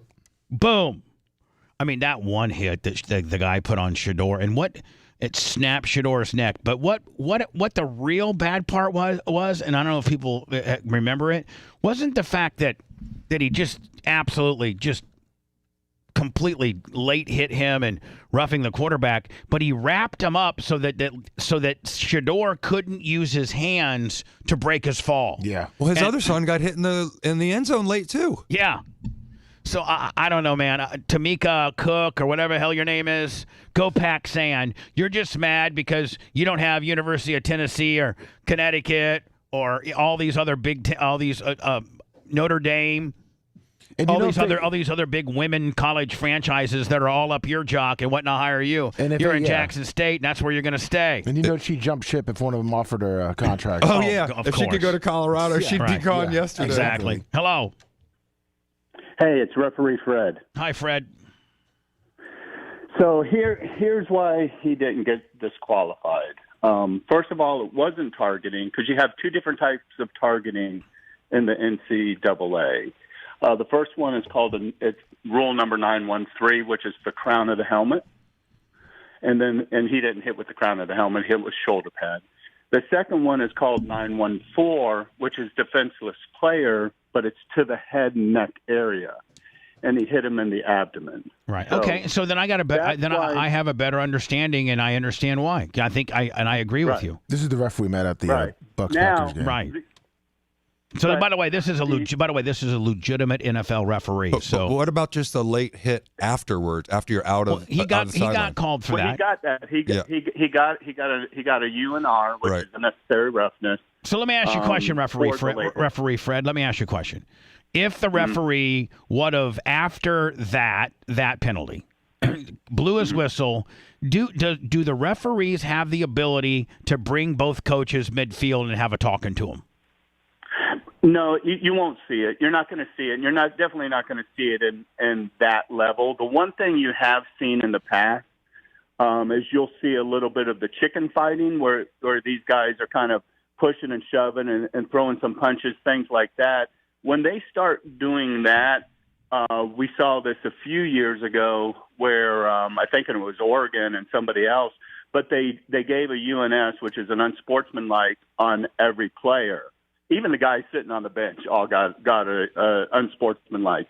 And what happens is if you get two unsportsmanlikes, then you get ejected. Yeah, but hold on. As the head referee, as the main guy that's running the crew, you couldn't have taken a timeout or whatever and gone to maybe not brought them together at midfield, but made contact with each of them and said the very same thing to each of them. You better stop this nonsense and this tic-tacky thug ball because I'm going to start throwing people out. Can you say that as a referee? During a TV timeout, of course you guys don't see what's going on unless you're at a game. But, yeah, he could have walked over to both head coaches and said to them, hey, listen, I just want you guys to know that we're going to start really cranking down on these. And if they start doing this extracurricular, we're going to start, instead of hitting them with the personal foul, see, you can hit a guy with a personal foul.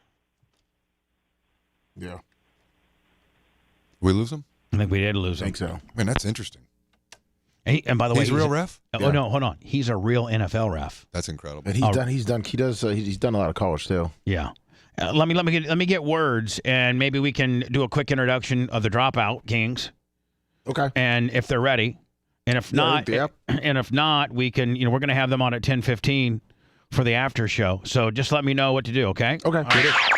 It's really simple. We just got to make an agreement. Here's the deal. There is solidarity in sickness. Well, that's exactly what we can do for each other. Separately, we are flawed and vulnerable, but together, we are the masters of our sexual destiny. Honest to God. The Bubba the Love Sponge show returns after this. No,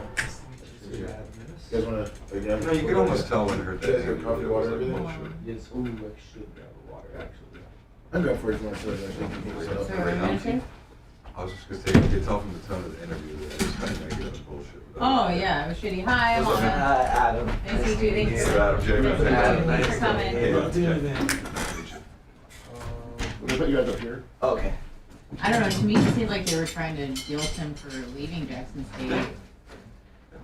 And then trying to draw comparisons of the demographic breakdown of this is 83% black and you love that for 1% black. Like you're somehow a traitor to your own tribe. I don't get that. I think the whole. I get what he's trying to do. I just didn't understand It just seems like whenever anyone's doing anything that's successful, they're trying to take it down. Okay. I think it's more like he's trying to get his moment in the sun as a journalist and ask hard questions. Yeah, 60 minutes. But the thing is, Fort Wayne, Indiana. You don't do anything wrong. No. You guys are going to Fort Wayne, Indiana. At Pierre's. Oh, I've been to Pierre's before. What happened there? It's just where all the whores go. Oh, nice. So you were there every fucking night. It's really the only real, well, besides the Coliseum venue.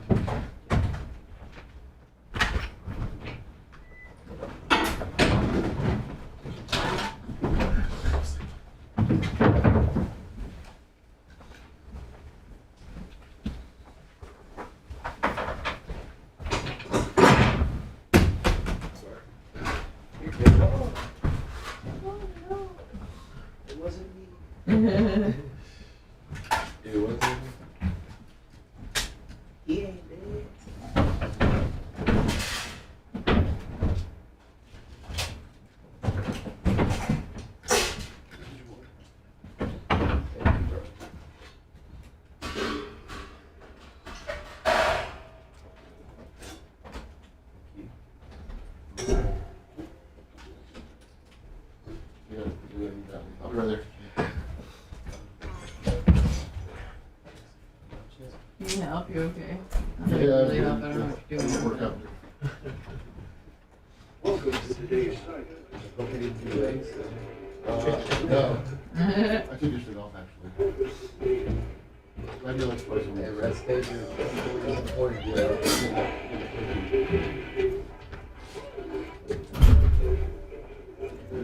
Boom. Boom. Boom. What a Sicilian redneck. How you doing?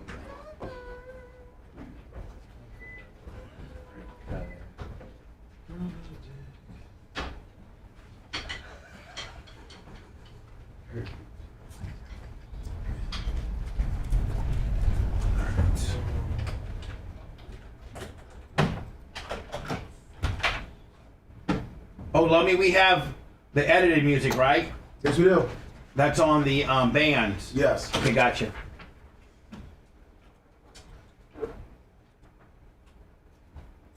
And we played Virus already. Correct. So we'll play Lights Out going in if they're okay with that. You guys good with that? Oh, Lights holy out? Joe, I'm sorry. Can we bump in with Lights Out? I did Sulfur X That's the multiple answer. times, multiple different ways. We played Virus So, earlier. I did it. Yeah, we played Virus earlier. The 2 radio edits we got from James. Perfect. Sorry, I'm passionate. It's getting hot in here, motherfuckers. Whoa. So take We got you. Yeah, That's all right. I got that air down now. Question. Yep. Oh, it's pretty hot. What's up, Adam? How you doing? I'm good. How are you? Good. Looks like you had a hard night last night. Really? I was like, I tried. Where were you last night? We were Orlando. Orlando. Yeah.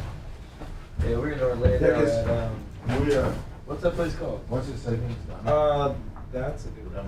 Dang. You know you're a rock star when you can't remember where you played last night. There's no doubt. You played. How long was your 2 sets last night? Yeah, we did an hour set.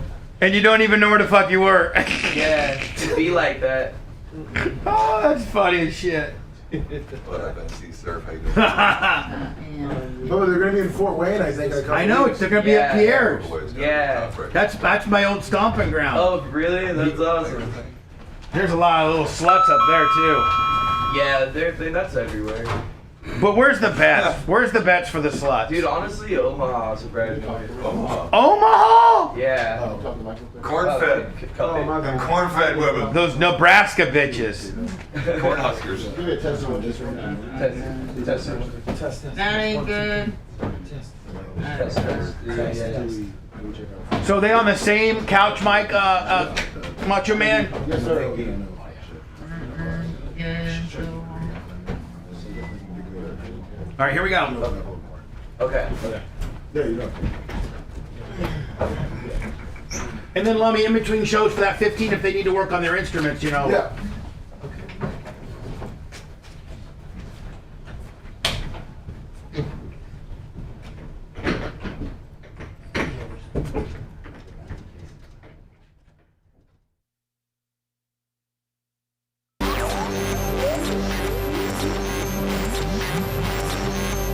I like you. Do you like me? All gimmicks, willies, Joneses, McGillicuddies, shenanigans, hickeys, and bamboozles are property of Bubba the Love Sponge Enterprises. Great success. All violations will be dealt with swiftly and painfully. You're listening to the Bubba the Love Sponge Show. High five.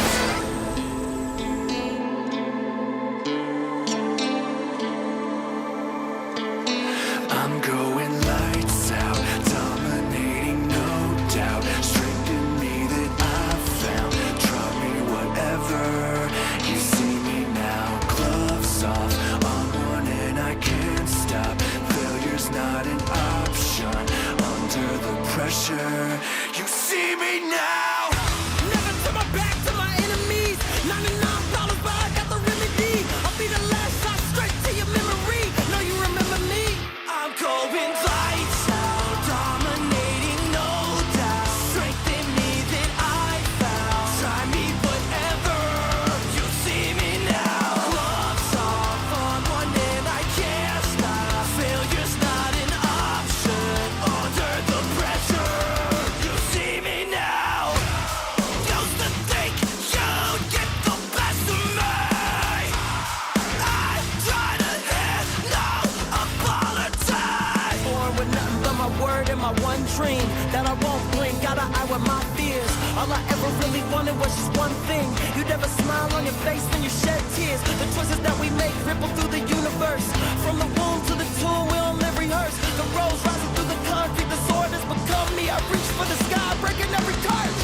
Never turn my back to my enemies. $99, but I got the remedy. I'll be the last shot straight to your memory. Know you remember me? I'm going lights out, dominating, no doubt. Strength in me that I found. Try me, whatever. You see me now. Gloves off, on one and I can't stop. Failure's not an option. Under the pressure, you see me now. Used to think you'd get the best of me. I try to hit, no apologize. Used to think you'd get the best of me. I try to hit, no apologize. To storm, but we were born to roam. Sword to stone, like flashes to bone. We're born to roam and never come home. Now we turn on our brothers, just like the others. Run from myself, but you're taking me under. I'm going lights out, dominating, no doubt. Strength in me that I found. Try me, whatever. You see me now. Gloves off, on one and I can't stop. Failure's not an option. Under the pressure, you see me now. Used to think you'd get the best of me. I try to hit, no apologize. Lights Out by the Dropout Kings. I have, I think it's Adam and Eddie. I think. Is that, am I correct on the two? It's Bill now. I'm Bill. That's all right. Yeah, I'm Black Cat Bill. Eddie's is he's erased him from time. Oh yes. So I got Blackout Bill and Adam here. Yes, sir. Yeah, Black Cat Bill. Oh, sorry. No disrespect, Black No, Cat. you're good. No stress. Well, he's disrespecting. We're gonna get. I'm not as long even as trying we, to disrespect him, babe. Don't even try to put that on me. No disrespect, just a non-informed. I'm a dumbass. I'm so sorry. No, you're good. You're good. I got my boy Black Cat up in there. Yeah. With the white glasses. You know what I mean? And Adam, I got to be honest with you, I think Black Cat could take you in a fight. I'm telling you. You never know, man. Don't underestimate me. You'd be surprised. I don't know. Well, yeah. I mean, I don't know. Lummy, who do you got? Black Cat versus Adam in a modern day hook out. Cage match. Look at me. Oh, I don't know, man. I'm shredded. He's Adam's a little wiry. thicker. Yeah. He's wiry and taller. It matters how many. It matters how many rounds it goes. Exactly. I'm thick with 2 C's. He's got some guns over there. He's got some guns over there. Black Cat kind of looks like a young Thomas Hearns. Remember Thomas Hearns? Oh, yeah. Yeah. One of the best Yeah. Oh, You he get a was little Lenny Kravitz. Yeah. You know what I'm saying? I feel the Lenny Kravitz. He just needs an oversized scarf. The Lenny Kravitz Anderson Silva fusion. Okay. Sorry. I'm weaving punches and throwing, you know. And Adam is kind of a Mark Wahlberg on, you know. I'll take that. You know, like a tatted up cooler Mark Wahlberg. Hold on, a rough Mark Wahlberg from the other side of the tracks. That's right. That's right. Y'all want a Wahlburger?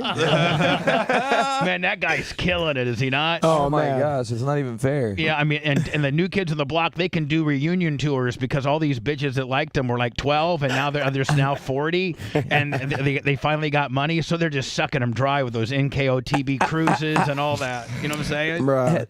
My man Marky Mark is in these streets right now. He's got that funky bunch. That's right. They're all making money. Getting references for some young guys, man. That's good. Yeah. Now, Adam, how old are you, Adam? I'm 31. You're 31. How about you, Black Cat? 32. 32. Yeah. All from Phoenix? Yeah. Yeah. Well, technically, the other two guys that are here, one of them's from Michigan and one of them's from Rochester. Yeah. New You got to York. watch those guys. Yeah.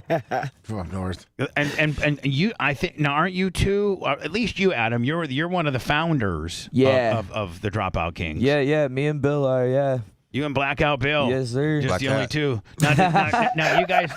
Now you guys get. Do you guys get like higher royalties? You know, because you're the founding deals, and you tell the other guys, listen, we're just going to pay you, musician money, just nightly. No, not really. We split a lot of things evenly, but Savage. depends on like vocals. No Bill's matter like, what. hell yeah, Bubba's got us nailed, man. No matter what. 80% for us and 20% for you Straight guys. up, bro. Fight over the scrap. Yeah, you know what? They're just here for a show. I'm Yeah. all the bread. They're cute though. Period. Rob and Joe. Yes, Yeah. sir. You say, listen, guys, we are so popular and so cool. You're all just lucky to have gigs with us, man. We pay telling them. you, man. We pay them in exposures. Yeah, dude. It Like pays the Joe, rent. don't get all cocky. I can get a drummer in whatever city you were in last night, buddy. Everybody can drum, right? They don't know how to use TikTok though. Does Joe got a big TikTok? Oh yeah, He's got a huge TikTok. You want to Now see is it? Joe saying, "Screw both you guys. I can live off my TikTok." Yeah. He probably could, honestly. Wow. He literally Pretty much does. He definitely doesn't need us. Now I don't think I've ever had you guys in studio before. No, you haven't. No, this is lit. No, I've had Head PE in here. Hey. They toured. I've Love had, them. Oh Yes, yeah, we sir. love those Shouts to guys. the I've boys. had ICP. I had They did the Juggalos. Oh yeah, Yeah, the gathering. That's we be in there. Now we're pretty good Christ. guys if the ICP are getting their big asses out of bed this early to come in here. That's fair. That's real. I mean, That's real. they're like, man, we don't do this for everybody, but we really like you, Bubba. Now let's shoot some people. Listen. With Fago. We had this. We used to have this contest where we'd bring local. We should in today's world, it's either going to be we're going to get canceled for it or we're going to be stars. And let me tell Bill and Adam our concept. We bring these local bands in to play on the very same stage that you guys are on, the very same stage that Night Ranger and Richard Marx and Jackal and like we've had some pretty big names on the stage, but we've also had a bunch of local bands too. And so we had this contest called the Local Band Review, and we would first listen to their stuff over the radio, and if they were decent, then we would invite them into the studio to play. Now, you guys know as well as I do that, sounding good on a record that you've mastered at a real recording facility and maybe paid a guy a bunch of money to put his touch on it, you can make that sound pretty good. But playing live, man, there's no wizard. Like either you're good and you suck. Yeah, right. That's fair. Yeah. I mean, you Straight can up. tell how good a band is on how good they are live. Anybody can sit here for 3 Saturdays in a row in their uncle's basement and put together something that probably sounds decent. I feel That's fair. Yeah. So we bring these guys in that are decent, and we put them on stage, and we make them wear these eye goggles for eye protection. And so the contest is this: you guys play one of your original songs, and then another original song. But see, here's the deal: we all had AK-47 airsoft rifles. We did. We had AK. We had AKs, and what we would do is let me turn the lights on back here real fast. What's going in your head, Hunter? So we would have the lights on, and we all would have AK-47 airsoft rifles. Happens to be ICP is in here one day when we got these local bands in here. So when we would tell the bands privately, listen, if you guys suck, we're literally going to shoot you. We're going to shoot you, and it hurts. But you can't get, we won't hit your face, but we could be hitting your instrument. So don't bring. One guy got real mad because he had like a $3,000 Les Paul or some kind of lit it up. and we just it looked like it had pepperonis all over it. It was just so bad. Yeah. So we told these dudes, don't bring your good stuff because if you suck, we're gonna shoot you off stage and throw you off. But if you're good and you make it to the third song, then you can. We want you to play a cover. And so ICP in here. Well, we tell ICP the concept, and the band that we get in here is not too bad. They're doing pretty. ICP just starts lighting them up. We're like, dudes, these guys aren't really that bad. No, man, they suck. And we're just shooting the hell out of them. But that's what we would do is we would shoot bands off the stage. Don't you think that would be cool? Yeah, that's pretty let's run that back. That's a great idea. Let's run that back. Or like tomatoes even. You could go really old school, Yeah, but airsoft guns. We got we can clean up. We can clean up little plastic BBs. We can't clean up. We'll just have two bands come in and host a Mortal Kombat tournament. Yeah, fight to the death, man. Yeah. Yeah, but that's not. That's definitely cancelable right there. That's I don't know. It was so bad because it worked. If they signed waivers, they signed. Yeah, we had them all wavered up, and then we would hit. Hold on, there's going to be a real loud train horn here. Hold on. So we would hit that. And then turn the lights down, and then start just firing them up, and they would all run off stage because they were getting hit. Those things hurt. They're just hearing train sounds, getting shot. Yeah. This is trying to play. And I think we might have been ahead of our time. Definitely. And I think we need to bring that They back. weren't ready at the time. I think they are now. I should. The world's in chaos, it's just another part. But you know what, the gun control and all that kind of Well, stuff. it's an airsoft gun. We from AZ, so guns We're are legal controlling there. it. Right. You'd probably have to get the guys on camera saying, "Hi, we're the BFers, and we're a local band here out of Tampa, and we realize if we suck, according to Bubba, we could get shot off the stage, and we knowingly are participating in this event." Like you'd almost have to. It sounds like a ransom video nowadays. Yeah, we're so. That's true. But to see, they'd be playing, and we'd be watching chat, and they'd be like, "Shoot them, shoot them," and we were trying to hold off on them, and. They could like send the internet, $5 so the internet can cancel us, but when they want us to shoot people, we shoot. Yeah. Oh yeah, exactly. I see. Jocko Secca, 50 on the Venmo. I feel that. It's never fair. Right. Pay the super chat, and we'll take his eye out. Yeah, try it. Exactly. For $25, I got his left testicle. Right. And if we make enough on the super chat, we can just replace his limbs. Exactly. We'll make him stronger and better than he ever was. We would actually. I think, Lummy, they were supposed to wear cups too. Were Yes, they were. Yeah, they were. Some guys thought they were so good they didn't need to wear anything. I was gonna say that. I was like, they're probably like, I'll because I was always aiming for their wieners. I was always aiming protecting my job. Right for the wieners. Yeah, because you may think you're tough, but when your wiener's getting airsoft, you're not very tough. No, that's fair. I'm not even gonna front like I'm prepared for that. No, you're not. You're running off stage like a little bitch, like everybody did. I'm just telling you. I you believe just pummeled. You got 6 guns pointed at you, and just straight on full auto too. Lummy, we need to remember the welts. What they look like afterwards. Oh, yeah. Where people goes, I did it once, and I felt so guilty for like weeks and because the band, after it was done, the dude lifted his shirt up, and then it was like I was just sitting here. And then the post interviews, I just didn't know. I had no idea, and it just lit him up. It was so gnarly. And the post interviews, man, the bands would be like, "Man, screw Bubba, he's a fat ass, man. We were really killing it, man. We were really doing good and everything, man. That fat ass." Like, you sound mad, bro. Right, man. It's like Jackass, but for like bands, Right. Oh, I have. Oh yeah. Listen. We're gonna say goodbye here. We're gonna break off the terrestrial, Lummy, then give them a little bit of time to warm up, and we'll come back. But I got this idea, and I poor man trademarked it. I registered it with like a literary guy or something like that through this series. So, and it's called. You know how they have like American Idol and all America's Got Talent, and all that.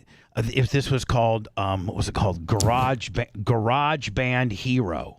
Ooh. It was called Garage Band Hero, and I'm gonna when we come back on the other show. You already try to save that? Protect it? I did. No, I did. I think. Okay, good. I think it's protected, but I want to explain it to the boys and tell me like it would be the biggest thing on TV. I promise. Garage Band Hero. Where do I sign up, bro? I'm already right now. mesmerized. Let me market it. It's we'll go in partners. You guys, I'm going to need a couple expert judges that can analyze, music. So you guys can be my rock guys. Hey, I know some venture capitalist people. We can find them. We're talking. It's a match made in heaven, Black brother. Cat Bill's my man. I'm in here, and I can already tell you the first 5 bands ain't making the cut. Hold on. So when we come back with the Dropout Kings, I'm going to have Blackout Bill and my Black Cat. Black Cat. I like Blackout because he gets so drunk he blacks out. I like that. How does he know He gets so high and so drunk that I'm Blackout Bill, bitch. I do drink. I mean, I can't be held accountable for anything. I'm Blackout Bill. Hey, you know what? Okay, I like that. We'll rock with that then. If I can escape all accountability, I can work with that. You can't get mad at me. I'm Blackout Bill. Yo, Bubba doesn't suck. Yeah, I don't even know where I was. Yeah, bitch, I don't even remember you. I'm Blackout Bill. That is kind of facts, though. We'll be back. We'll be back with the Dropout Kings. We're going to do some things on stage. We're going to do a couple little interviews with them here. I got to give them my Garage Band Hero ideas, and we'll do that in about 15 or 20 minutes. Thanks for letting me finish. You've been listening to the Bubba the Love Sponge Show, starring me, Bubba the Love Sponge, co-host and show historian Lummox, co-host Anna Hummel, Co-host Dr. Dan Diaco, Esquire of Council. Co-host J. Diaco, Esquire, the Spitting Cobra of Council. Rhett, the Filthy Ginger video editor. Yeah, back here wiring up. It's Mini Macho. The BRN agent, Thomas Buttoned Up B. And for everything else, go to thebubbaarmy.com. Now, time for the legal disclaimer. Exactly. The Bubba the Love Sponge Show is intended solely for the enjoyment of our listening audience. Any rebroadcast, retransmission, or other use of this show without express written consent of the Bubba Radio Network is prohibited. We must dissuade him of this delusion. Until next time, always remember. I'll repeat hello.